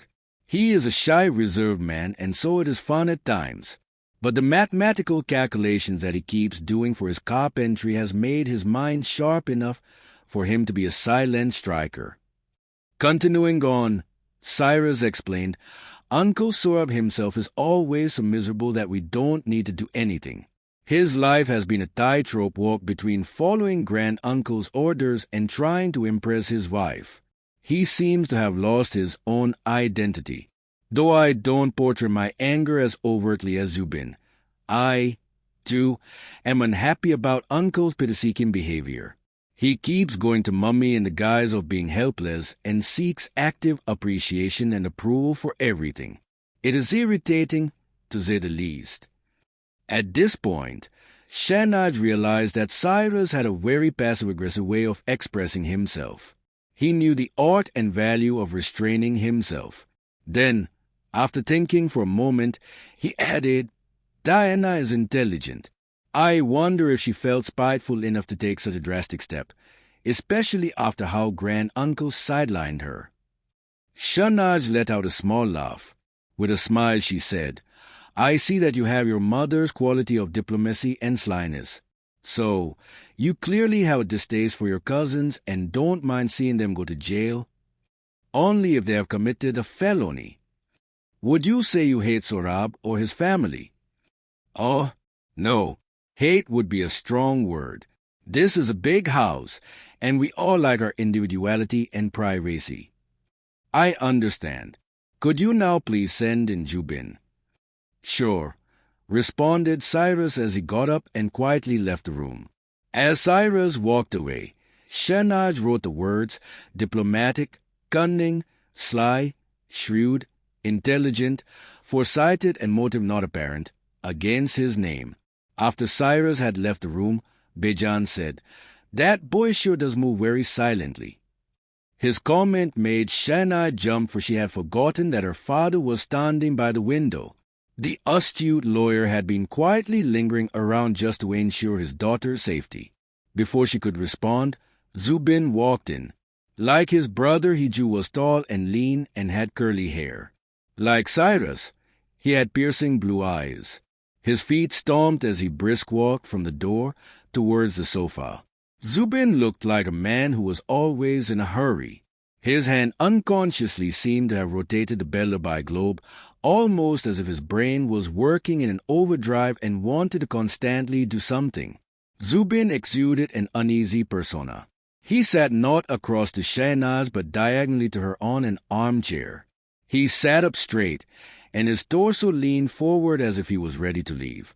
"Why don't you relax and sit comfortably so that we can have a proper conversation?" remarked Shahnaz. "Let us just get it over with," replied Zubin hotly. Shahnaz noticed the apparent lack of confidence, which was being covered up by an obvious show of temper. Unfettered by his antics, Shahnaz started her inquest. "Where were you at the time of the murder?" "I was in my room studying Mummy's past architectural projects." "Who told you about Uncle's death?" "A manservant informed me. I suspect he had first informed Cyrus and then come over to my room." "What do you think caused Uncle's death?" "Well, I am not a doctor. How could I tell you how he died?" replied Zubin, now going a little white in the face. "So, you don't think it was the knife that killed him?" "The knife? Why, of course. Yes, it was the knife that killed him," replied Zubin with a sense of relief. "Why are you so uneasy? Are you trying to hide something?" "No, I just cannot stand blood and death." "Ah, but there wasn't a lot of blood spilled from the stab wound." "I did not notice that. I was in a hedge myself." "You got very upset at Farooq when he stepped on your foot, and in the process, you tumbled onto the lamp and pushed the wine bottle and the glass into the fire. Do you have something to say about that?" "That boy Farooq is so slow in life. He would have merely used me as a cushion. To avoid that, I stepped away from him, but he stepped onto my toe and I lost my balance. I don't know why that lamp was thrown across the floor, but that caused me to crash into the wine bottle and the glass," explained Zubin in a booming voice with apparent anger flushing his fair face pink. "Clearly, you are not fond of your cousins, especially Farooq. What do you feel about Sohrab?" If the Renaissance masters ever wanted to use the right shade of crimson red, they could have lifted the color off from Zubin's cheeks. That's how much they had flushed with anger. In a fit of rage with apparent irritation in his voice, he replied. For no evident reason Mummy feels for him. He keeps acting pitiful around her and has of late even taken up botany. He is absolutely useless at everything that he does. The previous day, when Grand-Uncle had revealed his plans about his newfound wealth and had castigated Uncle Sorab about his lifestyle choices, Mummy had gone and consoled him. How do you know that Anata went to console Sorab? Because I saw the lift carrying my mother go to the second floor. I am not so dumb. I understand what is going on. Why doesn't Sana console Sorab? Because she is too busy chiding him about his inabilities and rubbing the fact that she is independent into his face. Judging by your anger and irritation, do you believe that Sorab is trying to woo your mother? I don't know, and I don't care. But I know for a fact that my mother wouldn't ever be impressed by a failure, replied Zubin while gritting his teeth and rolling his eyes. Zubin had now stood up. The anger had made his body temperature so hot that his skin crawled. He no longer was able to sit still. How are relations between your parents? Do they fight, or are they in love? That is none of your business. When I am investigating a murder, everything is my business. So please answer the question. They are a healthy couple, and like all couples, they love each other and at times fight with each other. Then, throwing his hands in the air, Zubin rhetorically asked, So what?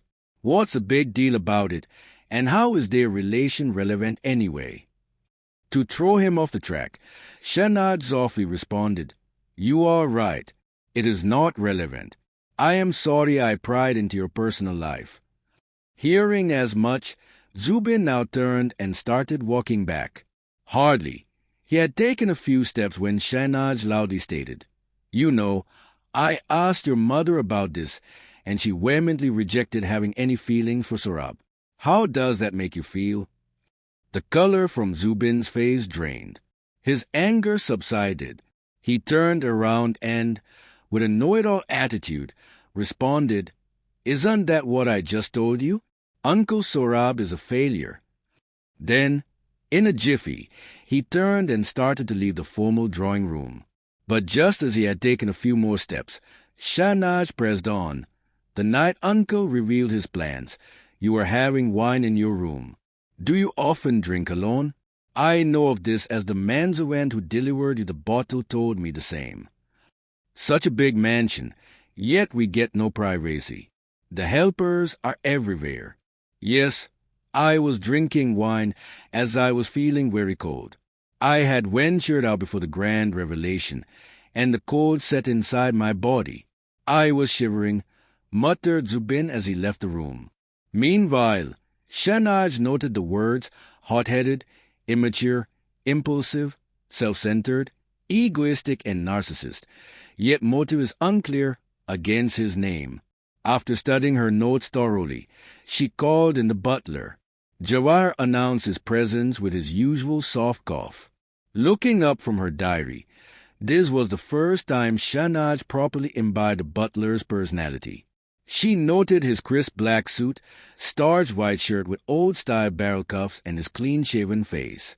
She realized that the butler, too, was made to look rich, almost as a reflection of the pomp and flamboyance of the Dinshaw's existence on earth. She wondered if the butler's condition was a way to showcase the family's old money. Pushing aside her thoughts, she told Jawahar, Please tell everyone to gather here. Very well, madam, came the quick response. As the butler walked out, Shahnaz couldn't help but appreciate his deftness. He had been quick to provide the whereabouts of every staff member, most of whom could be seen on the CCTV cameras working in the kitchens.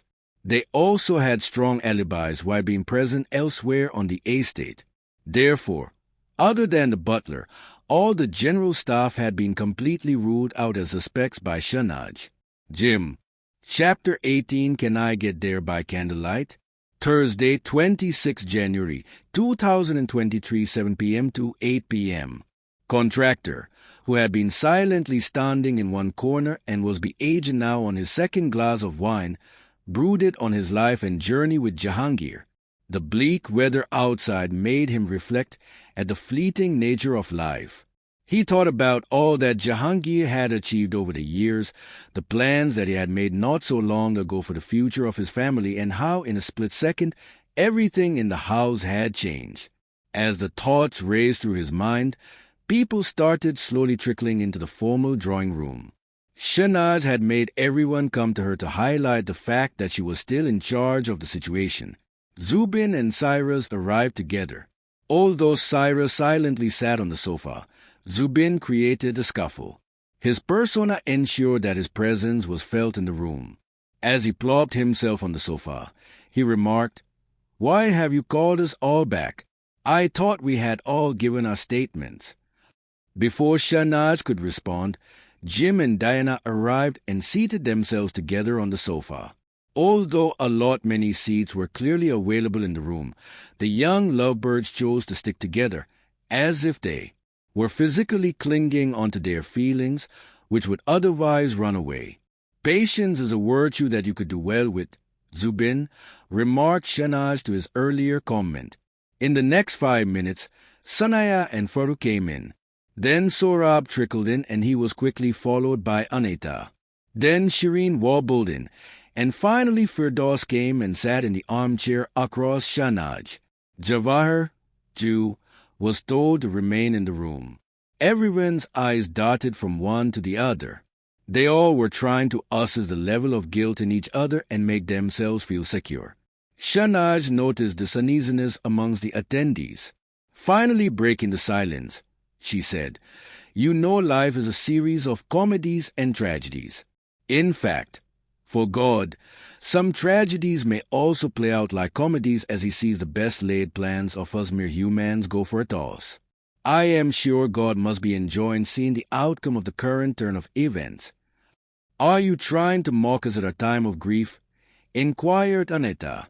"Oh, please, do not feign your emotions.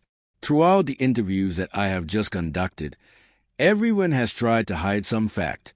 Some tried to mislead me by showing anger and irritation, while some others tried by causally placing the blame on others," explained Shahnaz, now looking directly at Aneta. "But after a thorough analysis, I have now come to a definitive conclusion." "So, you know who stabbed Uncle?" inquired Firdaus, ignoring the interjection. Shahnaz continued, "Uncle Jahangir's death was not a classic murder." As soon as Shahnaz made the statement, whispers and opinions started floating around the room. Diana inquired, "But then what about the knife that was sticking out of his throat?" Sanaya asked, "But then how did he die?" "Please settle down and allow me to explain," said Shahnaz in a little raised voice. A few seconds later, the murmurs died down and everyone intently looked at the young sleuth.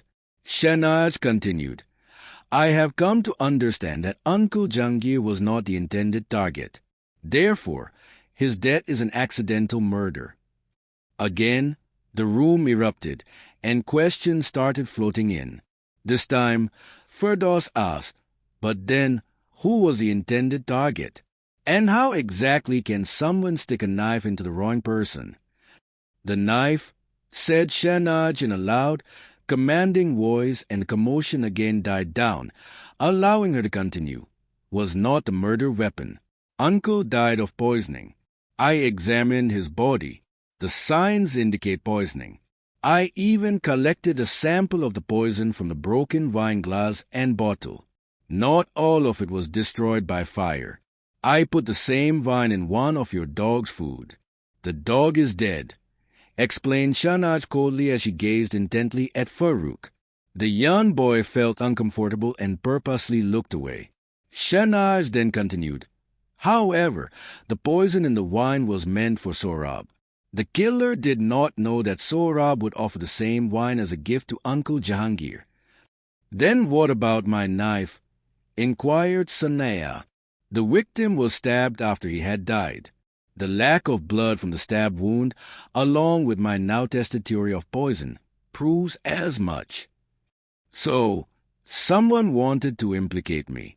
I am clearly innocent, explained Sanaya with a sense of obvious relief in her voice. Not quite. You may have had poisoned your husband's wine, and after realizing your mistake, you may have purposely stabbed Uncle Jahangir to throw us off your trail. Sanaya just shook her head and kept mum. I haven't yet figured out who wanted to kill Sohrab, but I shall soon arrive at that, Jew. The killer is still amongst us, and I have purposely exposed the flaw in the plan. The killer should realize that we are not far behind. So, my life is still in danger, inquired Sohrab, visibly shaken. Unless you were the one who poisoned the wine, of which there could be a strong possibility, as you yourself never had a sip from it, you should feel scared. In a fit of anger caused by a culmination of fear and irritation arising out of Shahnaz's comments, Sohrab got up and left the room. Zubin, who until now had been quietly observing the snowfall outside and had thus retreated into obscurity by sitting aloof in a corner by the large ornate French windows, suddenly turned his red face around and exclaimed, Diana, you had been doing some business with Grand-Uncle. He then sidelined you. You were the one who gave Uncle Sohrab the wine bottle, which he then gifted to Grand-Uncle Jahangir. Did you tamper with the wine? Zubin's face flushed bright pink now. Anger was visible in the tone of his voice. The room, which, till now, was silent not in the memory of the departed, but for the sheer reason of no one wanting to get into an altercation, now broke into pandemonium. From the other side, Jim loudly expressed his disapproval by stating, Don't even dignify his questions by replying, Diana, Zubin is unnecessarily hurling baseless accusations. When two people work together, there are bound to be disagreements between them. Grand-Uncle had his perspective, and Diana had hers. That does not mean that either was bloodthirsty for the other. To this, Cyrus replied, There is a point in Zubin's analysis. You know, there is circumstantial evidence against Diana. Diana opened her mouth to respond, but Farua put his hand on hers to stop her and sternly replied, You brothers always pick on us. A tragedy has occurred in the family. We must stand together. Besides, Miss Shahnaz may have deduced the entire situation incorrectly. It is possible, in fact, that Grand-Uncle was indeed stabbed, so stop throwing baseless accusations around. Shahnaz shook her head and kept mum, for she did not want to retort to all the opinions that were flying around the room like a headless chicken in an Asian market. Anaita, who had been flipping through the pages of a coffee table book in one corner of the room, now looked up. Her oversized Chanel butterfly eyelashes made her look like a school principal. With a commanding voice, she said, Enough. I don't want either of you boys throwing around any wild ideas or theories. You will all sit silently in the room. Then, grinding her teeth slightly, she continued, Get your idle minds to do something. We already have an adult playing flute in the house. We don't want anyone else playing as her assistant. In a jiffy, the room quietened. No one even whispered. Anahita slowly delved back into her book. Slowly and steadily, everyone left the room. Shireen waddled a bit towards the door, then turned around and, looking at the butler, exclaimed, Could you fix me a hot toddy? The wines are blowing with such fury that they rattle my windows, and their continuous howl causes a ruckus which does not let me sleep. I think the toddy should work wonders. Very well, ma'am, replied the butler and retired from the room as Shireen waddled away. What do you think will happen now? Inquired Bejan, looking at the pristine Yetic snowstorm outside. The snowfall was so heavy that it looked like the weather gods had decided to put a shroud over Jahangir's body. Well, not another murder, I hope, replied Shahnaz with quivering lips as she silently observed Shireen waddle away. Sorak Dinshaw. Chapter 19, Some Like It Hot. Thursday, 26 January, 2023, 8 p.m. to 9:30 p.m. Struck 8. The snowstorm continued to blow heavily, and tea clock howling wine made everyone's hair rise. Everyone had left the formal drawing room, and while some had retired back to their rooms, some others were lingering around. Sanaya, ever aloof, had retreated into her studio.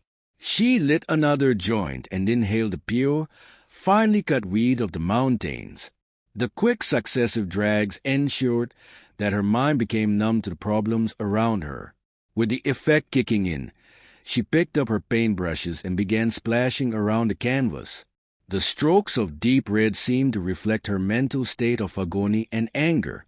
Her visibly shaken husband, Sohrab, had chosen to remain in areas that were frequented by the public.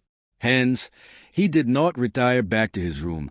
Instead, he lingered around the library and the informal sitting areas.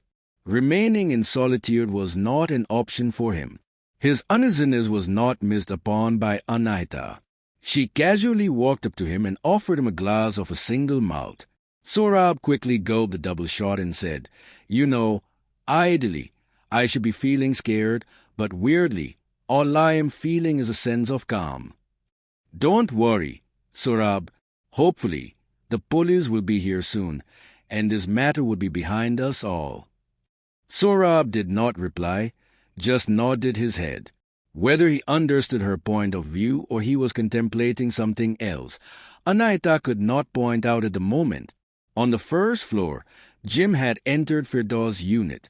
Through his personal sitting room, he had marched in unannounced into his bedroom. "Hello, uncle. I hope you have given some considerable thought to my proposal," inquired Jim with a sense of urgency in his voice. Firdaus, who had been trying to fix his phone network by continuously restarting his device, was so engrossed in the activity that he had not noticed intrusion into his privacy. But when the unmistakable squeaky voice fell on his ears, Firdaus looked up angrily and yelled, "What are you doing here? How dare you barge into my room like that? You think I really care about what you think you know? Go tell the world. Let's see if anyone cares." Firdaus' voice boomed, and although his speech couldn't be heard word for word downstairs, yet it did become apparent that Firdaus was screaming at someone. Shahnaj, who, till now, was silently listening to Sohrab and Anata's discussion, got up and made an instant move toward the first floor. Looking at her, they both got up and started toward the point of action. The three of them hurriedly tumbled one after the other, like small kids eager to see some performance. Looking at them all, Firdaus' face turned even a brighter shade of red, and he threw his phone on his bed. But before he could say anything, Shahnaj said, "What happened? I hope all is well." "Nothing. We were just having a casual discussion about possible business ventures," replied Jim. "I think we are all shaken up and are feeling a bit flustered." "We must all go down," suggested Shahnaj. "Well, then Jim shouldn't keep pestering my husband," pointed Anata coldly. "I am not pestering him. I am just trying to save him from a huge loss," replied Jim as he stepped out of the room, swaying his head in irritation. Sohrab, Anata, and Shahnaj all heard Firdaus grunt and saw the scowl on his face. "Come, let's have a drink together," suggested Shahnaj, beckoning Firdaus. Sohrab, who had just been a silent observer of the entire show, moved out of the room. Firdaus followed him. Shahnaj was about to follow Firdaus when she turned to look for Anaita. She saw Anaita looking at the screen of Firdaus' phone. Color from her face seemed to have been wiped out. As her hand scrolled to the phone screen, Anata's face looked paler and turned yellow. "Are you not coming?" probed Shahnaj with a hint of concern in her voice. "You go ahead.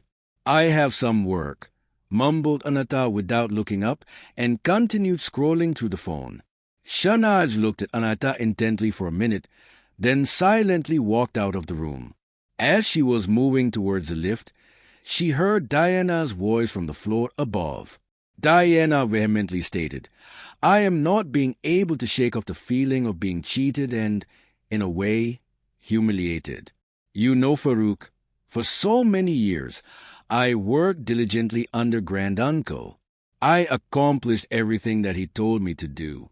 Yet, in the end, he never understood me. First, he shut down our finance firm, then he tied all the wealth in trusts, and lastly, the distribution was also done equally between ours and Firdaus' uncle's family. Sometimes I feel I should have curated my own path and not given so many years of my life to such a man. But you learned a lot under him, replied Farooq. Yes, but see how frustrated I am today. Oh, how I wish I could go back in time and change so many of my decisions, sighed Diana. I just feel bad for father and how he is routinely treated, added Farooq. The elevator bell dinged, and Shahnaz quietly got in.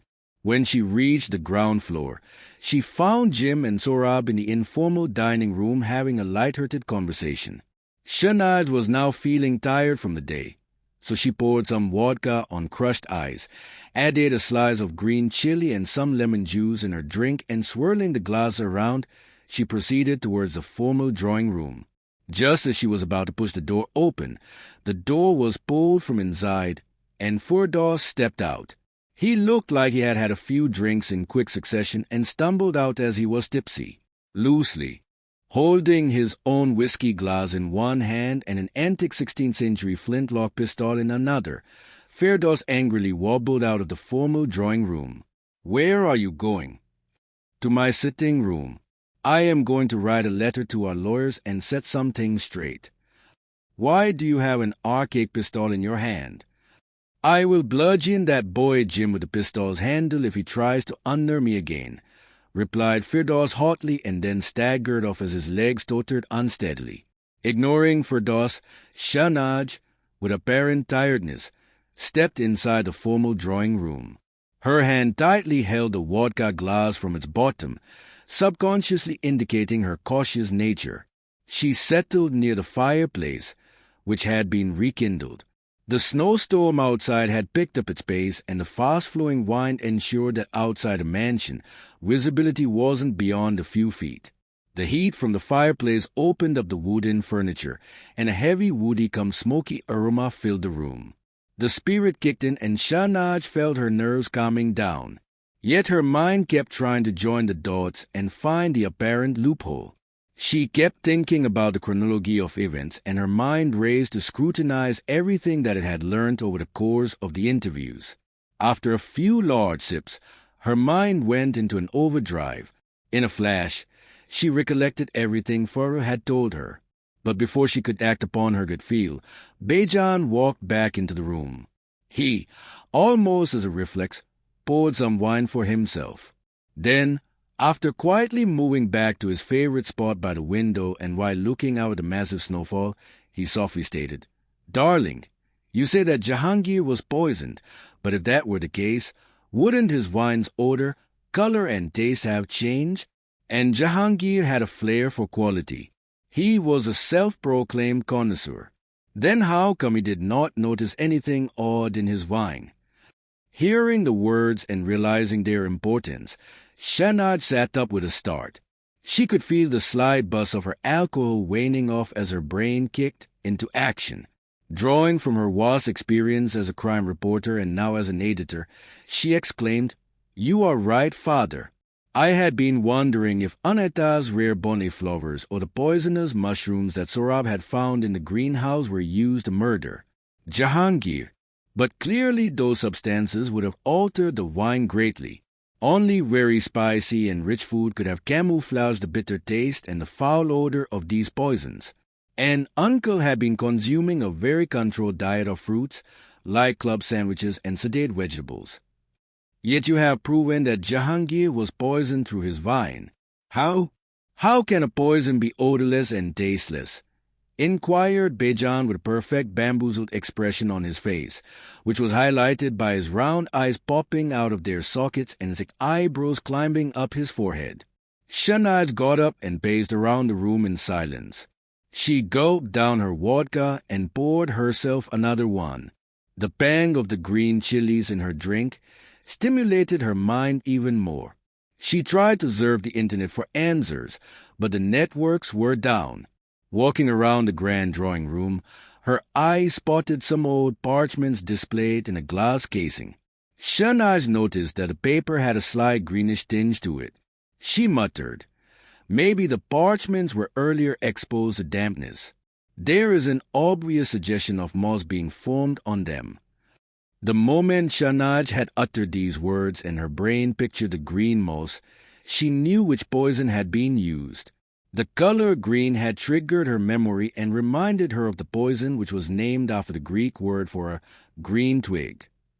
Nodding her head, Shahnaz approached her father and softly said, "The killer is a very intelligent person.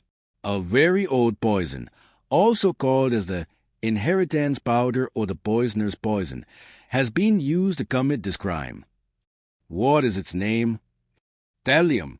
It's odorless, colorless, and tasteless. It is often used as a rat poison, and the killer could have easily found a bottle of it in the garden shed or around the greenhouse. You seem to have cracked the means with which the crime was committed or the murder weapon. Now you need to figure out the motive and thus highlight the killer. I believe the answer lies in the characteristics of these people. I wonder if my hunch is correct. Was Uncle Jahangir's an accidental murder, or was he the actual intended target? If he was not the target, then who is annoyed enough with Sohrab to have tried to kill him and at the same time stupid enough to have missed their target? Clearly, the killer does not seem to be a total planner. Earlier, you had gone back to the library. What did you learn from the murder site? Egged Bejan while trying his best to probe his daughter's brain cells. Shahnaz hummed a little in an attempt to jog her memory. A lot had been going on since her arrival at the estate, and it was proving a daunting task for her brain to keep track of all the information that she had assimilated either by her own observation or by virtue of being told via the interviews that she had conducted. After stressing on her mind, Shahnaz confidently replied, "You know, the one thing that has been tingling my mind is the incident when Zubin tripped over the lamp and pushed the wine glass and bottle into the fire. The entire sequence from the time when Diana felt dizzy and swayed has been playing in my mind frame by frame. And for that particular reason, I tried to trip over the lamp myself." Bejan raised his eyebrows suspiciously and quizzed, "And pray tell, what did you learn by conducting this thorough exercise?" "What I learned was that it took me a lot of effort to reach the wine bottle after tumbling over the lamp. Though Zubin is taller than me and has longer arms. But I wonder if the force from Farooq was hard enough for him to have actually thrown the wine bottle into the fire, or did Zubin put in some extra effort on his own? My mind finds both of them guilty." Then, looking out at the thick yet beautiful white snow falling from the heavens above, Shahnaz's brain reminded her of another important observation, which she was quick to voice out. "I also stood in the middle of the library, a little away from the central mantelpiece above the fireplace. Looking out toward the archery range from there, I realized if looked from a particular angle, one can observe the people in the archery range, but from most other angles, one's view would be obscured by the hedges." Chapter 20, When She Hollers. Thursday, 26 January 2023, 9:30 p.m. to 11 p.m. The father-daughter duo was discussing their suspicions and W. Hille observations. Loud argumentative voices were faintly heard. It was clear that the people had fought, and the shrill in one of the voices highlighted the fact that somewhere in the house a woman seemed very upset. The apparent anger in the woman's voice made Shahnaz feel as if solving the murder was now the least of her problems. She thought that probably someone had upset Sanaya, and she would soon bury someone alive. Thinking as much, she stepped out of the formal drawing room, and was closely followed by her father, Bejan. Bejan found it safer to remain a bit behind owing to the continuous verbose and angry sentences spoken by the female. As Shahnaz ventured ahead into the hallway, she realized that it was Anata who had been shouting. Straining her ears a bit, she realized that the meek, defensive voice was of Firdaus. A few minutes later, Firdaus came storming down and hurriedly entered the informal sitting room. He was still tipsy, and his feet wobbled a bit. His ears were red, and his cheeks were drained of color. While grinding his teeth, he held Jim by his collar. Before the esteemed guest could comprehend the situation, let alone object, he was dragged to the formal drawing room. Shahnaj and Bijan, who had now moved into the informal drawing room, looked on with dumbfounded expression. For Shahnaj, the day didn't seem to end. Sohrab, who had been venting out his own problems to Jim, looked equally lost. From the formal drawing room across the hallway, Shahnaj could hear Firdaus yelling, "Are you happy now? You have accomplished what you wanted." Then, in a sneering voice, she heard him continue, "You can now forget about your beloved business venture." After that, Firdaus' voice dropped, and Shahnaj could not hear any more of their conversation. A few minutes later, Jim came back to the informal sitting room. His face was red, and though his face did not reflect any shame that he might be feeling, it surely did reflect a feeling of loss that one would face when losing out on money at a business venture. Then, Anata came down the stairs yelling at no one in particular, but everyone understood that Firdaus was the intended target. "You are an insensitive fool. You have ruined everything for me. Don't you feel any responsibility towards your children? How could you have been such a selfish prick?" Continuing her monologue, Anata entered the formal drawing room, and the argument between Firdaus and her began again. Following the uncommon commotion and the raised voices, the younger generation of the Dinshaw family, Diana, Farooq, Zubin, and Cyrus all came down. They were all dressed in their night suits and looked visibly sleepy with bloodshot, swollen eyes. Sanaya was nowhere to be seen. Everyone except the arguing couple settled in the informal sitting room as if they had gathered to see a late-night matinee show. "Where is Sanaya?" inquired Shahnaj. "She is in her studio. I saw the light coming from under the door and heard Mummy moving about," replied Farooq earnestly. Diana, who had seen where her mother was, but she was not too eager to make any more statements. A while later, everyone heard the door to the formal drawing room open and Firdaus storming out as best he could, given that he was still tipsy and now had another glass of whiskey in his hand. It seemed he had developed an urgent need to douse his sorrows. Anaita, instead of going back to her room, went to the informal sitting room and angrily hissed at Jim, "You are such a lowlife. You think you can blackmail your way to being rich. We welcome you into our home, treat you respectfully, and this is how you behave? You should be ashamed of yourself. How low are your morals?" "Oh, Aunt, please. I understand that you are upset, but there is no point in venting it out on Jim. You and Uncle Firdaus have hoarded most of the family wealth for yourselves. Yet you talk about morals," expressed Dinah in an irritated voice. It was out of character for her to behave like that and speak so harshly, but given the developments of the past few days and Anata's tone, she could no longer contain her agitation. Jim now found a voice and replied defensively, "I was just trying to make some money and capitalize on the opportunity in front of me. It was Uncle who had been misbehaving." Saying as much, Jim walked out of the room. But Sohrab, shaking his head and looking straight at his daughter, spoke in a stern voice, "Diana, you must not speak to Anata like that. It wasn't her who has tried to control my life, nor has she been responsible for my failures. Yes, it is true that my parents laid the foundation for the various family businesses and trust and from which Firdaus has gained undue advantage, but that isn't Anata's fault. All she is saying is that as our guest, Jim should have behaved in a more rational way. Though I still don't understand what was he blackmailing Firdaus for." Anata just shook her head in disgust and left the room. After she left, Jim re-entered the room and sat in one corner and started talking in hushed tones to Diana. Diana was feeling overwhelmed. She also felt shocked as to why her father castigated her and had taken her aunt, Anata's side. A few minutes later, not wanting to hear any more of Jim's frivolous comforting statements, Diana got up and stormed out of the room. During this time, in the other corner of the room, Zubin had started accusing Sorab. In an angry voice he yelled, "You are unnecessarily trying to gain sympathy from Mummy. What are you playing at? It seems you are the reason of rift between my parents."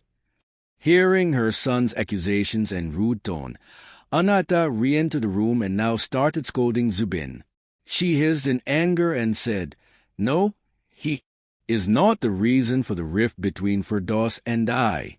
Your anger gets the better of you. You don't realize what you say and do when you are angry. You need to get a grip on yourself. Show a therapist if you must. You imagine things and then boil up inside. Your behavior is going to be detrimental for you." While Anata was scolding her son, Sorab left the room. Shanaz had been observing the entire commotion, and her head now swirled as the family members quarreled with each other. It seemed that everyone had their own agenda and was upset about something. Gazing around the room and imbibing all the ruckus, Shanaz noticed Farooq sitting quietly in a corner by the window. His face was not even turned towards the room where all the action was. He seemed to have been merely enjoying the heavy snowfall that was shrouding the entire estate in a thick white veil. His presence caught Shahnaz by surprise. It was almost as if he had been hiding in plain sight. A slight pang of irritation hit Shahnaz, and she cursed herself for missing out on the clandestine presence of Farooq, and she cursed Farooq for being such a sly, silent personality. Walking up to him, she tapped him on his shoulder and sat beside the young adult. Then, in a soft voice, Shahnaz said, "I know you lied in your interrogation. I know you are hiding something. You were the last person to have seen Uncle Jahangir alive. Who are you trying to protect?" I am not protecting anyone. I told you this earlier also. You seem to have some misconceptions. I have got nothing to hide," replied Farooq in a quivering voice. "Your mother, Sanaya, visited Uncle before you. Is that whom you are trying to protect? Does this mean that your grand-uncle was dead when you entered the room? Did he mean nothing to you?" Again, tears started welling up in Farooq's eyes, and he shook as he muttered, "You don't understand. My mother is innocent. She is not the temperamental being everyone points her out to be. She is a very loving and caring person. She did not stab grand-uncle." "Darling, I know she did not stab grand-uncle. But did she spike the wine with the intention of killing your father?" Farooq closed his eyes, then, with a hint of irritation, replied, "My mother would never do something like that. She loves father dearly. If you are a sleuth, then you would understand the importance of peeling the layers of the characteristics of a person in order to understand that person better. My mother is an established and recognized artist. She has an inflated ego and an air of arrogance around her. Moreover, she comes from money. Even a reasonably established artist in our world is eccentric. Then why is her eccentricity the only highlight of her personality? She is much more than what is projected about her." "Very interesting. So, you are confirming that when you entered the room, your grand-uncle was already dead, and someone had already stuck a knife in his throat? The shock of that scene is what made you suddenly move back, causing the lamp to fall on the carpet." I don't know what you are talking about," explained Farooq as the color drained out of his face and tears started flowing out of his eyes. As Farooq got up to leave, Shahnaz caught his hand in irritation and said, "For God's sake, kid, I am trying to solve a heinous crime here. At least nod your head if you can't muster up the strength to affirm my views." All Farooq could muster up to do was a great Indian head wobble, wherein he wobbled his head diagonally from side to side. In the general Indian society, the interpretation of this head wobble is deciphered by the person who is listening to the conversation by analyzing the context and by looking into the eyes of the speaker simultaneously. However, here Shahnaz was in a fix, for Farooq quickly ran away, and his tears-filled red eyes were not in a state to emote anything further. "Now, Just by analyzing Furrow's earlier reply, she would have to deduce the context of his head wobble.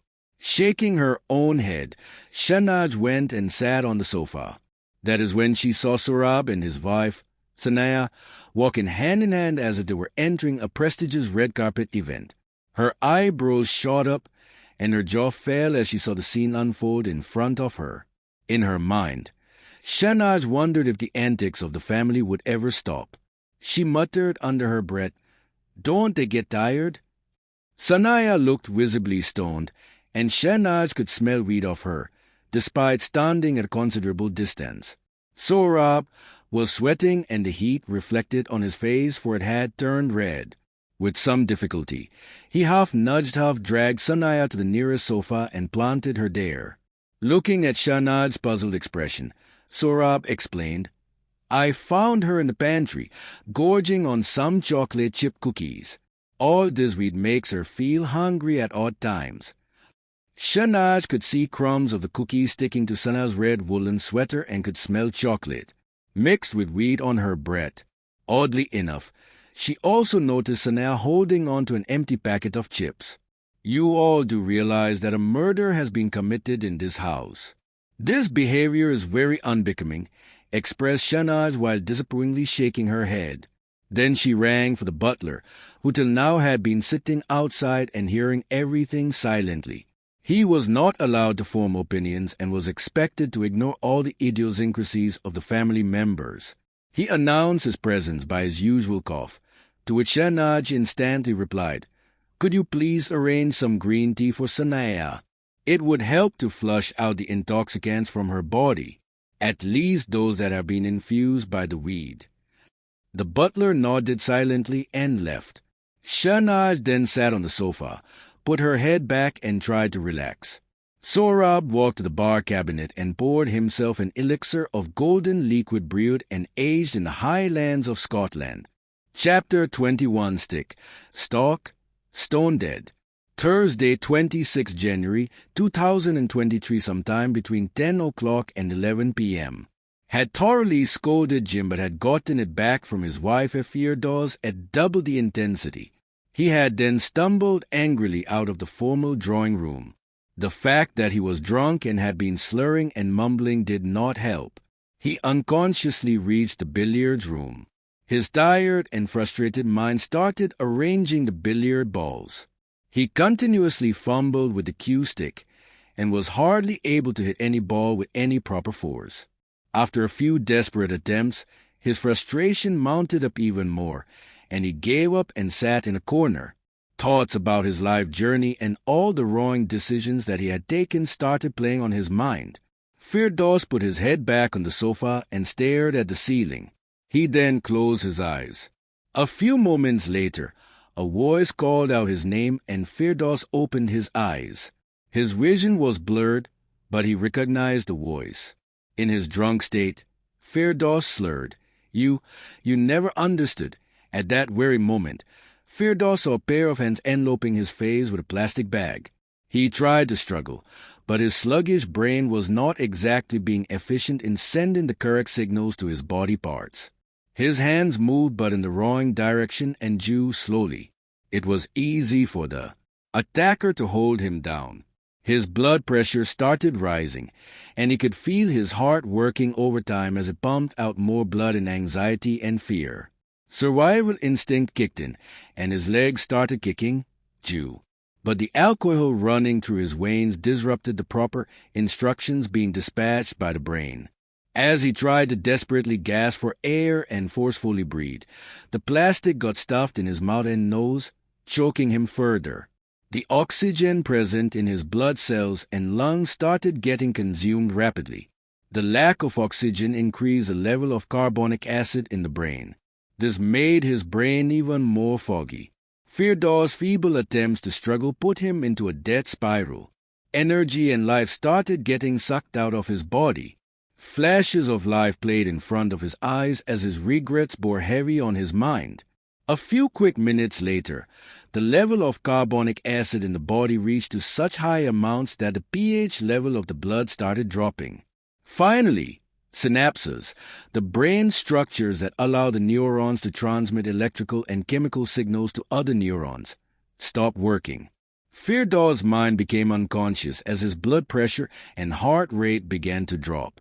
The reflex of his body that triggered breathing also stopped. His body went slack. In the next few minutes, the neurons of his brain start to die, and a few seconds later, there are not enough live neurons left to resume life. Firdaus Dinshaw. Chapter 22. Peter Piper picked a peck of pickled pepper. Thursday, 26 January 2023, 11 p.m. to 12 a.m. Anaya was drinking her green tea, and Sohrab was talking in a low hushed voice to Anaita. Diana and Jim were sitting in one corner and lost in their own conversation. They were so engrossed that they did not really care about their surroundings. Cyrus and Zubin had retired back to their rooms a few seconds ago. Shireen had been sleeping. The butler, Jawahar, after giving the green tea, had gone back to sitting silently by the console table, awaiting further instructions. Shahnaj and Bejan had been discussing about who could have murdered Jahangir. A while later, Anata called the butler and asked, "Has Firdaus gone back to our room?" "No, madam. I had seen him go to the billiards room." "Could you fetch him? Tell him I want to talk to him, and so he must come up to our room at once." "Very well, madam." As the butler left, Anata got up to leave the room. Sohrab yawned and also got up. He, too, looked tired and drained out. He nudged his wife, who seemed to be popping in and out of sleep. She would drift into sleep, and when her head would get comfortable and fall too low, it would jerk automatically, and for a fraction of a second, she would lift her head up and look at the world with her tired red eyes. Sohrab, tried to lift his wife up and put one of her arms around his neck. By this time, Anaita had reached the lift. Suddenly, everyone heard Jawahar yell, "Oh, oh my God! Oh God!" With a start, everyone made a move toward the source of the sound. Sohrab dropped his wife back on the sofa, and she slid back without any protest or resistance. Anaita was the nearest to the billiards room and was the first to arrive. A split second later, Sohrab, Shahnaj, Bejan, Diana, and Jim arrived. Shahnaj saw in the dimly lit room Firdaus's body slumped onto the sofa. She entered the room and switched on the lights. The sadness of death felt by her heart was quickly metamorphosed into astute alertness by her brain's reptilian survival instinct. Again, Shahnaj almost subconsciously started observing the surroundings. She fervently started taking photos. As she scrambled around the small room, what she noticed first was that some of the litter, like some chocolate wrappers, a water bottle, a torn sleeve of a packet of chips, and an empty bottle of wine, from the dustbin was strewn across the carpet. She beckoned the butler to check the bin. Jawahar silently shook his head. She moved closer and found the plastic bag lining the bin to be empty. She asked Jawahar to take it out. As he did so, she observed some other litter below the plastic bag inside the dustbin. Next, Shahnaj moved closer to the body and saw that Firdaus's eyes, face, and neck had purple splotches. There was a slight discoloration in his skin. Drawing from the countless crime documentaries that she had seen and crime scenes that she had visited during her early years as a beat reporter, Shahnaj knew that a lack of oxygen caused the red blood cells to turn blue. Using a pencil, she lifted the shirt and found blue spot marks clearly indicating that the blood vessels around the heart had broken due to high endovascular pressure. Horror-stricken, Shahnaj moved a few steps back as she realized that Firdaus had just been murdered. The world swirled around her as it hit her that she was in the midst of some very cold and calculating killers. She suddenly lost confidence and had an urgent desire to get out of the Dinshaw estate. Shahnaj turned and noticed Anata's thin eyebrows were drawn up in the inner corners, and the corners of her mouth were drawn down. Her face expressed the sadness and the sudden, unexpected devastation that her soul was feeling. Tears fell from her eyes as she remembered all the fights that she had had with Firdaus over the past 2 days, and regret gripped her mind. While sobbing, Anata stammered a few times, blew her nose, caught her breath, and then finally managed to say, "Did he get a heart attack? Was it because I fought so hard with him? Oh, has it all been my fault?" Shanaj felt angry at the suggestion. She herself was so fearful of the killer that her fear transpired into anger. Did the killer actually think her to be so stupid that she would not immediately pick up on the obvious signs? The mere mention of another possibility irritated Shanaj, and she quickly replied, "Darling, please. It is quite apparent that your husband was murdered. He died due to asphyxiation." "Oh?" replied Anata with a very apparent surprised look on her face. Shanaj did not even bother to reply. She just looked beyond Anata and saw Zubin and Cyrus standing at the door motionless. Cyrus was visibly shaken and started relentlessly crying. He couldn't hold back his tears. It hurt Cyrus deeply to look at his father, who in his eyes had always been a magnetic personality, in such a disheveled state. Zubin, who although had always been closer to his mother, stumbled backwards and kneeled down on the floor. He covered his face with his left hand and tried his best to control his tears. He was always conscious about expressing his emotions publicly. Behind Anahita, Diana emoted surprise as she cupped her mouth with her hand and her eyelids opened wide. Her quick blinking eyes reflected her distressed state of mind. Jim, who was standing beside her, had his mouth open in an apparent show of fear. It was reinforced on Shanaj how tall and heavy Jim was as he continuously shifted his body weight from one leg to the other. Unconsciously, Jim then bit his lip, which indicated to Shanaj that her suspect was feeling anxious.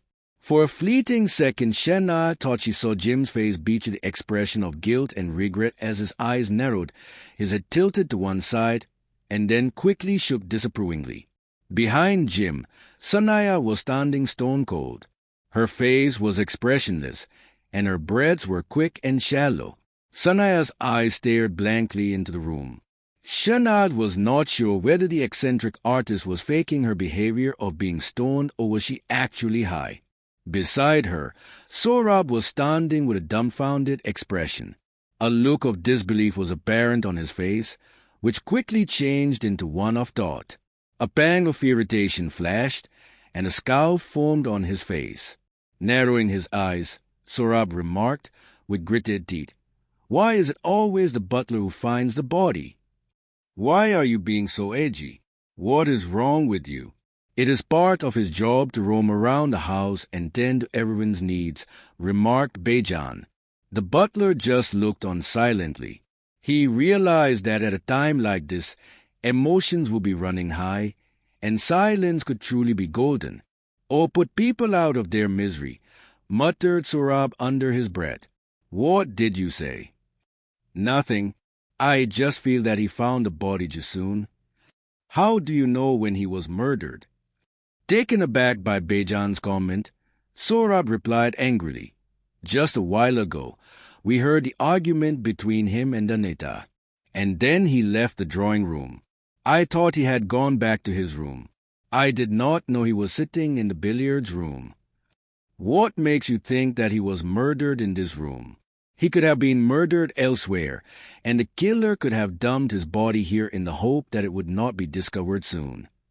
Flustered, Sorab's face went red, and agitatedly he replied, I don't know what you are talking about." Then, throwing his hands in the air, he went back to the informal sitting room. Shanaj looked towards the butler and asked, "How is the weather outside? Have the storms subsided yet? Can we contact the police now?" "No, madam, the storms are fierce as ever. The phone lines are down. I am sorry, but we'll have to wait. As per the predictions of the weather forecast that I had read a week earlier, though they are usually wrong, the storms would subside tomorrow onwards, and the weather should clear out in a day or two. We can only hope for the best. After 2 murders, I don't exactly know what hoping for the best would now result in. Anyway, we now need to move the body down to the freezer. Firdaus needs to be parked next to Uncle Jahangir. We would have to transfer him onto a chair. Do it, but don't disturb the crime scene any further. Very well, madam. After you are done, I want everyone, including yourself, assembled in the informal sitting room. Everyone except Aunt Shireen. Do not disturb her just yet. Let her sleep. Yes, madam, replied the butler in a mechanical way and entered the billiards room to complete the task at hand. Chapter 23. A Hunting We Will Go. Friday, 27 January, 2023, 12 a.m. to 3 a.m. While later, all the designated people had assembled in the informal A-sitting room of the Dinshaw mansion. Shanaj and Bejan looked around and found that most of them clearly showcased fear and guilt on their faces. Shanaj broke the silence by stating, "Clearly, the police cannot be contacted right now, so by the powers vested in me earlier by the superintendent, I'll be investigating this murder also. Following people are my suspects: Jim, Diana, Anata, Sorab, Sanaya, and the butler Javar." "Why aren't Jubin and Cyrus suspected?" inquired Dena. "They had retired to their room much earlier, but more so because I don't suspect them of being capable of killing their father. They have no motive whatsoever," explained Shanaj. With apparent anger in his voice, Zubin was quick to respond while looking in Diana's direction. "Why isn't her brother, Farouk, a suspect?" Farouk, who was already looking pale and sickly since after the first murder, hearing the comment, sunk further in the sofa, and his skin turned yellow, almost as if the accusations alone would cause him to develop severe jaundice. Before Shehnaz could reply, Sanaya, who till now had been sitting rigidly like a statue, softly slurred while looking at no one in particular, "My son is not capable of murder." Shehnaz's face betrayed her feeling of being surprised as her left eyebrow shot up. Recomposing herself, yet making a mental note of the comment, Shehnaz said, "Firstly, I don't owe anyone any explanations. But just to satisfy your query, I would like to tell you that this entire evening, Fario has been present in front of my eyes. In fact, after Firdaus left the formal drawing room, Farouk and I had been engaged in a conversation in this informal sitting room, which is just across the hallway. So, in all probability, when the murder took place, we must have been engrossed in our conversation." "But weren't we all in front of you and having an argument in the informal sitting room?" inquired Anaita. Shanaj smiled and replied, "Except the butler, all of my suspects kept going in and out of the room. You see, I am a very observant person, and that is precisely why you all are my suspects. The killer might be smart, but I am not a fool who can be swayed by mere facial expressions." Nobody replied. Considering her position of power, Shanaj continued, "Again, we'll follow the same principle. You will all come one by one to the formal drawing room and give your statements. I would like to begin with Anaitai." The amateur sleuth then got up and walked out to the formal drawing room. A few seconds later, Anaita, who had been bursting into tears every now and then, got up and walked towards the formal drawing room. Shanaj wanted to appeal to the humane side of Anaita. She understood that a lady who had been wronged and betrayed could have a lot of fury inside her. She thus offered her suspect some wine and allowed her to settle down in silence. In the next few minutes, Anata took big gulps of the wine, cried some more, and blew enough snot in her kerchief that it was now soaking wet. Shanaj observed in silence. She saw that through all the drama, Anaita would quickly glance at her and then again bury her face in her napkin. After a painful 10 minutes, Shanaj said, "I understand that Jim had been blackmailing Firdaus. Earlier, Jim had found his way up to your room and had gotten into an argument with Firdaus. Later, you went through his phone. And recently, when you came down the stairs yelling at the top of your voice, I heard you. I infer from all of this that Firdaus was having an extramarital affair. Is it true? Yes. That piglet of Firdau's Tater, the one with the tin voice, wooed him. That pathetic actress was the main lead in our plays. I now realize that despite being such a shitty actress, the only reason she was being repeatedly cast was because of her affair with my husband. What she lacked on the stage, she clearly made up for in bed, fumed Anaita. Then, without any further prompt, she continued, and that useless boy Jim somehow found out about it and had the nerve to blackmail him. If he had any sense of righteousness, he should have come straight to me, but the conniving worm that he is, he preferred to slither around and blackmail. Was this the first time that Firdaus has had an affair, or has he philandered in the past? No, this is the only time. At least, that is what I know and suspect. But I don't know what to believe anymore. What did you plan to do the moment you found out about the affair? I saw the color drain from your face while you were going through his phone earlier. Anaita grunted a little and bitterly said, "The first thought that crossed my mind was that I should kill him. Not that I did, though, but I was just so angry with him for cheating on me. I don't know why he did it. We were so happy together." "So, you didn't plan on taking any action other than yelling at him?" "I honestly don't know. Everything happened so fast. It has been too sudden for me to process. But if he had continued to deny and falsely apologize the way he did throughout our argument, then I would have definitely divorced him." Then, after a slight pause, Anata said, "Or maybe I would have given him a second chance, for old time's sake. Who knows?" "You would have given him a second chance?" inquired Shehnaz, looking very puzzled. "If he would have apologized sincerely, then yes, I would have. But if, after that, he would have gone back to his philandering ways, I would have poisoned him myself," explained Aneta. "You know, I strongly suspect he was suffocated to death. I checked his body and the signs were all there. Plus, he was very drunk, so the attacker wouldn't have required a lot of strength." "Are you suggesting that Firdaus was suffocated by a pillow or something?" "Yes. I suspect the plastic bag of the dustbin. Do you suspect anyone, Anaita?" "I believe it was that boy Jim who, out of frustration, murdered my husband." The choice of words used by Anaita got registered in Shehnaz's mind.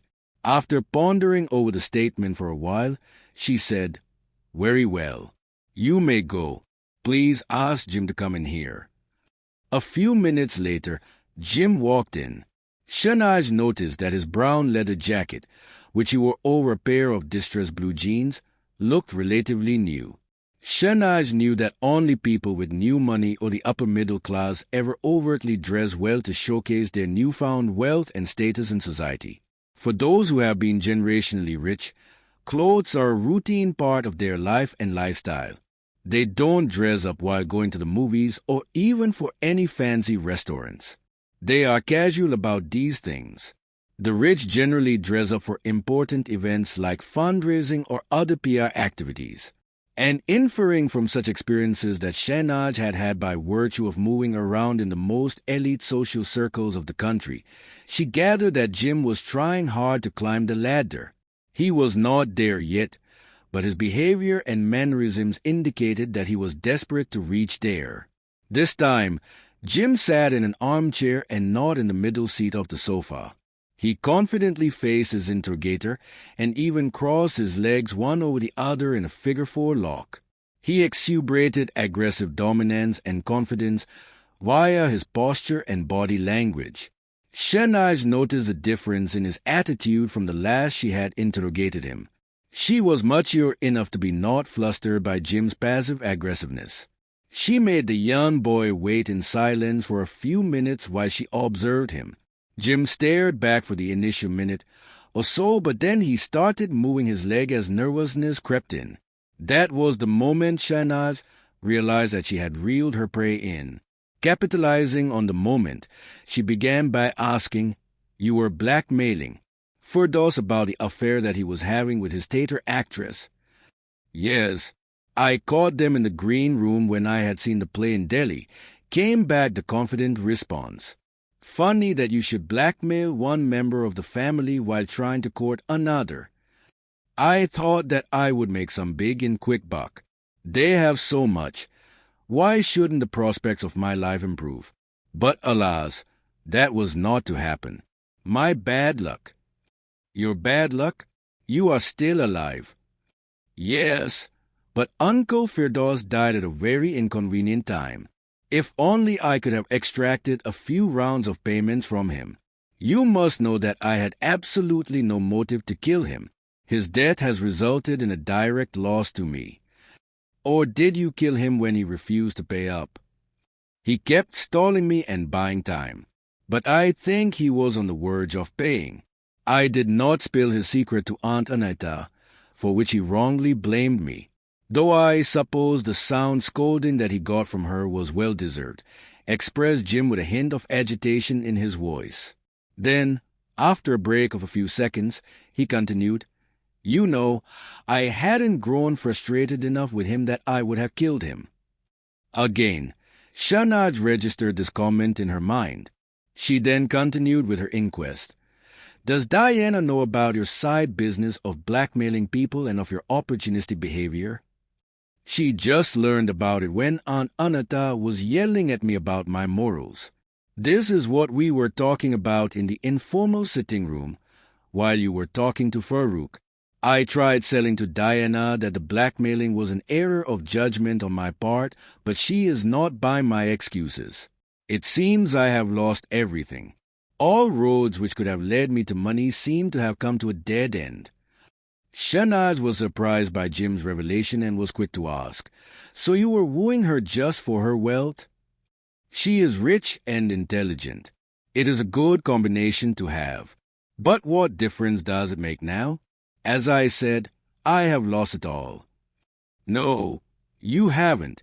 Uncle Jahangir did make a provision for you in his new trust. And this actually gets me to my next point. Why do you need money so desperately? You have your life in front of you. You can work hard and earn your way up the ladder. Money buys freedom. It's always convenient to have it in large amounts. And I am not getting any younger. Age catches up with all of us." "You are very sly," said Shahnaz with a vulpine smile. Jim got up. Taking a long breath, he said, "Yes, I am, but I am not so frustrated with life that I go around killing people. I am shrewd, and I tried my hand at a shortcut. It didn't work out for me, but I know my limits." Shahnaz felt a pang of irritation hearing Jim's comments. Her brain kept giving her signals and tried joining the dots, but she kept looking for more solid evidence. She silently told the voice in her brain, "It cannot be as simple as analyzing the characteristics of the people. I need some more concrete proof." Her brain immediately responded by stating, "Observe, you fool, and you would have all the evidence that you would require right in front of you. The individualities of the people are what highlight them, and that differentiates between a killer and a bystander." Brushing aside her thoughts, Shahnaz called in Sanaya. This time, Sanaya did not enter with her usual flair. Her heels didn't clank on the floor, her hands did not disturb any piece of furniture, and her brain did not demand any alcohol at the moment. She softly treaded towards Shahnaz, took off her Louboutins, and sat cross-legged on the sofa. She took a pillow and placed it on her lap. Then, with a slight giggle, she said, "Don't you feel a sense of thrill? Since you arrived here, you have witnessed the murders. Are you enjoying being a sleuth?" "We don't have time for your insensitive remarks. Where were you this evening?" "I am still a bit stoned, though your green tea did help a bit. Since it has been snowing so heavily for the past days, and I have mostly remained cooped up in the house, I really have lost the sense of time. I remember being in my studio working on my art, and the next thing I knew was that Sorab opened the pantry door, and I was standing in a corner sweating profusely. He gave me some cold water to drink, and I remember telling him that I was feeling hungry. He sourced out some nuts and cookies from the pantry shelves and handed them to me. He also handed me a packet of chips. A few minutes later, I think he walked me to the sitting room where you all were gathered, explained Sanaya in a slurry speech, while regularly throwing her hands around in an attempt to express herself better. She sounded unsure about her own memory. Shahnaz got up and walked around the room for a few minutes. Then she walked up to Sanaya and said, "Why don't you put your head back, close your eyes and relax a bit?" Sanaya followed the instructions. Her mind was tired and she was in no mood to fight. A few minutes later, Shahnaz whispered into her ear, "Recall the time when Surab came into the pantry. Remember everything and break every instance frame by frame. Play it all in your head in slow motion." Sanaya's brain kicked into motion and tried to recreate the situation scene by scene. "Now, try to explain everything to me again, frame by frame. There is no hurry." Sanaya's eyes were red and droopy. After an apparent delayed reaction, she lifted her head and incoherently said, "Sorab busted into the pantry. I was standing there feeling hungry. He gave me a packet of chips. Then I told him I was feeling hungry, and he sourced some cookies and nuts for me, which I ate. Then he brought me to you. That is about it." "Okay, I understand," said Shahnaz. She then requested her father, Bijan, to walk Sanaya out of the room. As Sanaya got up, Shahnaz asked her, "Why do you do weed?" "Oh, it is just to channelize my creativity. I am not depressed or frustrated." Shahnaz's brain picked on Sanaya's comment and tried to connect the dots to find the missing piece of the puzzle. Yet, Shahnaz wanted to be thorough. She wanted to complete the interrogations. Next, she called upon Diana. Diana came and sat across Shahnaz in the armchair. Shahnaz quickly got to the point and began by asking, "I guess now you know that Jim was blackmailing Firdaus. What is your reaction? How do you feel about it?" "Well, a person's deeds highlight his character. Clearly, Jim has a lot to work on in that area of his personality. I have told him that in this lifetime he can forget about me. I also warned him that I would be telling Grand Aunt Shireen of his deeds and to our lawyers in the hopes of striking his name off from our newly formed trust." "So, you were not in on the blackmailing plan?" "Absolutely not. I am intelligent and can work hard. I don't need to resort to such menial activities to make money. I am rich. I just have greater ambitions." "You also seem frustrated. I heard you complain to your brother Farooq about the unequal distribution of the newfound wealth. You feel you were not given your due?" "Yes, I do feel so, and that adds to my frustration. First, I was unfairly used by Granduncle, and then I fell for a guy who resorted to blackmail at the first opportunity that he got. I am irked by the fact that he fooled me and that I could not read his mind and character earlier. After reading so many people during my journey of investing in startups and having studied psychology, it frustrates me that an average boy could have so easily taken me for a ride. I should have seen beyond his obvious charms. I was so overwhelmed and confused that I even defended him against Aunt Anita. Something that I shouldn't have done," explained Diana while shaking her head in utter disappointment. Squinting her eyes a little and while still shaking her head, she continued, "I am frustrated, but that does not mean I killed Uncle Firdaus. I was earlier in my room and posed the argument. I was mostly in front of your eyes, giving a piece of my mind to Jim. Besides, I wouldn't have the strength to strangle Uncle. He was drunk and couldn't have put up a fight. Even you know that. Besides, I never said he was strangled. Asphyxia can be caused by a pillow or even a plastic bag. Maybe I wouldn't know anything about it. As I said, I have standards and don't need to stoop so low to get what is rightfully mine. If I would have to beat someone, it would be a war of wits, not fists." "Very well. Could you now request your father to come in, please?" "Will do. replied Dana as she got up and scurried away. Sohrab entered casually with his hands inside his pocket and the top buttons of his shirt open. The light gray suede jacket added a level of ombre to his ensemble and personality. As he walked in, Shahnaj was first reminded of Firdaus and then of the great Jahangir Dinshaw. Looking at his demeanor, Shahnaj smiled and asked, "When you walked in, you reminded me of Firdaus and Uncle Jahangir." "I am my own self. I do not emulate anyone. The dead, may their souls rest in peace, were legends in their own right, but that does not mean that the living have to exist under the weight of their shadows. You are now the head patriarch of the family. How does that feel? We are not the British monarchy. The murderers have placed added responsibility, if anything, on my head." For a few silent moments, Shahnaj silently judged Sohrab. He shifted in the armchair and then crossed his legs. "Who do you think killed Firdaus?" "Isn't it the butler who always does it? He found Uncle this morning, and by night he seems to have struck again.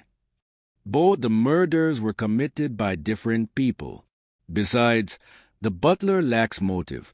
You were the target for the first murder. The butler wouldn't have missed you for the second time." "Ah, yes, your theory about me being the actual target of the first murder. Well, couldn't someone have killed Firdaus believing it was me?"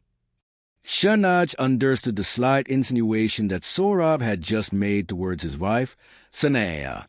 She was the only one who was stoned enough to confuse one person for another. Still, Shahnaj kept a straight face and pressed on. "You don't think it could have been your daughter, Diana or Anata?" "Diana is not the kind to murder.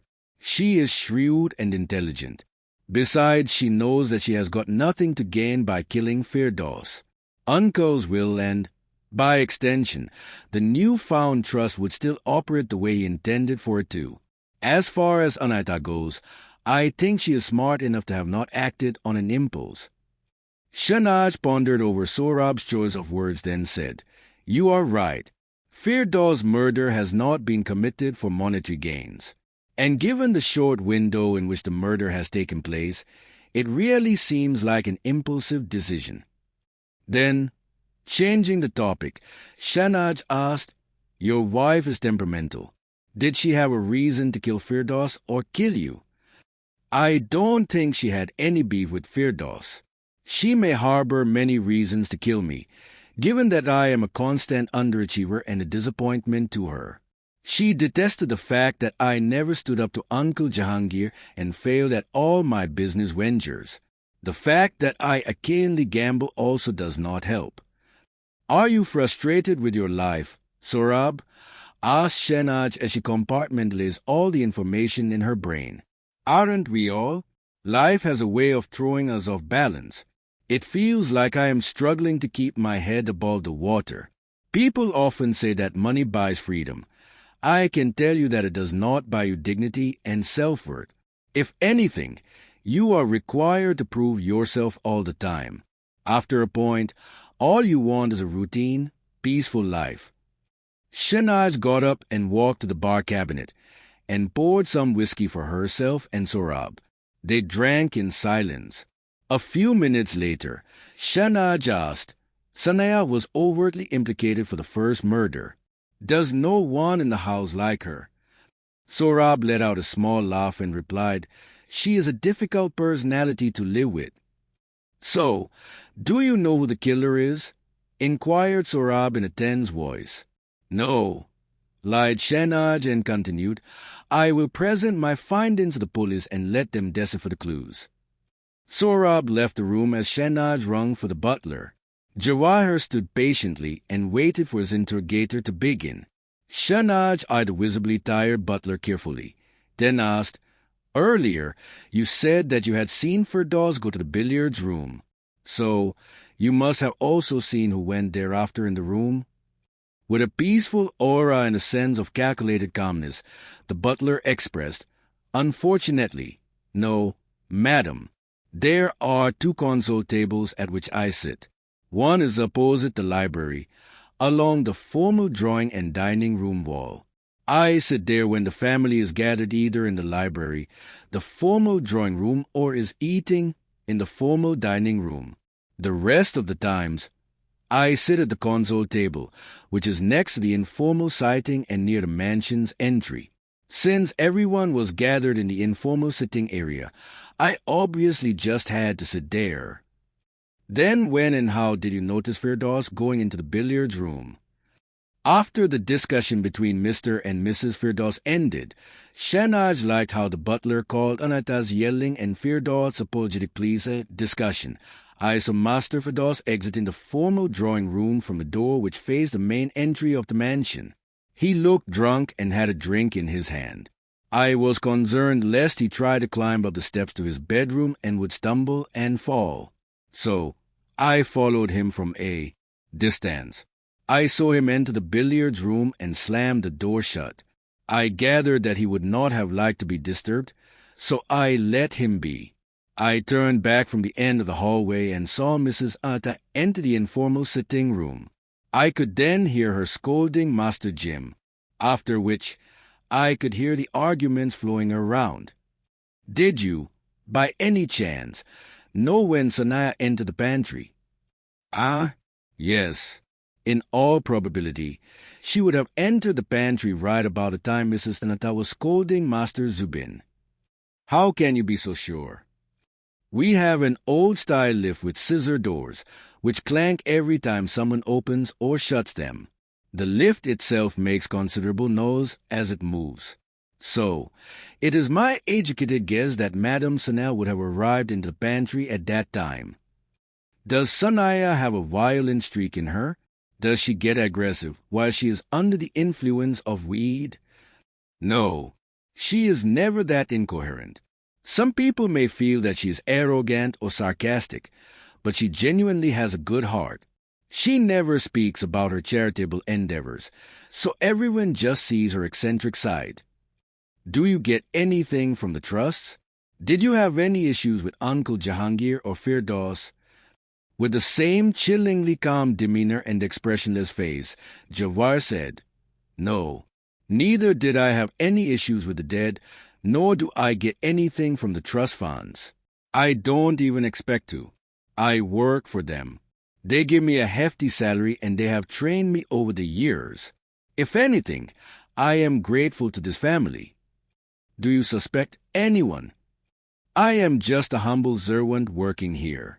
I am not at liberty to form opinions or judge people, expressed Jawar with his hands neatly clasped in front of him.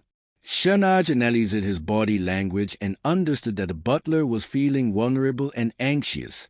She thought that he could be withholding some information, which she felt was his list of suspects.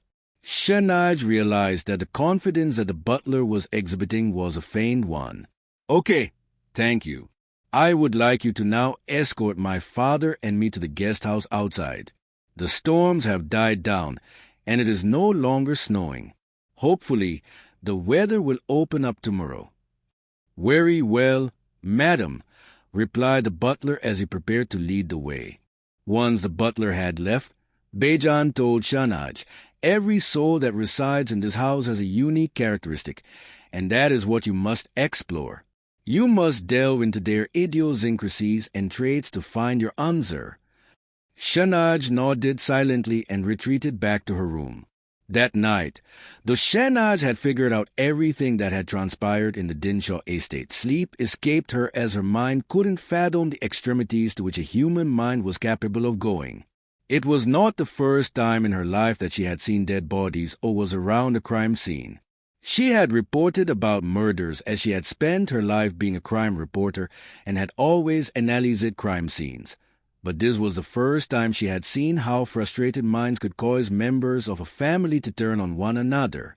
A few hours later, despite her mind feeling heavy and needing sleep, Shahnaz for the last time went over her notes and details. She played everything chronologically in her mind and settled on her conclusion. Chapter 24, A Pig in a Wig. Friday, 27 January, 2023, 9 a.m. to 3:30 p.m. Rays filtered through the shears and bathed Shahnaz's room tea a morning warm golden hue. The snow outside, 2. Reflected the sun rays, and the estate looked pristine white with faded golden light reflecting all around. A swarm of crows, a murder, flew out, circled around the outhouse, and settled on the perch outside the mansion. Some traditional minds would say that the presence of crows indicated the arrival of guests and visitors at home. For Shanaj, however, the opening up of the weather was an indication that the police would soon be here. The phone lines were still down owing to the ferocity of the storm and the snow that had fallen over the transmission towers and lines. Shanaj looked at the previous weather forecast, which claimed that snowstorms would begin again late in the evening. It was 9 a.m. Maybe things could still turn around for the better, thought Shanaj. Just then, a soft knock was heard on the door. Her father entered and inquired, "What are you planning on doing now?" "Oh, Father, I cannot be bothered anymore. Let us enjoy our tea and this beautiful morning." Till after breakfast, none of the Dinshaw members saw the father-daughter duo. Upon inquiry, the butler informed the house that they were busy discussing their findings and had requested not to be disturbed. They had also had their breakfast in the outhouse. At 11:30 a.m., 2 helicopters were seen descending down on the far side of the grand lawn of the Dinshaw estate. Superintendent of Police Arun Mohan Joshi, along with 5 other police officers, descended from one helicopter, while from the other, a team of plainclothes officers were seen hurrying down onto the lawn. The police team had started moving to the snow-covered lawn when 2 small golf carts reached them. Each of the carts had a snowplow attached to them, and they could as easily maneuver around the estate. As soon as SP Arun sat in the golf cart, he asked the caddy, "Where is Shanaj contractor? Could you take me to her immediately?" "She is in the outhouse. We will escort you there." SP Arun met his friend Shanaj and the well-renowned lawyer Bejan contractor. They had a quick 20-minute chat, which culminated with the SP stating, "I would first like to inspect the dead bodies and get my forensic teams to start working on them. Then I would need all the family members, including the butler, to be assembled in a room." So, a few minutes later, the police team, led by the superintendent, marched into the basement to observe the bodies of Jangir and Firdaus Dinshaw, which were chilling in the cold storage. 15 minutes later, the entire Dinshaw family, along with SP Arun, Shanaj and Bejan, were assembled in a large ornate formal drawing room. The superintendent sat in one of the armchairs, sipping a cup of hot tea. Except for the 5 inspectors standing outside the drawing room or the team in plain clothes undertaking the forensic analysis of the dead dog, Jahangir and Firdaus Dinshaw, nobody could have guessed, looking at the seemingly casual atmosphere in the drawing room, that soon arrests would be made for the murders. Placing his cup and saucer back on the center table and dabbing the tea drops dangling on his handlebar mustache with a white napkin, SP Arun looked around the room. The obvious, palpable tension did not reflect on anyone. So, looking at Shanaj, he said, "Since I have arrived, you have not told me anything. You insisted that every member of the household must be present, and so we are all gathered here. I believe that you have made some inquiries into the murders. Do you know who the culprit is?" Everyone looked at Shanaj with subdued enthusiasm. No one wanted to show their eagerness, but the eyes twinkled, the breaths were held, and the hairs raised as anxiety took over those who called themselves part of the Dinshaw household.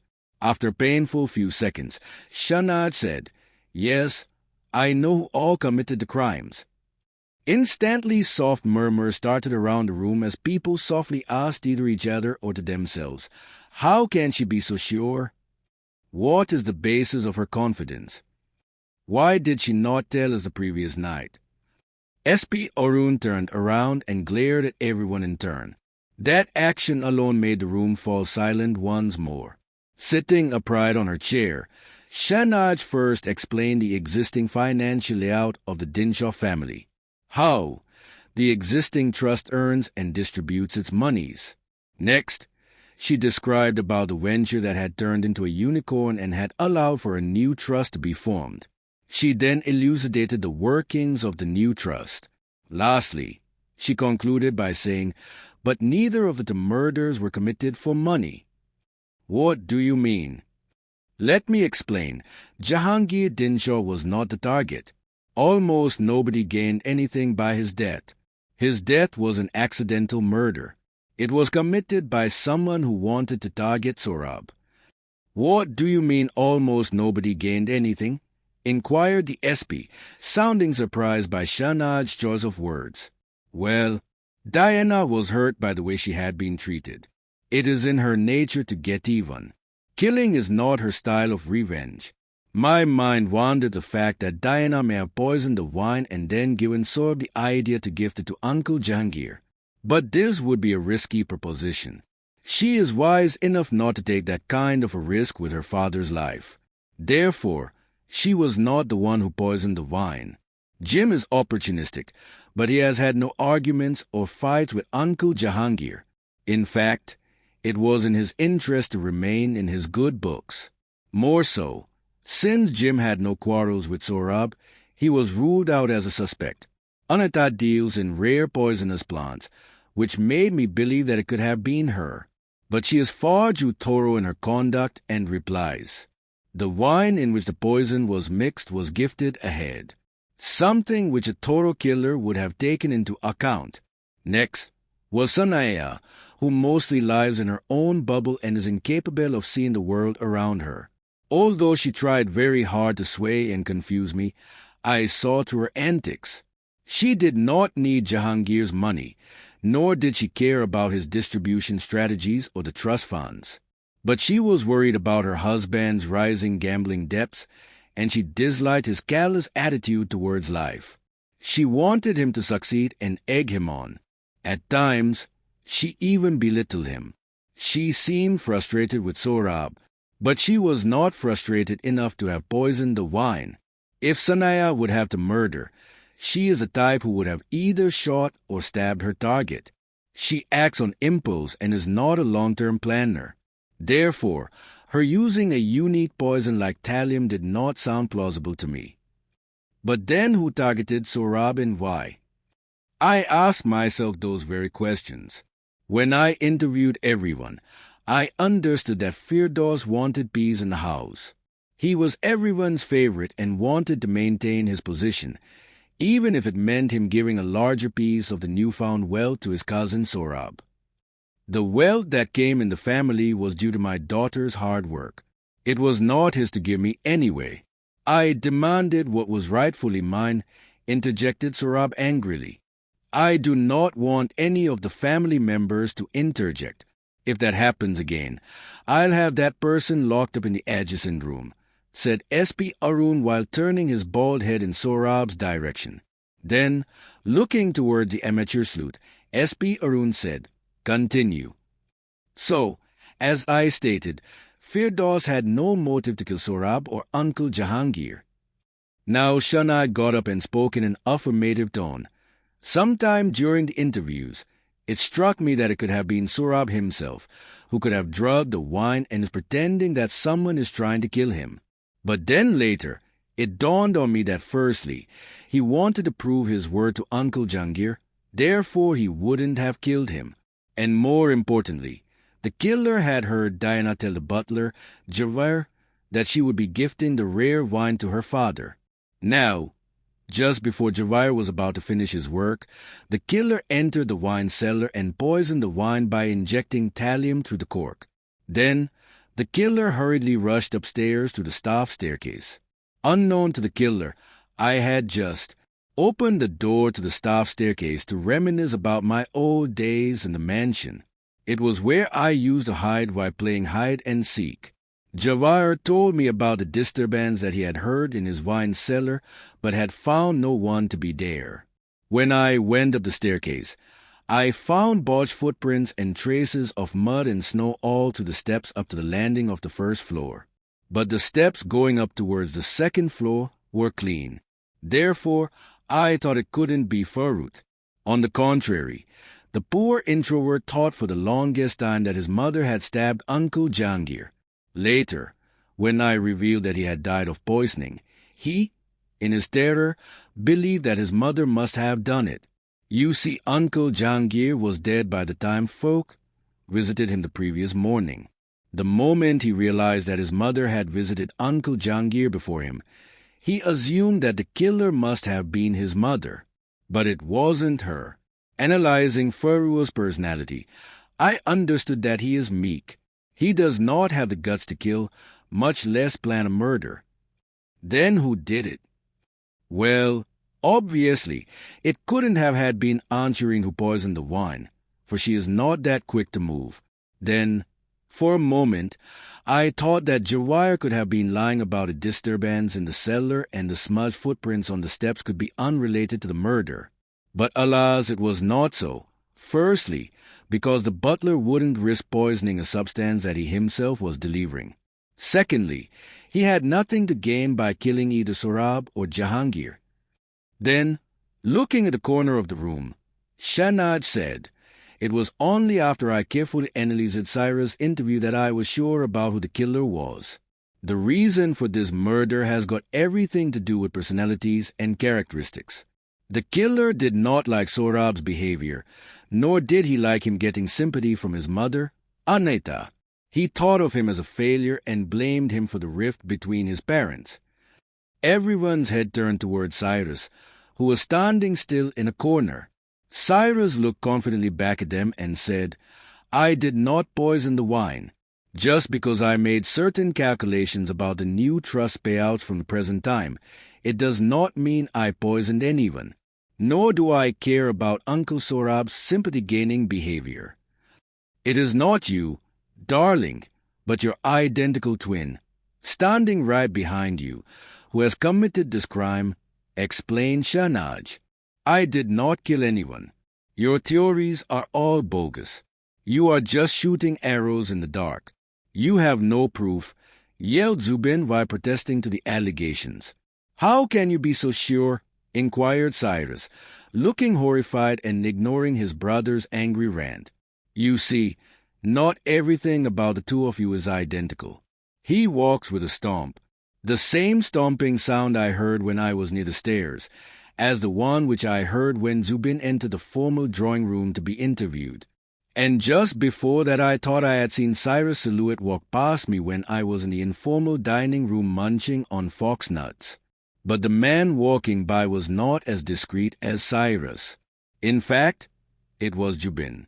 Also, he was the one who was served wine the previous night by one of the manzarans, because he had walked out to the gardening shed to get his hands on thallium. He was impulsive enough to plan a murder just after hearing Diana's comment about gifting her father a bottle of wine. And lastly, in the heat of the moment, he told me all that he thinks about Sohrab, explained Shahnaz emphatically.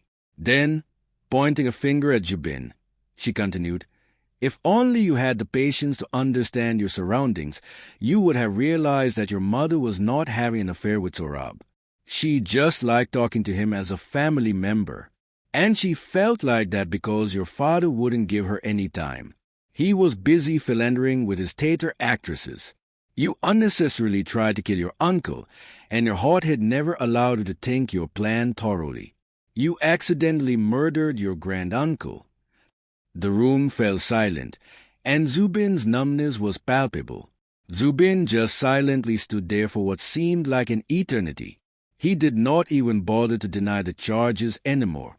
A few minutes later, he angrily yelled, "Just because I stomped my feet while walking, you reeled me in so I would went about Uncle Sohrab. You linked it to the fact that I had been served wine the evening before grand-uncle's death. You picked on the minutest of the details and brought it all together. You need to treat your mind and get your dots connected properly," thought Shahnaz, not wanting to voice her opinion. "But then what about Sanaya's knife that was sticking out of Jahangir's throat?" inquired Bejan. "Ah, you see, a lot of people here don't like Sanaya, but the only one who could have done it is Aunt Shireen." At this point, the old lady gave out a squeal, almost like a child who gets caught while playing hide and seek. How did you deduce that? I had my suspicions from the very beginning. First was when I saw you crying after learning about Uncle Jahangir's death. Your reaction looked very artificial to me. You did not portray the initial shock one does when one learns of the death of a dear one, especially with whom you had spent so many beautiful years together. Hence, you already knew that he was dead and had allowed the initial shock to pass over. I know this because Javahir heard the door open and shut after Sanaya had visited Uncle Jahangir, but before Farooq had come in. When Farooq had visited, he saw Uncle dead with a knife sticking out from his throat, but when Sanaya visited Uncle, he was still alive. Next, there was not much blood from the stab wound, which reinforced my theory that he was stabbed after he had died. Lastly, some time back, you requested Javahir to fix you some hot toddy so that you could sleep better. You said that the wine rattles the windows and that disturbs your sleep. Whereas earlier, both the butler and you had lied to me about you being a sound sleeper, explained Shahnaz earnestly. Well, I just wanted to teach that moody girl, throwing around her opinions and weight everywhere, a nice lesson. I thought some years behind the bars would set her mannerisms right. Justified Shireen as a pang of jealousy and hatred crept up in her towards Sanaya. Some years? They would have hanged me from a pole. What is wrong with you? Screamed Sanaya, her irritation showing on her red-stained face. Sympathetically, Shahnaz softly mumbled, Auntie, it is not Sanaya or Anata's fault that you couldn't bear children or are not creatively active. Yes, but they could show respect for all the sacrifices we have made for the prosperity of this family. It is unbecoming of them to be so thankless all the time, retorted Shireen as her lips twitched and curled. SP Arun turned around again. This time, the bickering went on for about a few minutes before the room fell silent again. At that moment, he looked at Shahnaz and beckoned her to continue. Shahnaz took the cue and explained further. To deduce who killed Firdaus, I had to deep dive into the mindset of all my suspects. The moment I entered the billiards room, the first thing that caught my attention was not the dead body but the litter that had been strewn on the floor. Some of the litter was also present at the bottom of the bin, and the plastic bag was replaced over the bin. This told me that the killer had hurriedly entered the room to capitalize on the opportunity. In a hedge, the killer looked for a murder weapon and settled on the bin's plastic bag, threw out some of the trash, emptied the balance in the bin, and then suffocated Firdaus by holding the plastic bag around his face. The more I linked the dots, the more it became clear to me that the killer always wanted to kill Firdaus, so the murder was a premeditated one. But the method lacked thorough planning. There was a streak of impulsiveness in the capitalization of the opportunity of finding the victim in a helpless state. Then looking at Anahita, Shahnaz continued in a somber tone. My first suspect was Anahita. She had just found out that her husband was cheating on her and had a massive altercation with him. In fact, for quite some time their marriage had been on the rocks and they had been fighting often. She is an architect and maintains a collection of bonsais. Both these activities require thorough planning and a lot of patience. She understands the value of taking one step at a time and of being accurate in everything that she does. Now, the crime scene did not reflect on such mannerisms. Secondly, if she wanted to kill her husband, she could have done so at any point of time earlier or much after the police had concluded Uncle Jahangir's death. You see, she is not a risk-taker at all.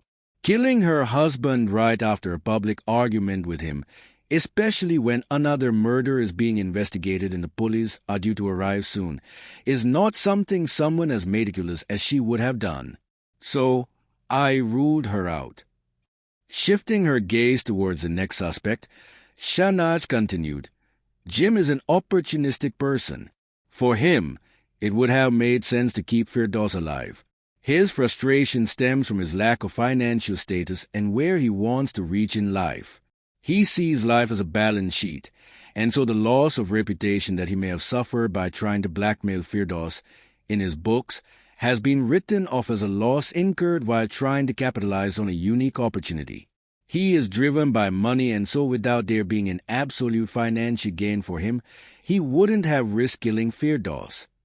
Flipping through her notes, Shahnaz shook her head and said, I found no change in the butler's mannerisms and behavior. His conduct was always the same. He had absolutely nothing to gain from the murders, and so he was never a serious contender for the hangman's news. But Diana, she felt frustrated about the way she was treated and sidelined. She felt used by her grand-uncle.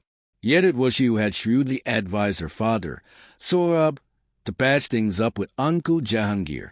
She understood the value of buying time and striking at the right moment. Therefore, a calculative mind like hers wouldn't take the risk of committing a murder when one is already being investigated. Then who would take such a risk? Who was incoherent enough to kill Firdaus? Asked S.P. Arun. I like your choice of words. You see, Sanaya is mostly high on weed and does not necessarily remember everything. She is moody and temperamental. Her observation of her surroundings and of people surrounding her are very bad.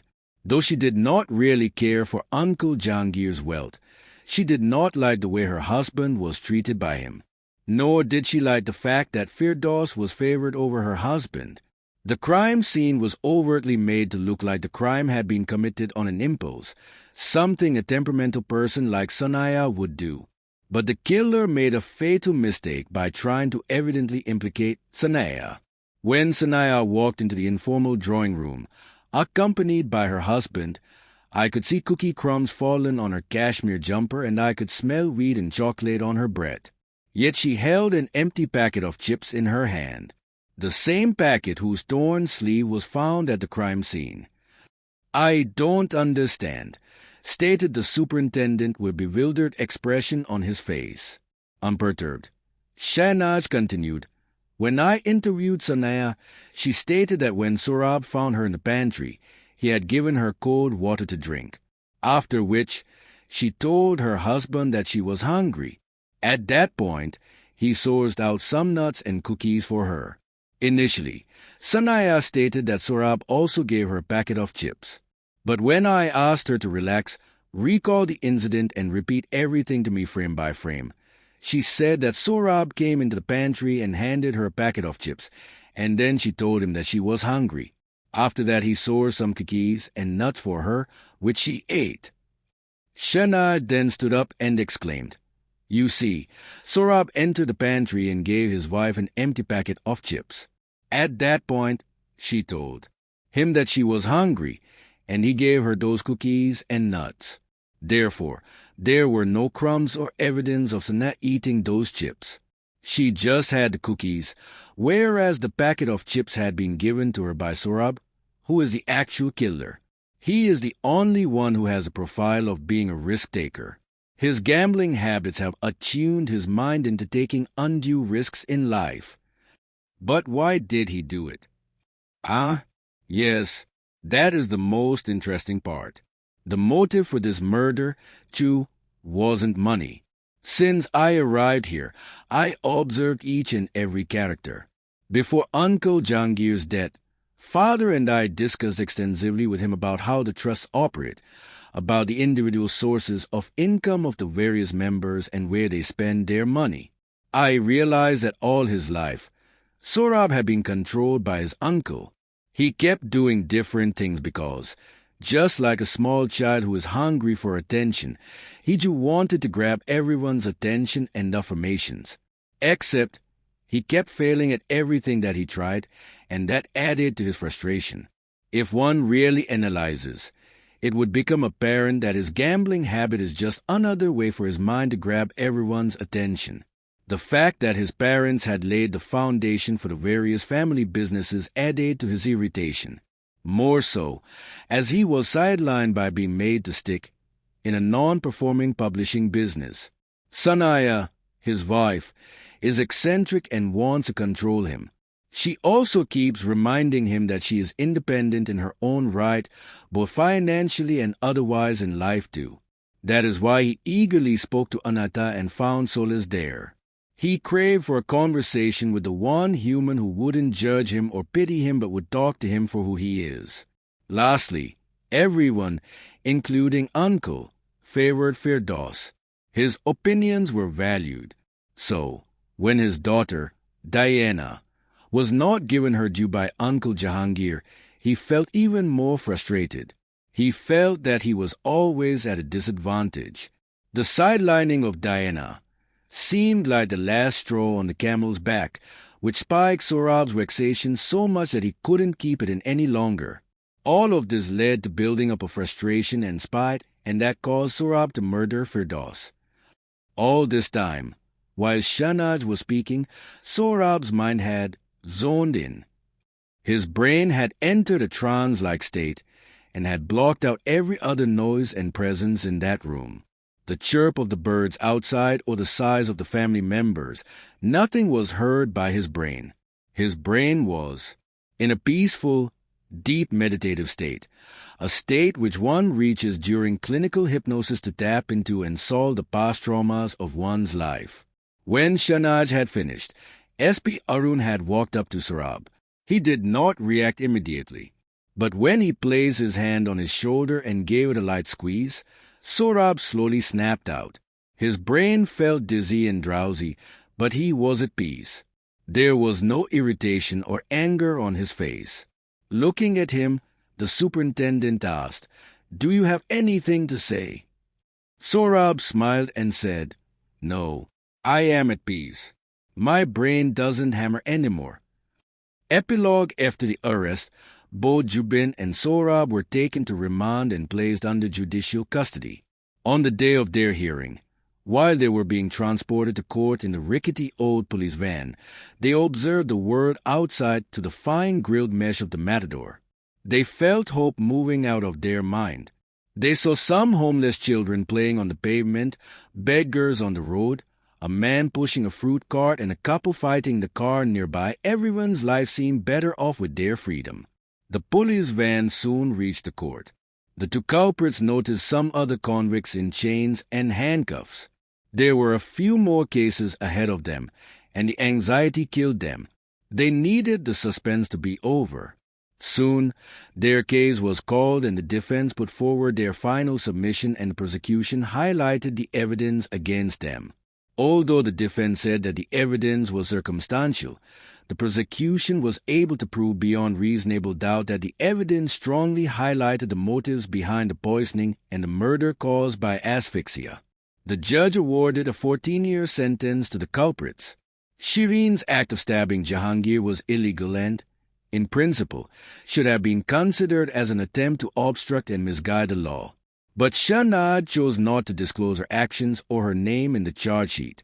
She understood the old lady being piqued at Jahangir for not being able to have children, and that had made her stick the knife in his throat. All that anger that she had kept bottled up for so many years burst out and panged. Shahnaz had sympathy for Shireen and was cognizant of the latter feeling incompetent in front of her daughters-in-law, which had made her plant evidence against Sanaya. Yet, Shahnaz felt that given the present state of the family, the matriarch had been punished enough and should not be tormented further. The judge, though, directed Shahnaz to pay a fine and donate to dog shelters for killing the dog and using it as a guinea pig. A life is a life, the judge had sternly remarked. At the Dinshaw estate, Sanaya moved to her parents' house along with her kids, Diana and Farooq. Sanaya had never developed the emotional depth or maturity to forgive anyone. She preferred to live in her own world without any disturbances from outside forces. The move from the Dinshaw estate was due to this reason and not because Sanaya felt anger towards Shireen or had, in a way, forgiven her and yet wanted to maintain distance. It was simply because she wanted to live in her own world. They were still a part of the Dinshaw family trust, though, and received their quarterly allowances. Sanaya never visited her husband in jail, though she did allow her kids to go and meet him. She found pleasure and peace in her art. For a short while, the art patron shared reels and memes about her husband being in jail, which gave her art a momentary push in the market. Not that she ever needed or cared about such frivolous minutes of fame. Diana started her own investment company and began her journey as a venture capitalist. She knew more than her peers, yet she had much to learn. She invested in companies that operated in the food, pharmaceutical, and defense sectors. Her deep understanding of these sectors allowed her to confidently analyze the upcoming market trends in these areas of the economy. She regularly visited her father in jail and compassionately understood his side of the story. She felt sorry for him and thus regularly discussed about her professional growth and achievements with him. Farooq continued with his carpentry. He created bespoke pieces of furniture and regularly collaborated with big designers. Through his mother's fame in the art circles, he created a niche for himself. He loved his peaceful, slow life and found his mother's home to be less daunting. For a long time, he underwent therapy to be able to get over the death of his grand-uncle Jahangir and how easily Shireen had been able to stab her dead husband of more than 50 years, just out of spite for his mother, Sanaya. He also felt broken about the fact that his father, out of sheer spite, had murdered his uncle. Unlike Diana, he couldn't fully comprehend his father's perspective and thus found it difficult to forgive him. Jim went back to Mumbai. Though Diana had informed about his blackmailing antics to the lawyers and to her grand-aunt Shireen, Jim was still a part of the new family trust. Shireen had exclaimed that she was not going to overturn her husband's wishes and was not going to turn her back on family, however they may have behaved. Jim's weekly apology letters fell on Diana's deaf ears and she was having none of it. So, he continued his mediocre existence in the hope of another opportunity, a knock on his door that would allow him to overnight change his status. Within the estate now, only Anata and Shireen stayed and were promptly served by the omnipresent butler Jawar and the battery of manservants. Cyrus had moved out and was working as an economist for the Indian government. He stayed in New Delhi and would often visit his mother and grand-aunt. Most evenings, Cyrus felt lonely and pondered on how a house full of people was destroyed to bits because of the sheer misunderstanding on his brother's part. He felt angry towards grand-uncle as compared to his uncle Sohrab, for he believed that had Jahangir allowed Sohrab to live the way he had wanted, he would never have become so frustrated. The frustration led to spite that triggered Sohrab into killing his father. It was an occurrence which, in Cyrus' mind, could have been avoided. It is evident that discontentment and a never-ending need for lavish desires can trigger the greatest of disasters. For want of a nail, a kingdom was lost. Thank you for listening audiobook by Mysterious Untold Books.